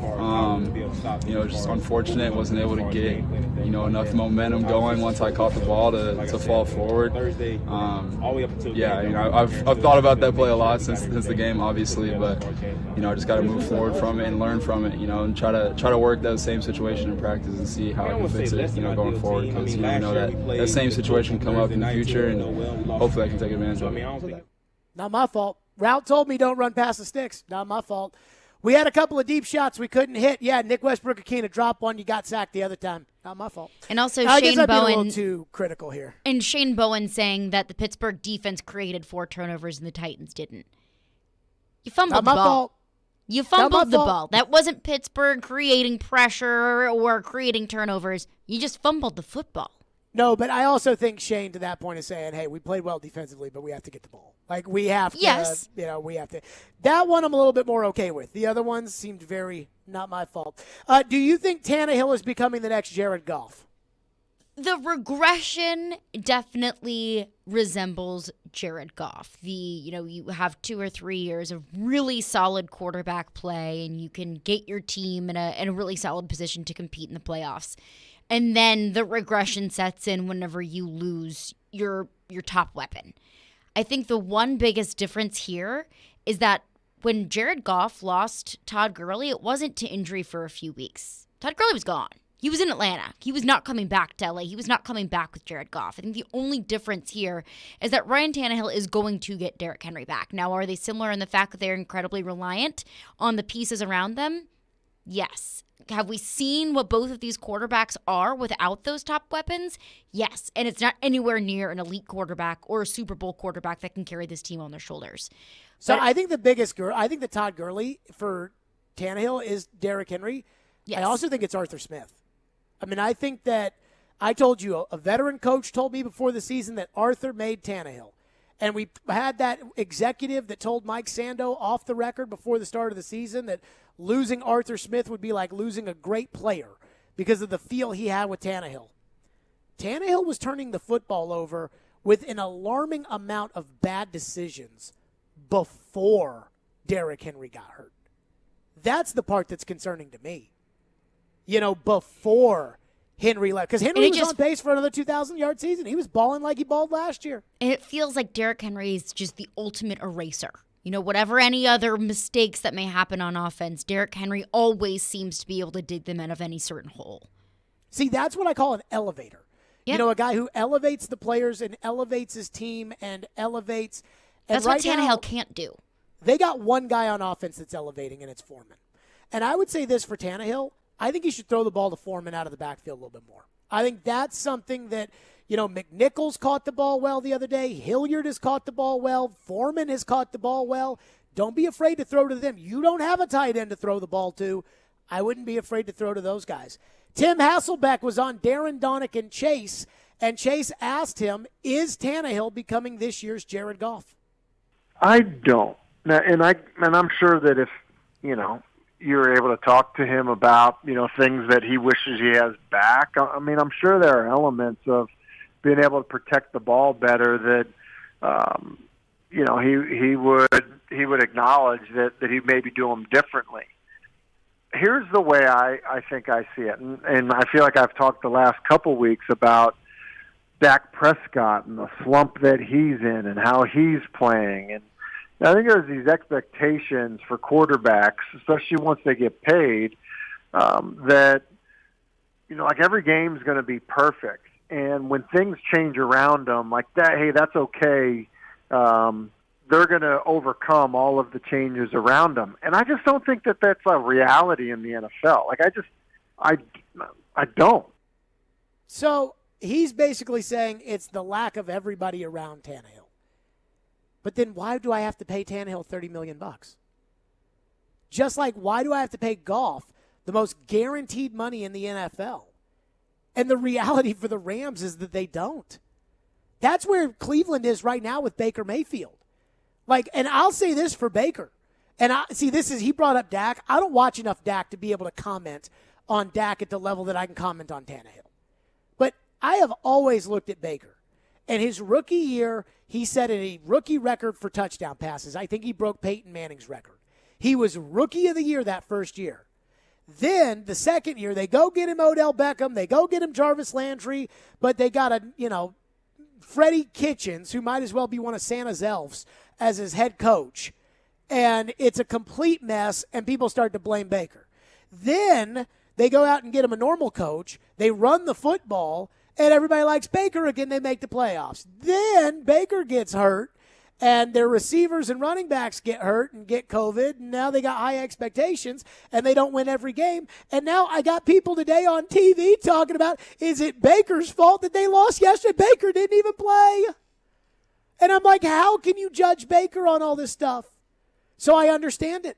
But this is the spot Cleveland's in, which is I can't pay Baker. Like, why do I pay Baker when he's not carrying my team? Because I can go get somebody else to carry my team. And that's how I feel about Tannehill. You could have gotten Tom Brady to come in here and be your quarterback. He would have done it. I know.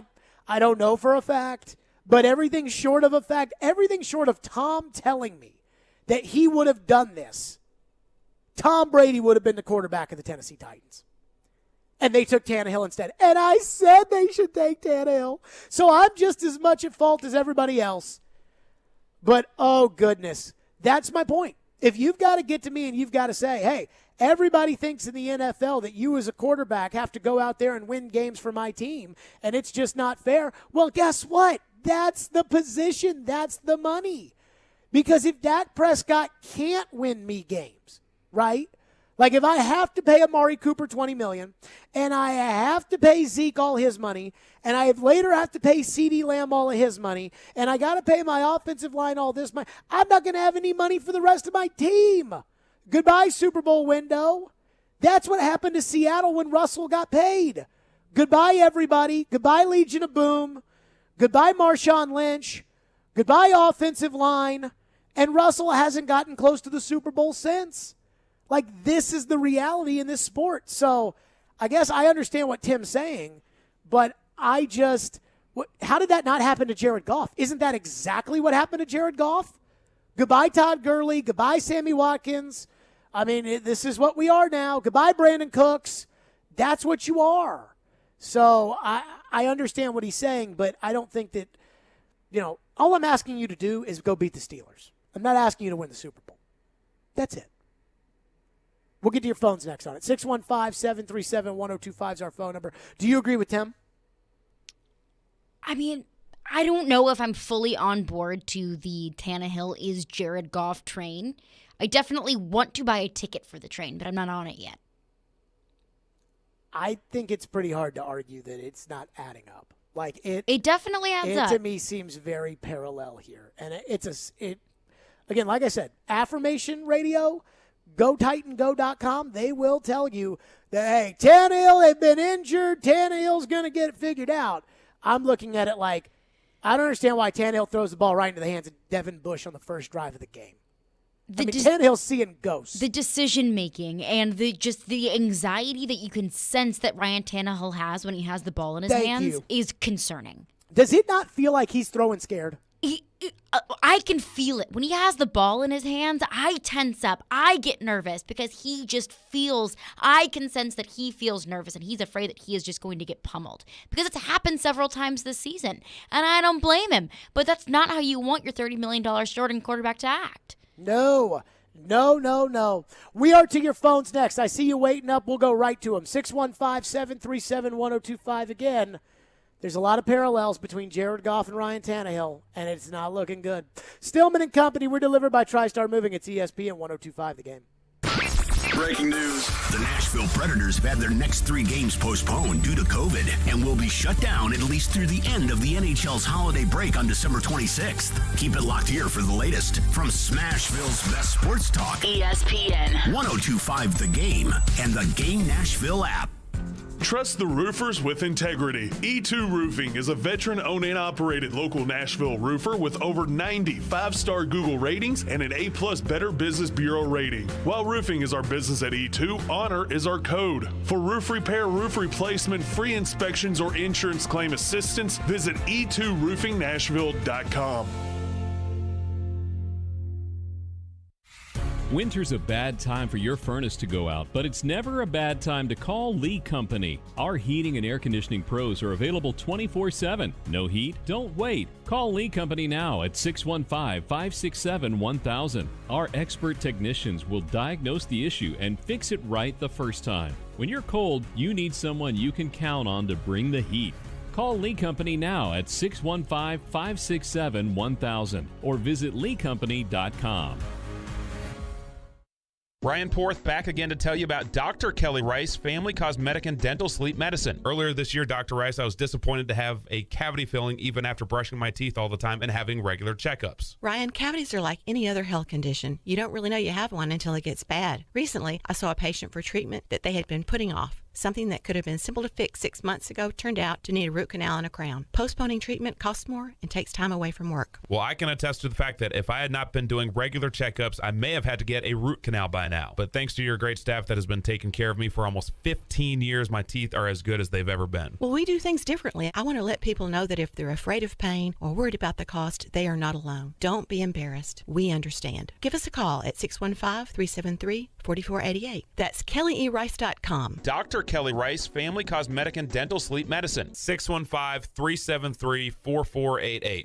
Mom, haven't you heard that commercial where the guy says your ride is here? I can't afford a new car, honey. But Mom, he said he'll finance anyone on any car. This car is embarrassing. Yeah, well, I don't trust car dealers. Mom, Franklin Motors has been in business since 1987. Let's stop in for a test drive. All right, wise guy. Let's go. Franklin Motors, the choice is clear. Franklin Motors, your ride is here. FranklinMotorsTN.com or come on by for a test drive. This holiday season, give the gift of Craftsman tools at Lowe's. With a heritage of performance and reliability, Craftsman is the perfect gift for the project people on your list. There's something for every builder, fixer, and creator you know. Choose from power tools, outdoor power equipment, mechanics tools, tool storage, and more. Shop in-store, online, or through our app, because there are more ways to holiday at Lowe's. And a gift from Lowe's is a gift that leads to more. U.S. only. Tune in to Stillman and Company every Friday at 5 o'clock. I am glad to be on this show. To hear from Nashville sports media personality Chad Withrow of Outkick 360. He's 6'4", he's 260 pounds, he runs 21 miles per hour. Brought to you by Apple Collision Centers. This could be the best game of the weekend between these two teams. Withrow joins Stillman and Company Fridays at 5. Happy to join you guys every Friday. On Nashville's best sports talk. ESPN 102.5 The Game and the Game Nashville app. Hey Nashville, this is David Price. You're listening to Nashville's best sports talk, ESPN 102.5 The Game. I know each turnover kind of has its own story, so to speak, but is there like a common theme in the fumbles, a common theme in the interceptions that you're seeing, over the last 4 weeks? Just, sometimes poor ball security. Quarterback center exchange. It gets kicked. The quarterback's going to pick it up. It gets kicked. The ball, the ball, I told the team, the ball's not round. We don't know which way it's going to bounce. We got to do everything we can to take care of it. Sometimes they make a good play. Sometimes, it's our own doing. Vrabel's just not going to tell you the truth there, I tell you, on the turnovers. Titans injury reports out, by the way. Julio Jones, Taylor Lewan, David Long Jr., and Larrell Murchison did not practice. If Lewan does not go tomorrow, then I'd be concerned. I don't expect Julio to go Thursday. Honestly, don't really expect much of anything from Julio. Good news, Deontay Foreman, full participation with that ankle injury. and then everybody else full participation as well. Let's go to your phones. Again, the question is Ryan Tannehill turning into this year's Jared Goff? John has been waiting patiently. He'll kick us off. Phone line's driven by WilsonCountyHyundai.com. Thank you for calling. Go ahead, John. Hey, Jared. John from Pittsburgh. How are you? Good. Go ahead. Hey, listen, I wanted to get a hold of you. I was listening to you yesterday, and I'm listening to you today. First off, I haven't called since Floyd's passing, and I want to tell you sorry for your loss. He was a great man. Yep. Okay. How much is Rodgers getting paid right now? A lot. Right. Okay. Now, you did watch the playoff game last year, right, when they were on the 10-yard line on third down? And Matt LaFleur brought out the field goal team down at 8 or whatever. Yeah, but on third down, he could have ran that ball into the end zone, right? Easy. That was an easy run. What's the point, John? Now, I'm getting to the point. Okay, get to it. They're spending a lot of money on Rodgers, and he can't run the ball into the end zone to win that game, and he blames it on the coach for kicking that field goal. Second of all, okay, I was at that game in Pittsburgh, and that was a hostile. I brought my 3 boys there. That was a hostile environment, and I was watching Tannehill in that pocket, and I was watching Lawan over there playing like he was on ice. And I guess Saffold didn't play, right? Correct. Okay, so then you have a T.J. Watt he had blood in his mouth. That was one of the most hostile environments I ever seen. Oh, please, that Steeler team sucked, and that's the problem. Thank you for your call, John. That's the problem. This is not limited to the Steeler game. This is not limited to, T.J. Watt was out there foaming at the mouth. He couldn't stop himself. They couldn't snap the ball. That had nothing to do with the hostile environment. Just like those terrible turnovers had nothing to do with anything against the Texans. Again, Tannehill loves to do this. You might be Tannehill's favorite call because Tannehill loves every turnover has its own story. It's not just one thing. I'll give you an example.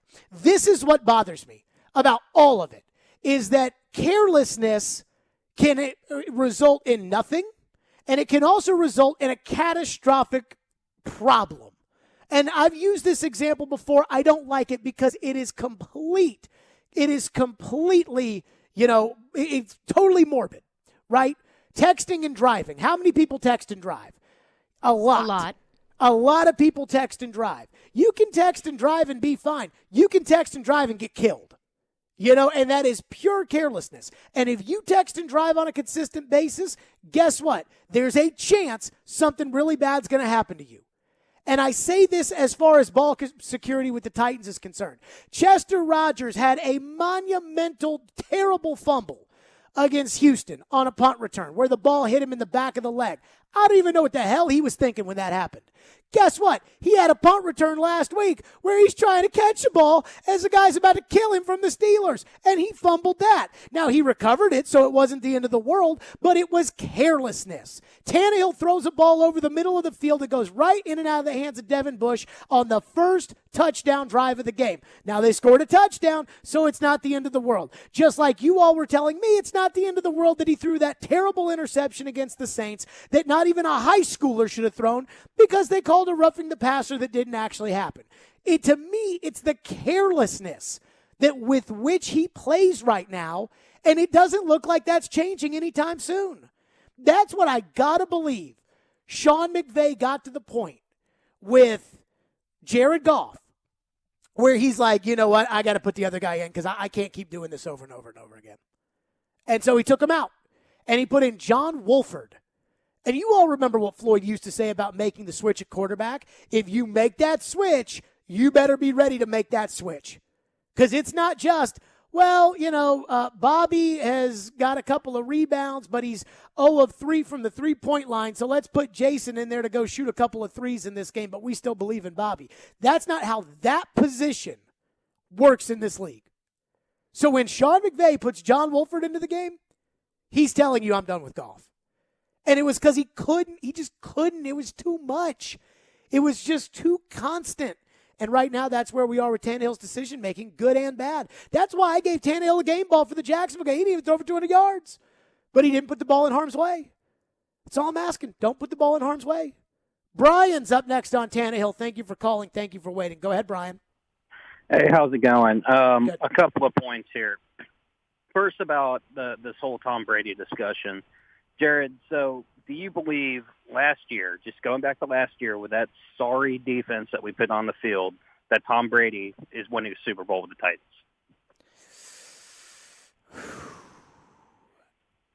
I thought that Brady probably would have gotten them one round further, and they probably would have gotten beat in Buffalo. If I had to be honest with you, I think they probably get beat because that Buffalo team was really good last year.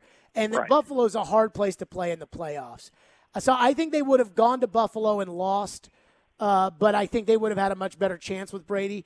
I think they have the number one seed in the AFC right now if Tom Brady's the quarterback of the Tennessee Titans. Okay, fair point. And, that's what I wanted to address with the Brady thing is the people that I've seen saying that, we would have won the Super Bowl with ease last year with Brady. He got carried by his defense in the Super Bowl and basically the playoff run into that game. I mean, if you recall watching that, they held the Chiefs to 9 points. Brady didn't have to do anything that entire game. So, who was the MVP of the Super Bowl? What's that? Who was the MVP of the Super Bowl? Right, I get it. I get that Tom Brady was the MVP of the Super Bowl. He also, didn't have to do anything. He literally sat there and dinked and dunked his way down the field, and his defense harassed Patrick Mahomes because the Chiefs' offensive line couldn't block anything. I do love the fact that we look at a guy throwing 3 touchdowns in the Super Bowl, and we're like, yeah, he didn't do anything. I mean, he didn't do much.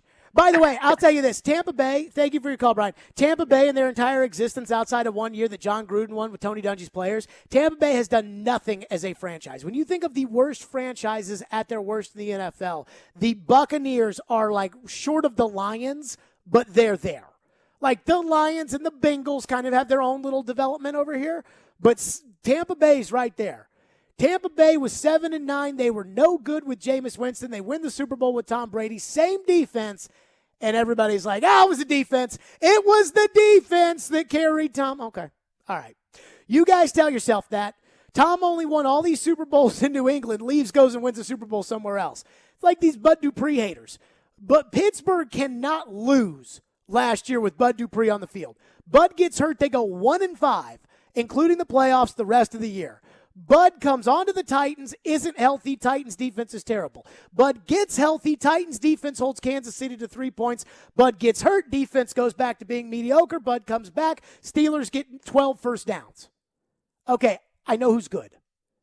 If you think for a second that Tom Brady and Ryan Tannehill are similar, you do not understand the NFL.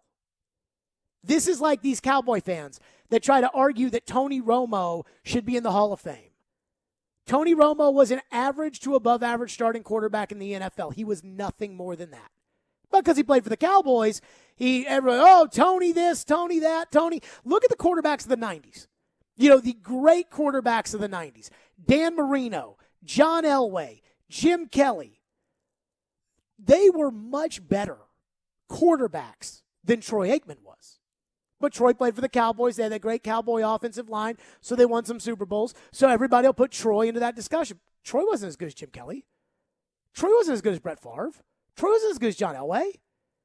I mean, it's crazy. These people, they look at this and they're like, Brady, what did Brady do last year? I mean, Brady, that defense shut down Mahomes, and it was all Brady. Brady had 3 touchdowns. 3 touchdowns. We just hope Ryan Tannehill doesn't throw an interception. He had 3 touchdowns in the Super Bowl last year. And I also love this, not to go on like a complete rant, but everybody's like, how did Brady do without his wide receivers this week, Jared? I'm like, these are 2 totally different things.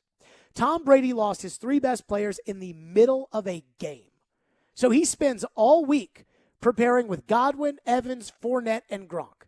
Those guys go out. Now he's got all these new guys in there that he hasn't even practiced with. Tannehill has had these guys as his receivers since training camp. I was there in Tampa Bay, and I watched the 2-minute drill where Brady runs onto the field with Godwin, Evans, and Gronk and Antonio Brown, and Tannehill's running onto the field with Cam Batson, Nick Westbrook-Akina, Marcus Johnson, and Anthony Ferguson. He's played with these guys. He's practiced with these guys. It's totally different. And I'll say this. Watch Brady this week. Watch Brady when he's got practice time with his guys. And all of a sudden, this Jaden Mickens that you've never heard of, he'll look a lot better. So the idea that, Tannehill and Brady wouldn't have made much of a difference. If you shot John Robinson up with some truth serum right now, and you said, John, who would you rather have at quarterback for the last 2 years? Because that's what this basically was, a 2-3 year decision. Who would you rather have at quarterback? And the money's comparable. Tannehill's 29.5, Brady I think is 25. So the money's very similar. I think John would tell you Brady. That's just me, though. I can't speak for him. Back to your phones on it next. 615-737-1025 is our phone number. 615-737-1025. Stillman and Company. It's ESPN 1025 The Game. From the Fox 17 News Code Red Weather Center. I'm Fox 17 meteorologist Greg Bobus, staying clear but also cold tonight. Low temperatures in the low 30s. Your Wednesday, middle 40s for high temperatures, the coolest day of this week, but loaded with sunshine from sunrise straight through sunset. This weather report brought to you by Hiller Plumbing, Heating, Cooling, and Electrical. Call the Happy Face Truck today. Hurry into Mattress Firm's year-end sale. Get up to 50% off select mattresses from Sealy, Serta, Sleepy's, and more. In stock for fast delivery. It's the end of the year blowout sale at Social Furniture. Closing out on Ashley's Furniture with up to 70% off. First come, first served on the best selection of furniture. Social Furniture has truckloads after truckloads of furniture with 100 loads of closeouts, samples, canceled orders, and discounted orders of Ashley Furniture. All on sale here at Social Furniture. $300 nightstands, now $99. $1,000 Ashley mattress, now $300. $200 bar stools, now for $59. $1,000 sofas, now $499. And recliners starting at $299. The best part is there's no waiting. Take your new furniture home today with Social Furniture's same-day delivery. They have 12 months same as cash. Hurry up and come down to Social Furniture's end-of-the-year blowout sale before it's gone. Visit Social Furniture on the west side at 5412 Charlotte Avenue or on the web at mysocialfurniture.com. Hey everybody, Robbie Stanley here to tell you about my friends at Jasper's. Jasper's is a casual restaurant and bar located on West End Avenue, equipped with TVs, a game room available for private events, a grab-and-go market, and free parking. Yes, free parking. This neighborhood spot is Nashville's new go-to restaurant and bar. You can try their selection of elevated bar food ranging from appetizers to chicken sandwiches to flatbread pizzas and the famous smash burger, as well as any of their delicious cocktails. So visit my friends at Jasper's, located at 1918 West End Avenue, and tell them that Robbie sent you. Hi, this is Chris Parker with the Big Machine Music City Grand Prix. We've got a lot to be thankful for this year after an amazing inaugural event. We'd like to thank all of the fans, partners, teams, and drivers who made it a success. Wishing everyone a happy holiday season and a safe and prosperous new year. See you in 2022. Let's be real. Mopping is a hassle. You have to fill the bucket, pushing a wet, heavy mop around, then cleaning the mop when you're done so it doesn't grow bacteria. A hassle on top of a hassle. Try Swiffer WetJet. With Swiffer WetJet, you start with a fresh pad and cleaning solution every time. And when you're done, you just toss the pad. Swiffer WetJet, the faster, easier, cleaner way to clean your floors. Robbie Stanley. Coming in off the water. Yeah. Coming in there to tailgate. Joe Rex Road. That was fun. Get your morning started with Robbie and Rex Road every weekday from 6 to 10. Presented by Volunteer State Bank on Nashville's best sports talk. ESPN 1025 The Game and the Game Nashville app. This is Stillman and Company. Delivered by TriStar Moving. Stillman and Company, do we have a thought, Caroline, or do we want to go to the phones? To the phones. Phone lines driven by WilsonCountyHyundai.com. What do we have? One texter texts into the text line and says, I think the rest of the teams are looking at the Titans as the terrible turnover Titans, and they are licking their chops. I mean, I do think that they're talking in meeting rooms about, hey, you can get one or two here. I think the Patriots did that the whole week. Like, I think that was, hey, we're going to get these running backs, and they're going to put it on the ground. And there may be some truth to that. I mean, here's the bigger issue for the Titans. Tannehill doesn't see guys. Like Tannehill last year, maybe this was Arthur Smith, maybe this was Jonnu Smith, but like Tannehill in the red zone, When he got down there, he was deadly. And he'd look off one guy and find the other guy, and there'd be a guy wide open in the end zone, and Tannehill would deliver it with the most beautiful strike for a touchdown. This year, Tannehill throws the ball, and there's a linebacker standing right there to intercept it. And I think in 2 of the last 3 weeks, Tannehill's put the ball in the hands of a linebacker, and they haven't intercepted it. Kyle Van Noy had one in the Patriot game. Devin Bush had one in the Steeler game.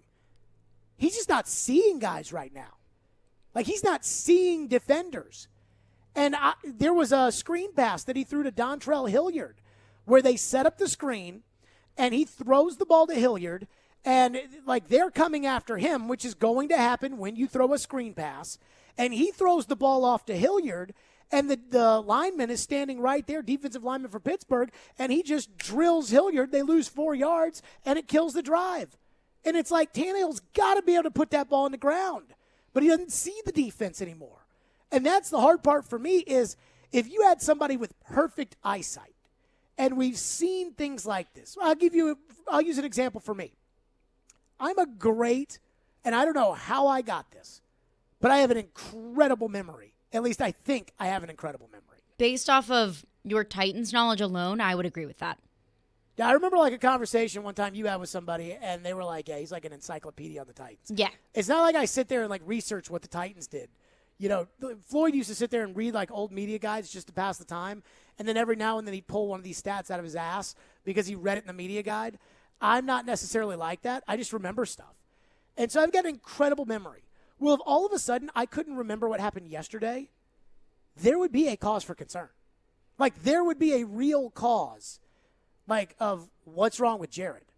Like, is Jared on drugs? Like, did Jared have, like, what's going on here?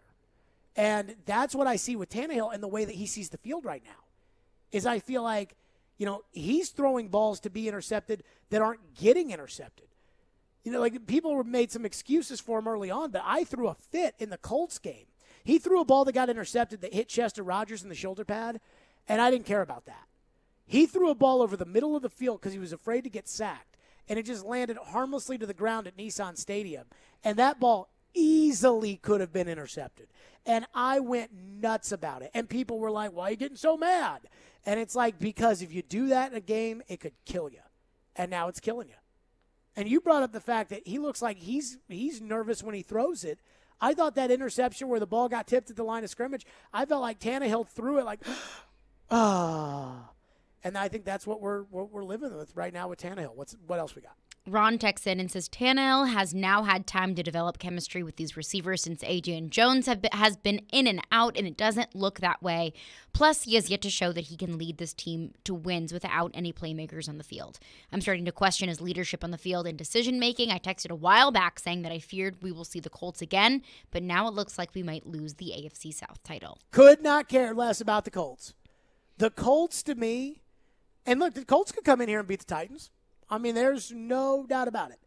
But here's why I'm not worried about the Colts. Because whatever happens with the Colts is a reflection of the Titans. In 2003, the Titans and the Colts were neck and neck for the AFC South, and this was when Peyton Manning and Steve McNair shared the MVP award. And they played a game at Nissan Stadium in December that was one of those kind of winner-take-all games for the division, or winner got the edge up. And just like Anthony Ferkser fumbled away that game 2 years ago when you played the Texans, in this game, Eddie Berlin was sent back to kick return, and he fumbled a couple of times, and Peyton turned those short fields into touchdowns. And so the Titans had to claw their way back for a chance to win the game. Now, this is the year that Steve McNair won the MVP. So, like, we in that stadium believed you give Steve the ball, and Steve will find a way. So Indianapolis is going to punt. Perhaps the division is on the line. And Indianapolis punts, and Justin McCarron fumbles the football, and you lose. Off to Foxborough you go. That right there, that's when you're worried about the Colts. Because that Colt team could have won the Super Bowl. They ended up in the AFC title game that year, but you could have won the Super Bowl. You were competing for a championship that year. You were, New England was, Indy was. You all were competing for a title. And that's when you worry about the Colts. I am not worried about the Colts whatsoever. And this is the reason why I'm not worried about the Colts. I'm not worried about the Colts because if Indy comes in here and beats you, Or if you choke away the division and lose 2 of your next 3 and Indy wins out, which is what would be required, if that happens, that's a reflection of you. Indianapolis is not going to win the Super Bowl out of the AFC. They're not going to go to the Super Bowl out of the AFC. They have no chance to win a game in Kansas City. They're probably not going to beat the Patriots again if they play them in Foxborough. They're not well coached enough, and they're not quarterbacked well enough. Today, Tim Hasselbeck said on the midday show that he still thinks Tannehill's better than Carson Wentz. And now the Indianapolis media would tell you that Carson Wentz is, oh, yeah, Carson, he's really turned it around. No, he's turned around and handed the ball off. Frank Reich was asked today, you think Carson's going to have to win you a game? Pretty much said yes. So I'm not worried about the Colts. And if the Colts pass you or if the Colts beat you, then that's a reflection of your problems. And that goes back to the whole discussion that we started this hour off with, which is, can you look in the mirror and look at the Titans and see the problems? Can you look at Tannehill and see that he's regressing like Jared Goff did? Because Sean McVay saw the problem, realized the mistake he made in the investment in Goff, and after 2 years of it, he got rid of him. John Wolford in at quarterback. Goff goes in when Wolford gets hurt, and as soon as the season's over, is Jared your quarterback? He's our quarterback right now. But is he your quarterback? He's our quarterback right now. Week later, Matthew Stafford's our quarterback. Can you do that? Can this organization do that? Can they look in the mirror and see how in the world it's been that they've got a practice squad right tackle at, on TJ Watt, because they've spent 2 high picks on tackles and they can't draft one? Can they look at themselves in the mirror and see that? I don't know the answer. 615-737-1025 is our phone number. I've got a gut feeling on Julio Jones that I want to get to, but I wonder if the gut feeling actually matters for the Titans. We'll get to that coming up next. FanDuel Sportsbook is my official sportsbook app. To turn every Tuesday into payday with TNT Tuesdays on the FanDuel Sportsbook app. It doesn't matter win or lose. FanDuel is giving all customers $10 back every Tuesday. Just bet $10 or more on a same-game parlay on any NBA on TNT game. There are so many NBA market options to choose from, like player point total, rebounds, assists, money line, over, under, point spread, you name it. You can root for your favorite players or your favorite teams. And you got a chance to put down a small bet and win big because odds are high, which result in great payouts. It's the perfect way to turn that small bet into a big-time score. Win or lose, you're guaranteed to get $10 added to your account. FanDuel's easy to use, it's easy to register, and they have live betting, so it's easy to place your bet during a game if you see a trend you like. When you win, you'll get paid in as little as 2 hours. Just get $10 back every Tuesday, win or lose, with TNT Tuesdays. If you're new to FanDuel, sign up with the promo code JGM and get your first bet risk-free up to $1,000 and make every moment more this NBA season with promo code JGM. Exclusively on the FanDuel Sportsbook app. 21 and older and present. Tennessee bonus issue is non-withdrawable site credit that expires in 7 days. Max bonus $10. Restrictions apply. See terms at sportsbook.fanduel.com. Gambling problem? Call the Tennessee Red Line 1-800-889-9789. The MTSU Blue Raiders live here. Touchdown, Middle Tennessee! Yes, sir! And when you're in the borough, tune us in on 97.5. In the end zone, caught, touchdown! We are Nashville's best sports talk. ESPN 102.5 The Game. ElectronicExpress.com. We make it happen. Do great prices and selection on trucks and SUVs still exist? They do in Truckville. Sarah Chevrolet Buick GMC of Nashville has the largest selection in Tennessee. And we keep getting fresh stock on our lots every day. We're committed to offering you our best price and a 5-star experience, which is why we're still known as the destination for trucks and SUVs. Come visit Truckville, Tennessee today in person or online at sarahnashville.com. This holiday season at Genesis Diamonds, a spectacular selection of luxury pre-owned Rolex watches. Hi, I'm Charlie Rivers, and I have been a Rolex expert for a very long time. Nashville's Charlie Rivers invites you to see the largest selection of luxury pre-owned Rolex timepieces in Tennessee. I have never seen so many luxury pre-owned Rolex watches in one spot. Genesis has Sea Dwellers, Datejusts, Submariners, Daytonas, Pepsis, Batmans, Air Kings, hand-selected premium timepieces in pristine condition. selection. Watches you can't find anywhere else for men and women. I'm so excited that I can finally give my customers what they want. And at Genesis, there are no wait lists and no minimum spend requirements. Nothing stands in the way of you and your dream timepiece. Come say hi, and I will help you find the perfect luxury pre-owned Rolex you've been dreaming of. Come reward yourself or someone you love this Christmas with a luxury pre-owned Rolex. Genesis Diamonds in Green Hills and Cool Springs.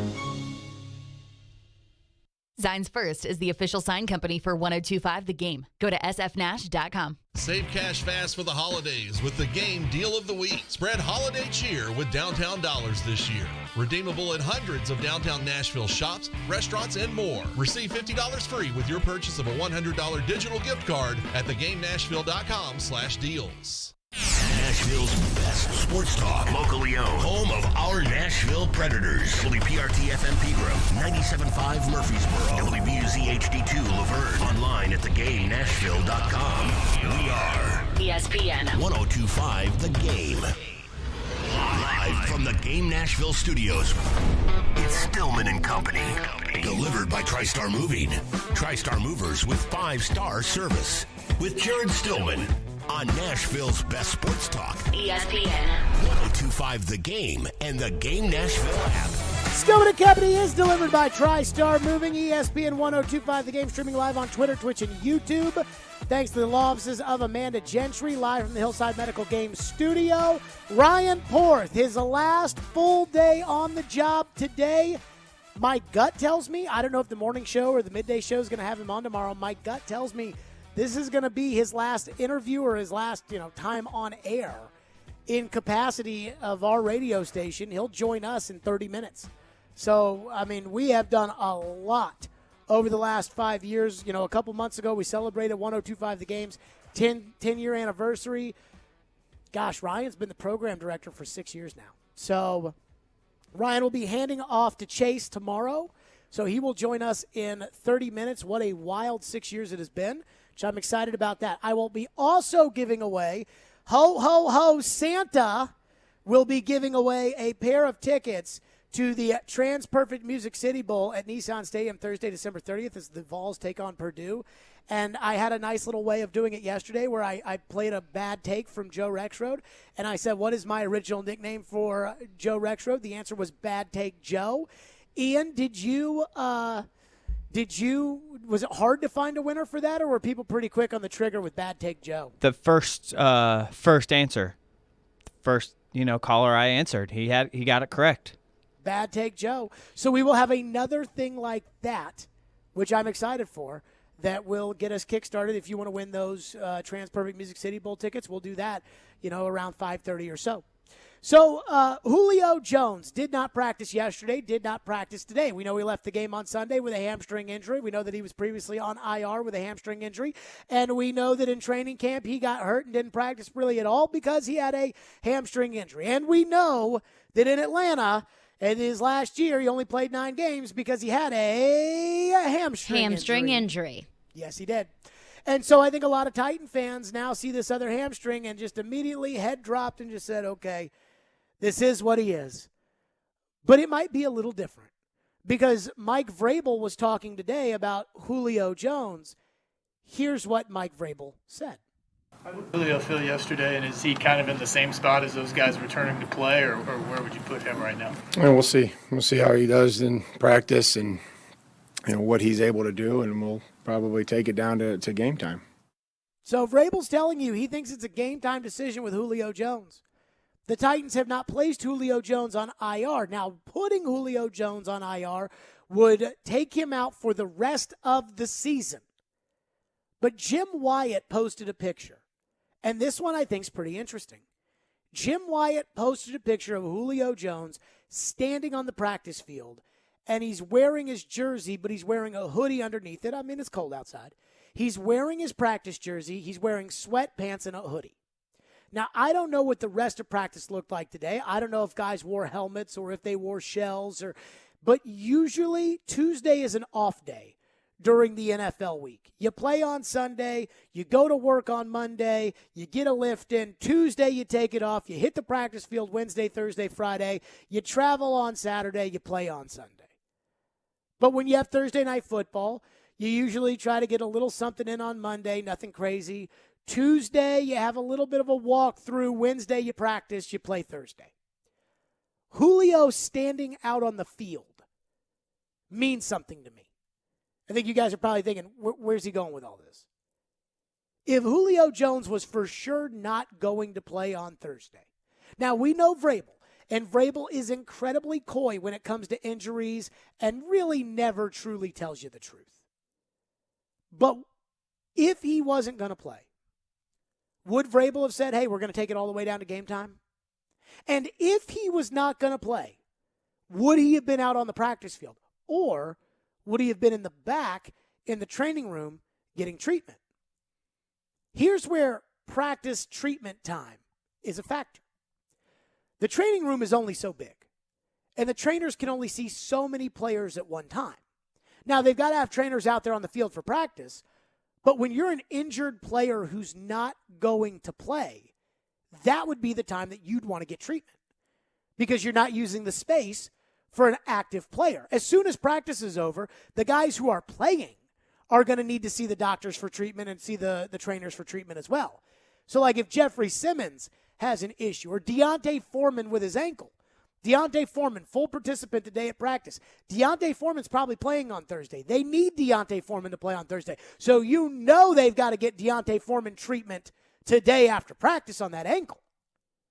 So if you're not going to play, that's probably when they'd want you in the training room to get treatment so that the guys who are practicing can practice and then they can come back in and get treatment. And another reason why I think it's interesting that Julio's out there on the field is because if they're walking through the game plan for San Francisco, you want Julio out there observing what that game plan is. So I think there's a legitimate chance Julio plays on Thursday. And you wonder if the Titans had Julio out there, got a lead, and not, hey, we got the lead, we think this game's iced away, Julio, sit down, but got a lead, and Julio said, guys, it's a little tight. And you're thinking it's cold weather, we've got a lead, we're going to run the ball. Okay, shut him down. And I'm not saying they assumed a win, but they looked at it and said, okay, he's a little tight, Steeler game, already got a chance to win it. Let's see if we can win it with the guys we have, shut them down so that tight doesn't become an issue, and I wonder if that's part of it too. Could be totally wrong. Could be that Julio doesn't play for another 3 weeks like every time that he gets hurt, and they're just not putting him on IR because if they put him on IR, he'd be out for as long as they go in the playoffs, or he's out there on the practice field because they want Julio to show he's a good teammate. Could be totally wrong, but I think there's a chance Julio's going to play. Here's the bigger question. Does anybody care if Julio plays? He hasn't shown this year that he's an impact player anymore. He certainly hasn't shown that you can count on him. He hasn't really shown anything. So if I'm sitting there saying, a month ago, if I had told you all, Julio Jones might play, you'd be like, Julio might play? Just like right now, I think there's a lot of people that are like, AJ might play, and yes, that one matters. Do we care if AJ plays? Yes. But do we care if Julio plays, Caroline? So there's one argument that the pro-Julio people still use, even knowing what Julio has done, or the lack of what Julio has done for the Titans so far this season, and that is when Julio's out there, other defenses have to scheme for him, and that takes a defensive back off of another receiver, which is true. It's another body that you have to scheme for, and it's another body that you have to cover. But if I'm a defensive coordinator, I'm not looking at Julio Jones and what he is this season as, oh, no, we got to double-team Julio. We got to put our best personnel on Julio Jones because that's the biggest threat out there. I don't see that. A few years ago, 100%. He would have been double-teamed all day. But Julio is averaging, 25 yards a game? It's that. He's not doing anything. So that's really the only argument that I think anyone could make to is if Julio plays, does that matter? Is that a factor? That's the only argument that you can make for that. Does anybody believe that? Well, when we talked about Julio last week, and if he came back, and what kind of a role could he play in the Steelers game, that's what the pro-Julio crowd was saying. Does the pro-Julio crowd still believe that, though? Like the idea of, hey, you got to respect Julio Jones. We heard it last week. And I don't know if the Steelers game was the straw that broke the camel's back, but that's what the argument is. I'm not saying that I agree with it. We had this a month ago. You got to respect Julio Jones. He's going to the Hall of Fame. And every caller that called in and said that, I said, then why do defenses not have to scheme for Adrian Peterson? Well, Adrian Peterson is – no. Adrian's old and Adrian's hurt. Julio's old and Julio's hurt. I mean, if you're saying that, hey, a defense has to respect him because they have to take a corner and put him on Julio Jones, a defense has to take a corner and put him on Cody Hollister. Like, that's like yesterday I heard I'm just Darren saying that's talking what the about argument this. is. But it's a bullcrap argument. I know it is. I heard Darren yesterday asking the question, why would teams be worried about the Titans passing? Willie was making the point that without Derrick Henry, teams don't have to sell out to stop the run, so it makes it harder for Tannehill to pass. And Darren's like, why? Why should teams sell out on the pass? Why should they this? Why should they? And I'm like, because everybody puts safeties back so you don't throw a ball over their heads. Like, because that's basic football. It's like Dennis Rodman could not shoot a basketball. And yet, if you played basketball, there would be somebody who would have to be in the vicinity of Dennis, because if Dennis just stands there, he's probably going to shoot it, and he might make it. Or if Dennis stands there and you don't guard him, Dennis is going to dribble right in and dunk the basketball into the hoop, and they're going to score. So you have to have something. It's like the idea of, if you didn't have that third baseman out there, who would have, made all those plays on all those ground balls? Somebody else would have been at third base, and they maybe wouldn't have made as many great plays on the ground ball as that guy did. But there's going to be a lot of ground balls that got fielded because they had that player out there. Julio Jones right now is a replacement-level player, and defenses are treating Julio like a replacement-level player. And I don't think that Julio being in or out changes the game plan of the 49ers staff. I think isn't D'Amico Ryans their coordinator? I think that sounds right. Let me see. I think it might be, the old Texan linebacker. It's not going to change. Yes, he is plan. the D coordinator. There you go. Pull that out of my rear end. It's not going to change D'Amico Ryans' plans. A.J. Brown gets out there, I think it's going to affect what D'Amico Ryans does. So I asked, Ian, do you care if Julio plays on Thursday night? I would kind of agree. I mean, normally I would say no. However, if AJ and Julio are both in, I do think that is, just getting Julio. But if you add AJ and Julio, I think that might help a little. Do you care at all if he gets in there? I mean, I think the threat of AJ and Julio obviously is more, demeaning than just Julio alone. But I mean, if Julio Jones plays, if Julio Jones doesn't, it's not like he made any sort of difference in the Steelers game, and that wasn't the only game that he's played that he hasn't really made a difference. So, would I rather have Julio than no Julio? Yes, but I really don't know how much of a difference that makes. I don't care either way. I mean, honestly, if he gets in there, he'll catch 3 balls, 31 yards, whatever. That's the same you're getting out of Rodgers, the same you're getting out of Westbrook Akina, the same you probably could get out of Hollister. That's what he is now. I mean, right now, if you told me I could get him where he is, or I could get Tajay Sharp back, and you all know I couldn't stand Tajay Sharp, might take Tajay, because at least Tajay can stay on the field a little bit. My goodness gracious, this Julio thing, what a train wreck. What an unmitigated disaster. 615-737-1025. We're right to your phones next on the Titans. Stillman and Company. It's ESPN 1025 The Game. Breaking news. The Nashville Predators have had their next 3 games postponed due to COVID and will be shut down at least through the end of the NHL's holiday break on December 26th. Keep it locked here for the latest from Smashville's best sports talk. ESPN 1025 The Game and the Game Nashville app. Attention Nice List recipients. The Mercedes-Benz winter event is here. Make this season your reason. Forget the halls, deck the garage. Hark, the turbo engines sing. Like hot cocoa in a blizzard, this opportunity won't last long. Hurry for these exclusive offers from Nashville's 2-time Best of the Best award-winning Mercedes-Benz of Music City. Just one exit from the airport. Go to mbofmc.com. Hey, it's Chase McKay. BetMGM, the king of sportsbooks, welcomes you with the lock of the year. So pay attention. All you have to do is place a $10 moneyline wager on any pro football game. And if any team scores a touchdown, you'll win $200 in free bets regardless of your bet's outcome. That easy. Just use the bonus code 1025game200 when you make your first bet. Enjoy football like never before with BetMGM's live betting options and boosted odds specials at your fingertips all season long. Download the app or go to BetMGM.com. Use that code 1025game200 to win $200 in free bets if any pro football team scores a touchdown. Visit BetMGM.com for terms and conditions. 21 years of age or older to wager. Tennessee only. New customer offer. All promotions are subject to qualification and eligibility requirements. Rewards issued as non-withdrawable free bets or site credit. Free bets expire 7 days from issuance. For problem gambling support, call the Tennessee Red Line at 800-889-9789.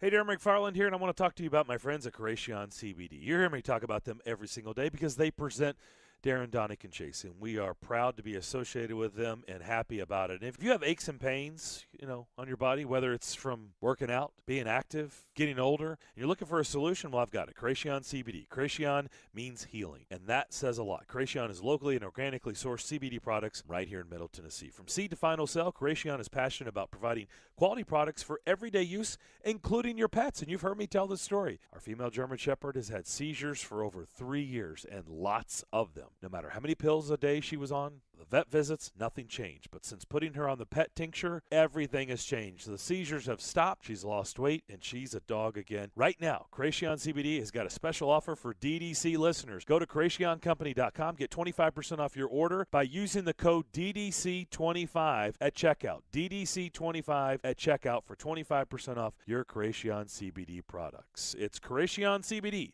curated for life.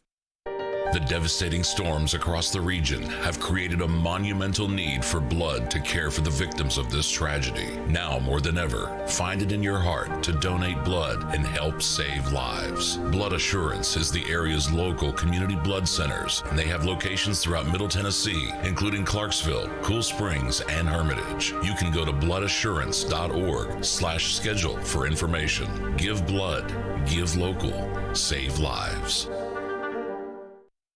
5G is here, but the big carriers want you to sign a pricey long-term contract to get in on the action. Well, no more, because Straight Talk Wireless has rolled out 5G coverage nationwide, with plans starting at just $35 a month with no contract. And get a Samsung Galaxy A32 5G for only $299, all on America's best networks. 5G coverage, 5G phones, less money. Straight Talk Wireless, no contract, no compromise. 5G capable device required, actual availability, coverage, and speed may vary. If you've missed any of today's show, just search Stillman and Company on Apple, Spotify, or your favorite podcast platform. In time, when you have the short week, does your approach change at all? Is it about cramming a week's worth of work into 3 days, or do you have to make some sacrifices and do things differently? You're trying to get as much in as you can. You don't want to burn yourself out, so to speak. Rest and recovery is huge, but you still want to be prepared. You still want to see what they've done on tape. You still want to know exactly, what checks, what changes we're making throughout the game based on what we see. So definitely, crams everything in a little bit, but you want to go in prepared. There you go. That was Ryan Tannehill. Again, Julio Jones did not practice today. A.J. Brown will probably know tomorrow, I would think, if the Titans are going to activate him. Here's what my gut tells me.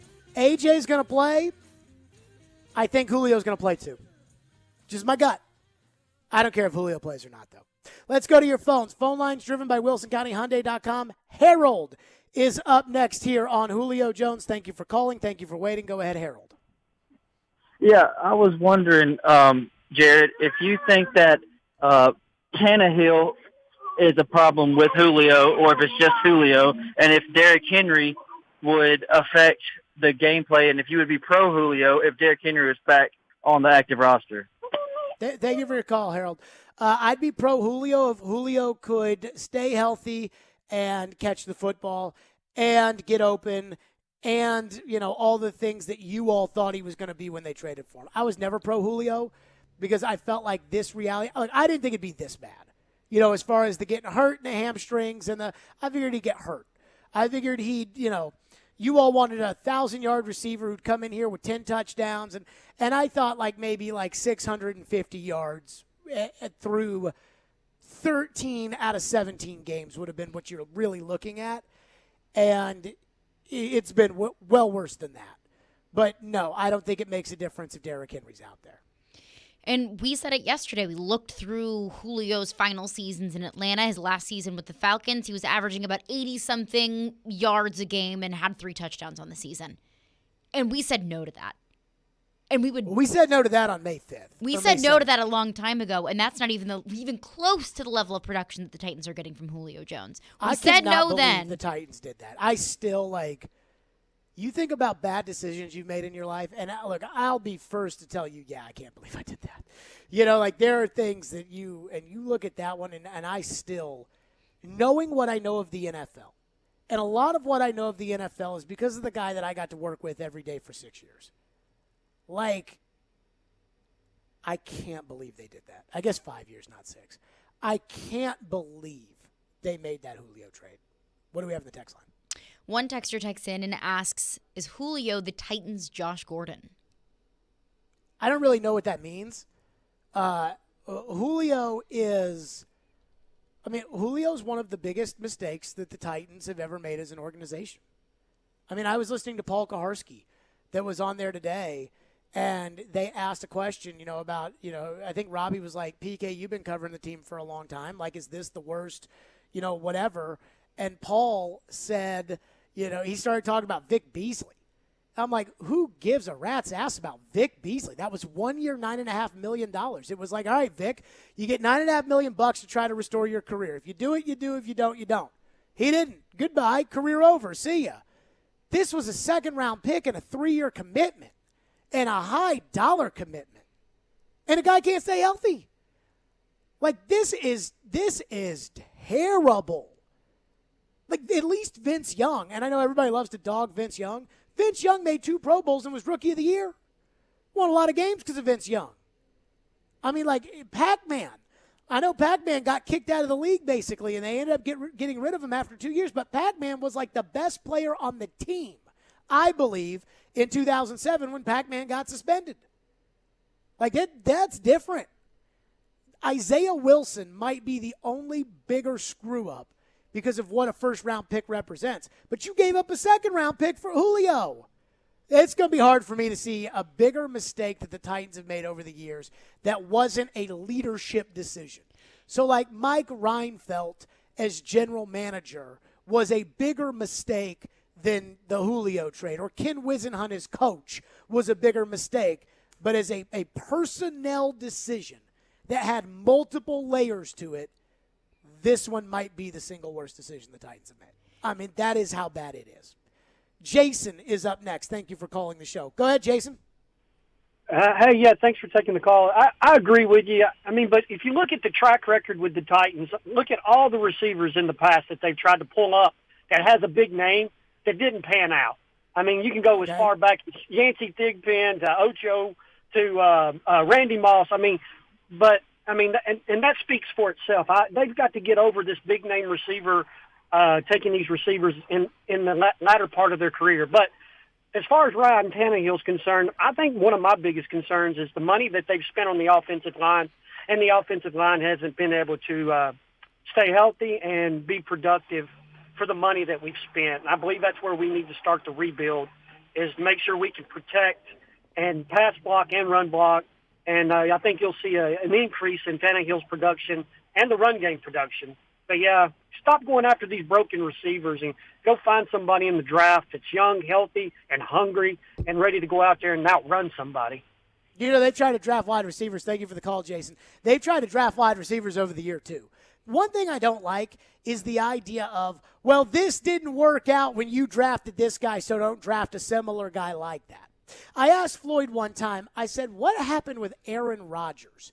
And he said Jeff Tedford, who was the head coach at Cal, who I believe just became the head coach at one of these colleges that was playing a bowl game this weekend.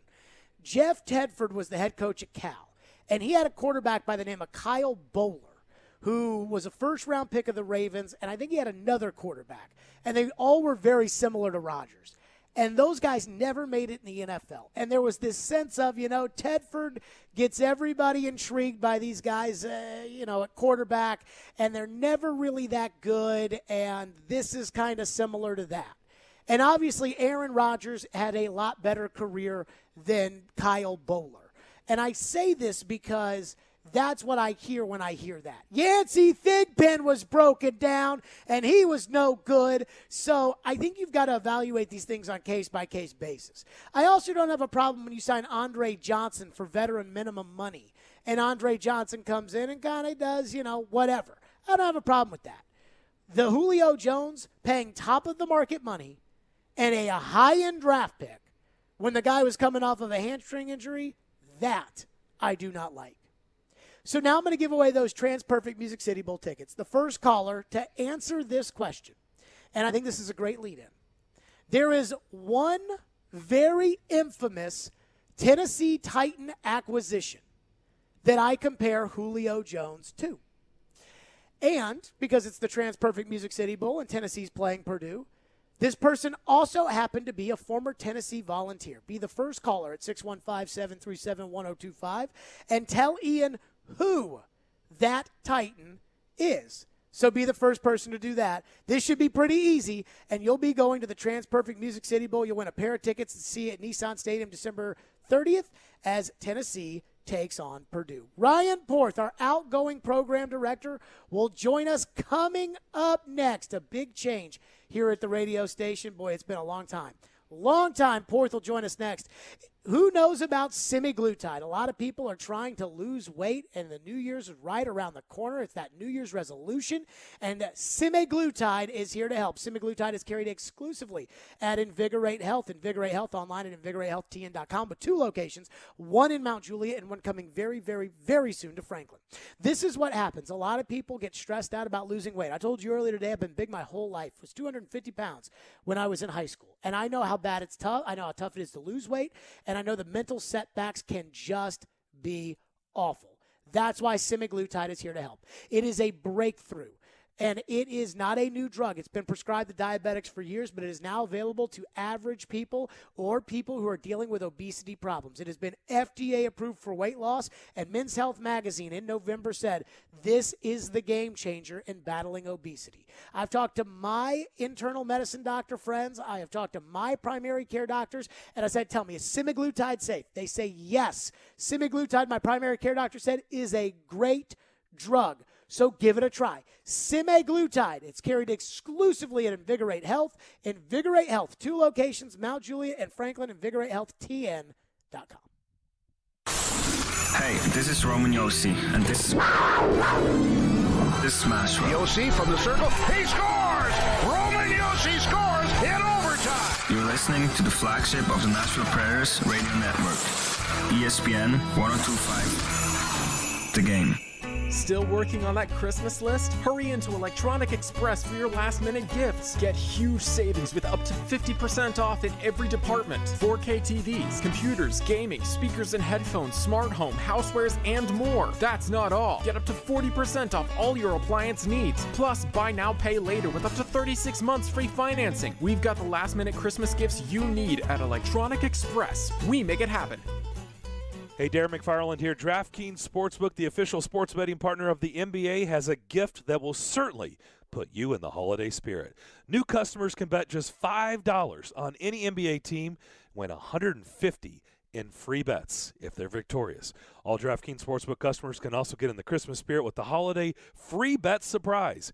Everyone will get a free bet up to $50 instantly as DraftKings gives away up to $10 million in prizes. DraftKings is safe, secure, and reliable. Best of all, you can deposit and withdraw your cash whenever you want. Download the DraftKings Sportsbook app right now. Use that code 1025GAME. Bet just $5 on any NBA team and win $150 in free bets if they're victorious. That code again, 1025GAME, this Christmas week at DraftKings Sportsbook. You must be 21 years of age or older. Tennessee only. Restrictions do apply. See DraftKings.com/sportsbook for details. If you or someone you know has a gambling problem and wants help, call or text the Tennessee Red Line, 1-800-889-9789.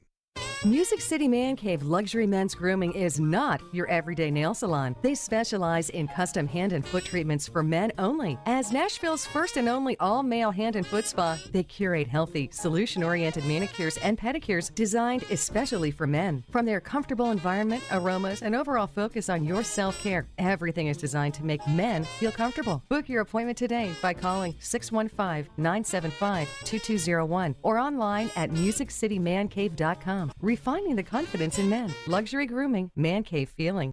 ESPN's Turon Davenport breaks down the Titans like no other. On the field chemistry, I don't think it's going to be a problem. It's just going to be a process. Catch TD Mondays at 11, Thursdays at 3, and Fridays at 8. Plus, the Talking with TD podcast drops every Wednesday. When you draft players, it's not just for one season, it's for a career. Presented by FreedomTireGuys.com, Nashville's premier mobile tire company, and Craneworks and Rental Works, your source for crane and equipment rental. Visit Craneworks.com. Nashville's best sports talk. ESPN 102.5 The Game and the Game Nashville app.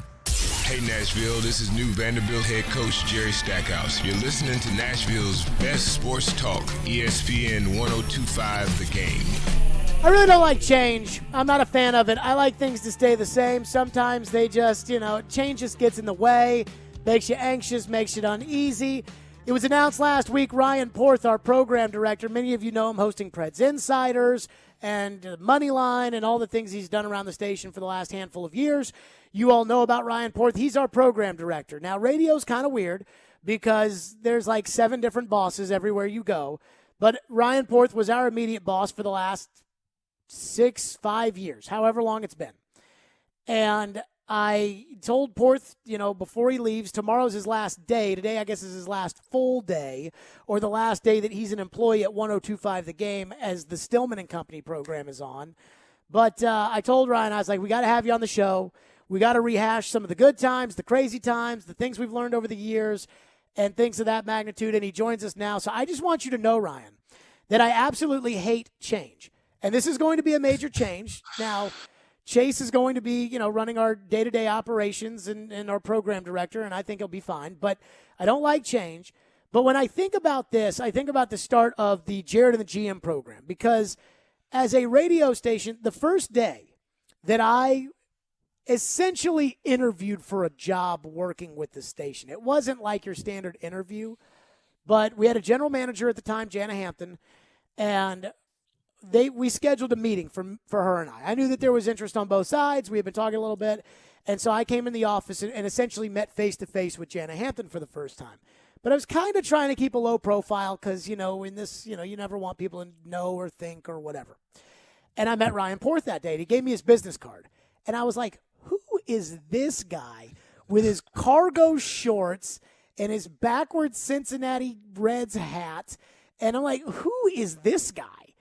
And later it got to a point to where, when I started working here, Ryan was producing the afternoon show, and I was doing a mid-morning show, and all of a sudden, they put the Jared and the GM program together, and it's me, Floyd, and Ryan.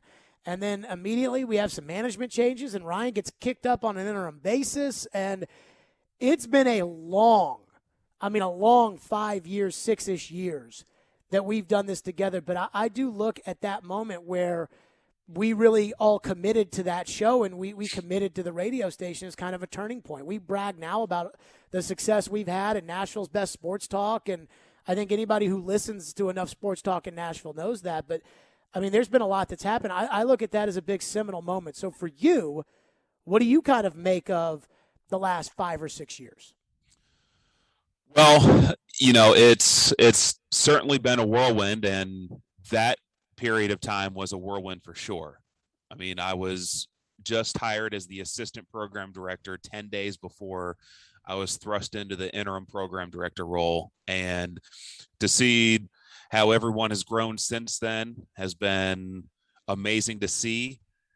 I was only on the board with you and Floyd for like a week before all of that happened. And I remember the first day of that show, Dorial Green Beckham was out at Titans camp, and Floyd, very un-Floyd-like, mentioned that he would trade DGB, and the two of us, I believe, we were texting right after that thinking, what is Floyd doing? Like, this is so unlike Floyd. And then the next day, DGB got traded to the Eagles for Dennis Kelly, which was one of John Robinson's most underrated moves. But you mentioned how it's been a long 5 years, but I would say on the flip side that it has flown by. It has been a complete whirlwind.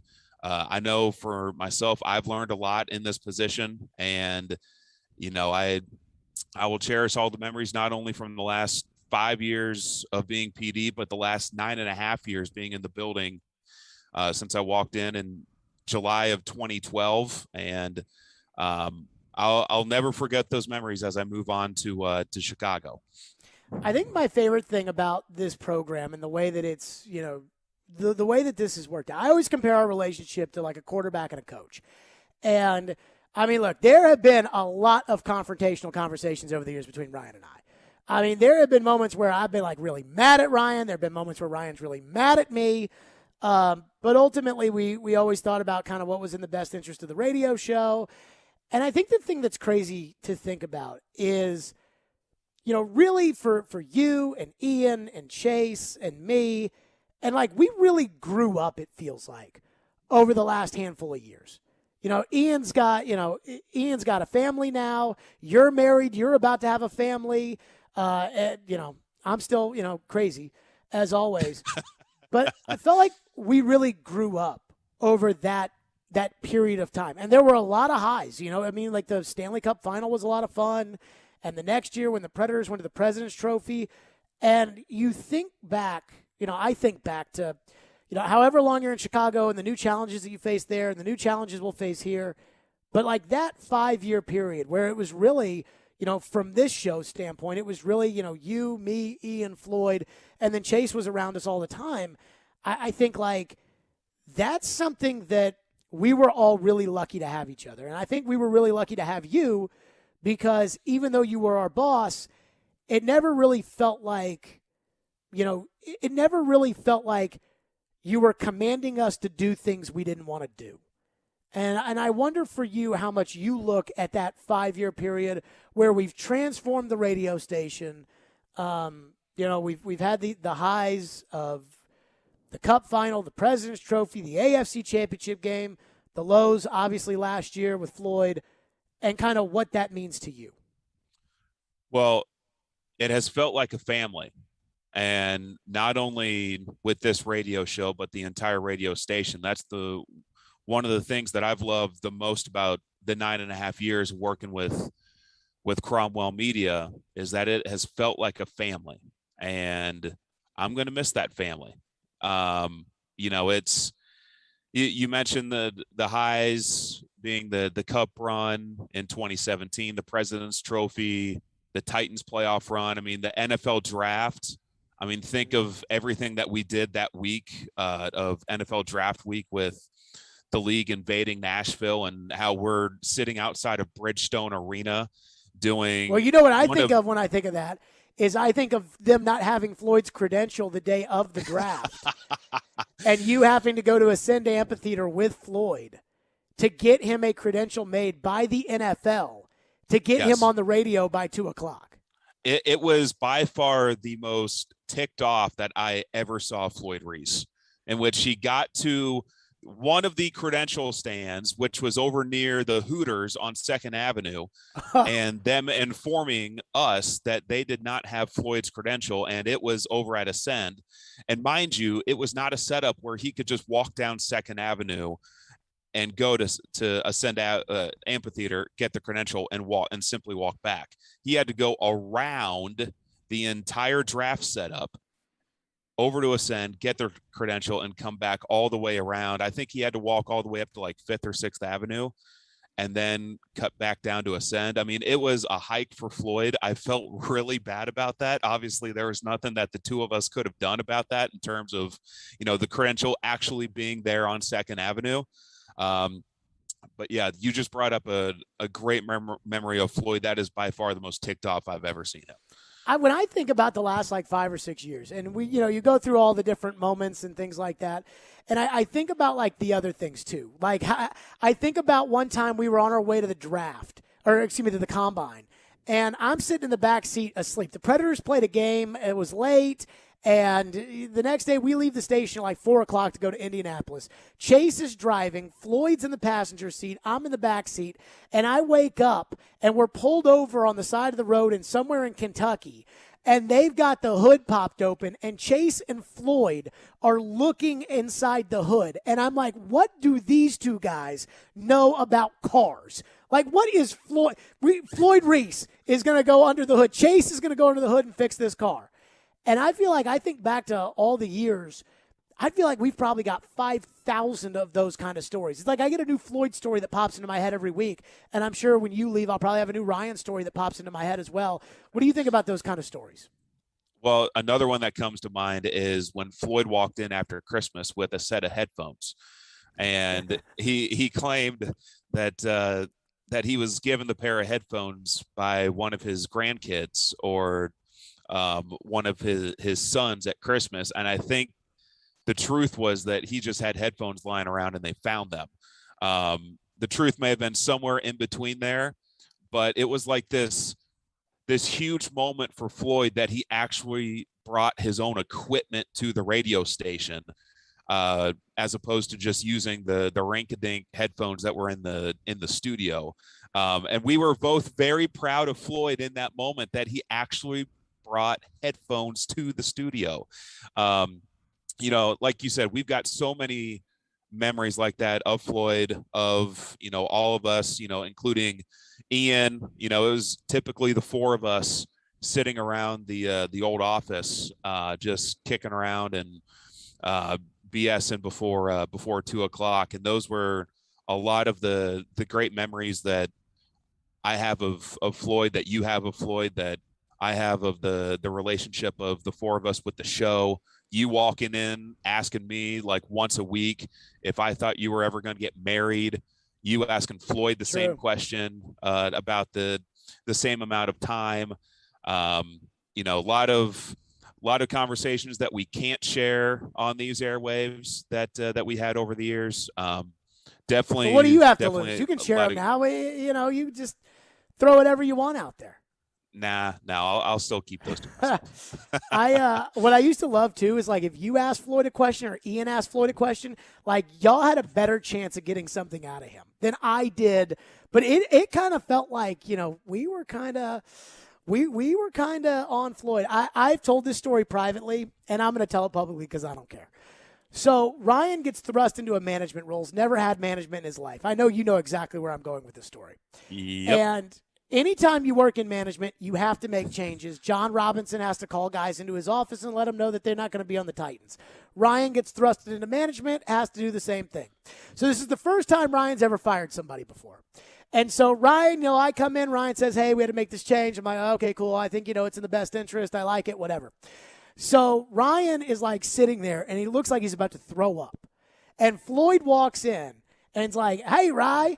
And Ryan goes, hey, Floyd, we had to make this change today. And Floyd looks at you and goes, first time you ever fired somebody? And you were like, yeah. And he just goes, ha, ha. And when he did that, like, I lost it. Like, I could not contain it anymore. And he was like, you'll get real used to doing this. And I think back to, like, those kind of stories, like when I talk about how we grew up. We really grew up with Floyd, and then, obviously last year.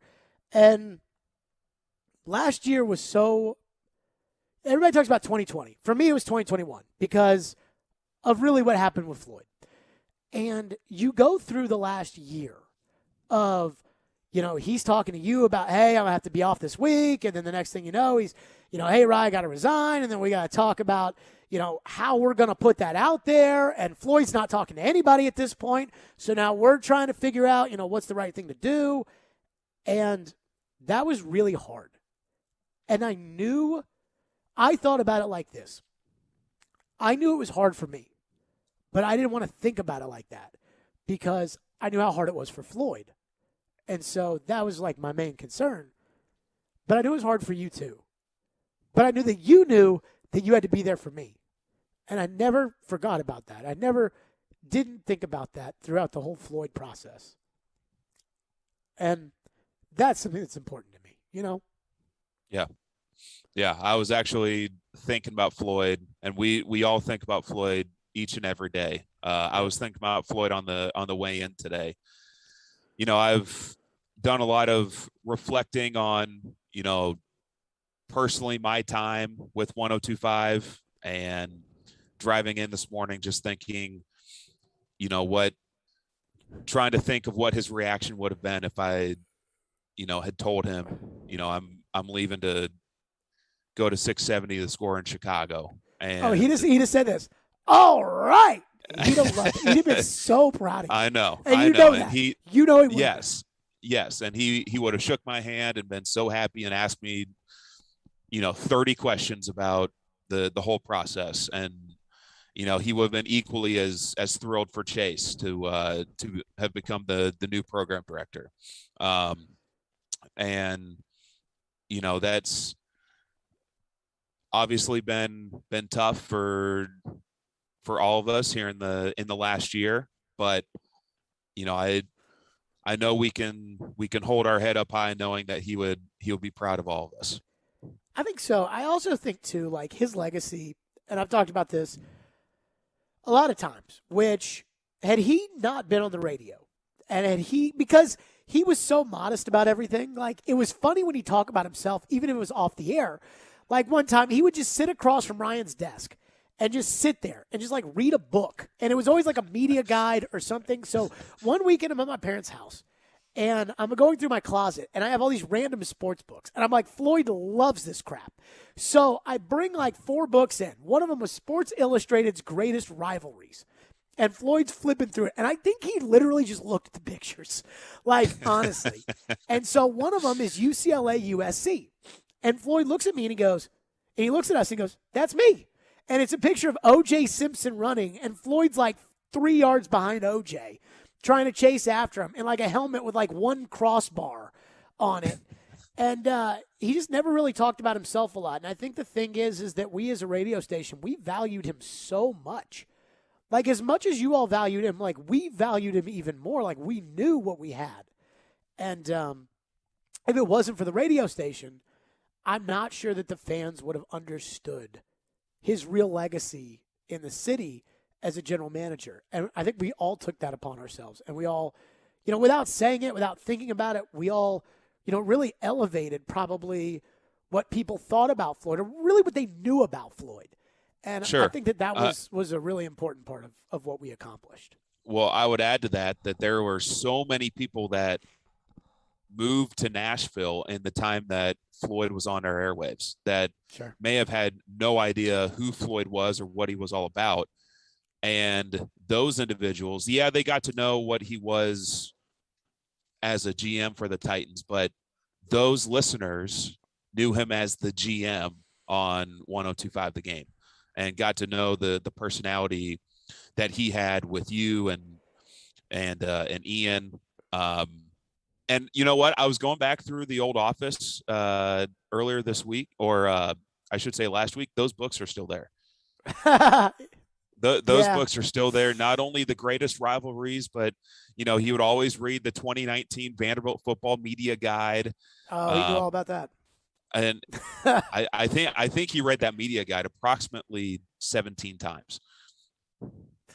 When people ask you what is it like to work with Jared Stillman, what do you tell them?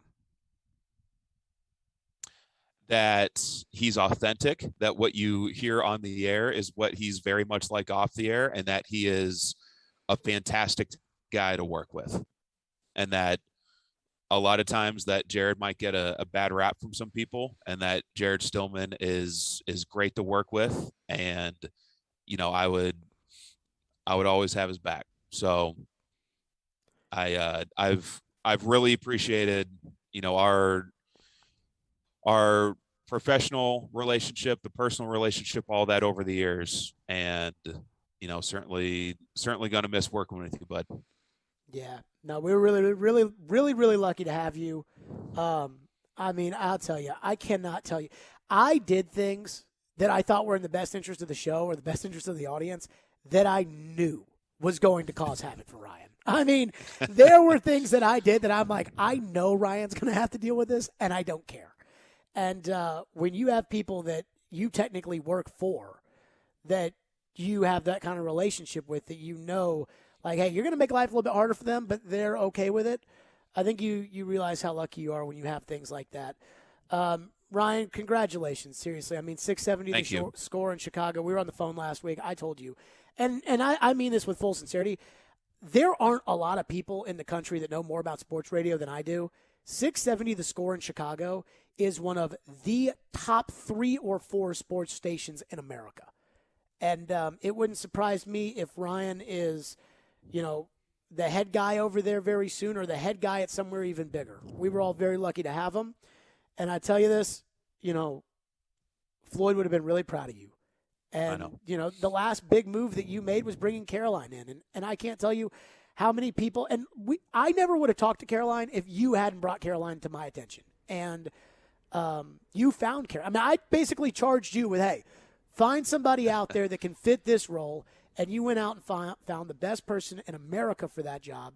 And that's why I take so much pride out of the fact when people come up to me and they say, man, that Caroline, she is something. I mean, she is.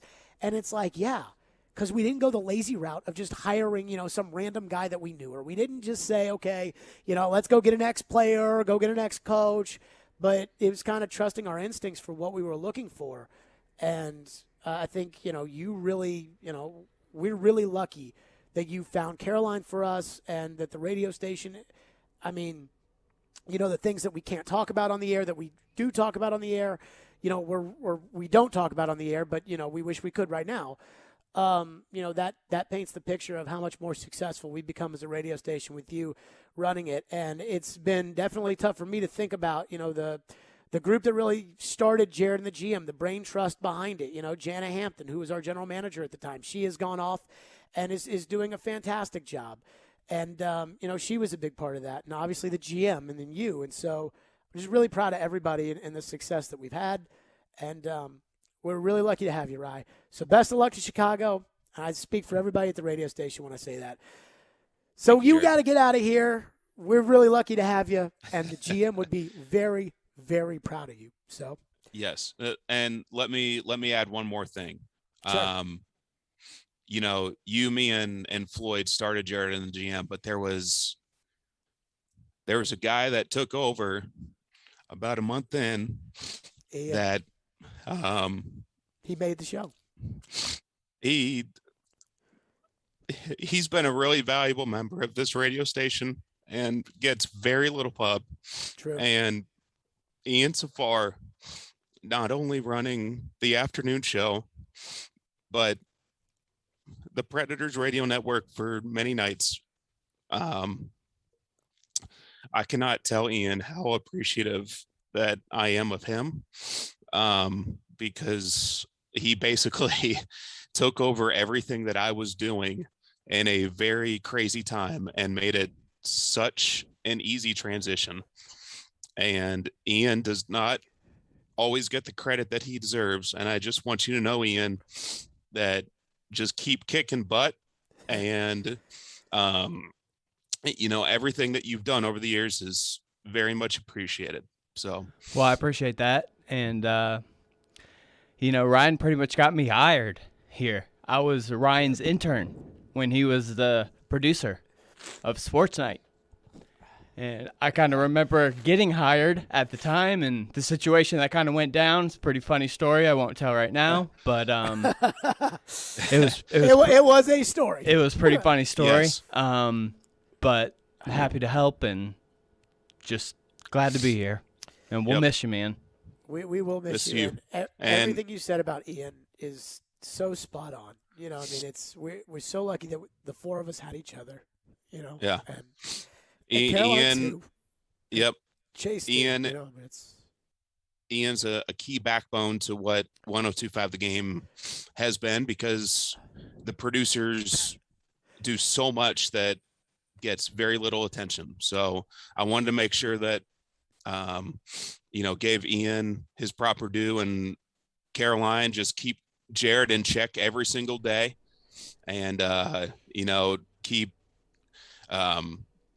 keep growing, and you're a rock star, and 102.5 The Game is lucky to have you. So Hey, trying to keep Jared in check, very much so, is a full-time job. But Ryan, you gave me a chance when you really, really didn't need to, and you saw something in me and you believed in me, and that is something that is so invaluable to me, and you always play such a special role in my professional career and personal life, and I know that Chicago is going to be so much of a better place because of you. So thank you for everything, and I'm so excited to see everything that you accomplish in Chicago. I remember when Ryan was getting into all this. It's funny because I brought up the story of Ian getting hired, which is a very multi-layered story that we really can't share into details. But I remember how that all, whatever. And so Ryan has no management experience. And, Floyd and I would sit there during breaks and we would just talk about, certain things. And I remember we would talk about you as a manager and, how it progressed over the years. And that's why when I talk about how proud Floyd would be of you, I think it would be because he would know that you're ready for this opportunity. And you really are. You can go program a high-level station. You're ready for that. And we were all very lucky to have each other. We're all very lucky to have you. Ryan, we went over the time that I thought we were going to go over for all this. So, Ryan, we all appreciate you so much. We really do. And Appreciate we're really y'all. happy for you. And whoever it was at your wedding that got up there to announce the Justin Fields pick, I'm sure is very, very, very happy that you and Amanda are returning to Chicago. So. Everyone in the studio is cracking up right now. Dude, that was something else. That's it for us. We're out of here tomorrow. Ryan's out of here tomorrow for forever. We're out of here. Seattle and the Rams coming up next right here. Tuesday Night Football. We'll see you. Stillman and Company. It's ESPN 102.5 The Game. From the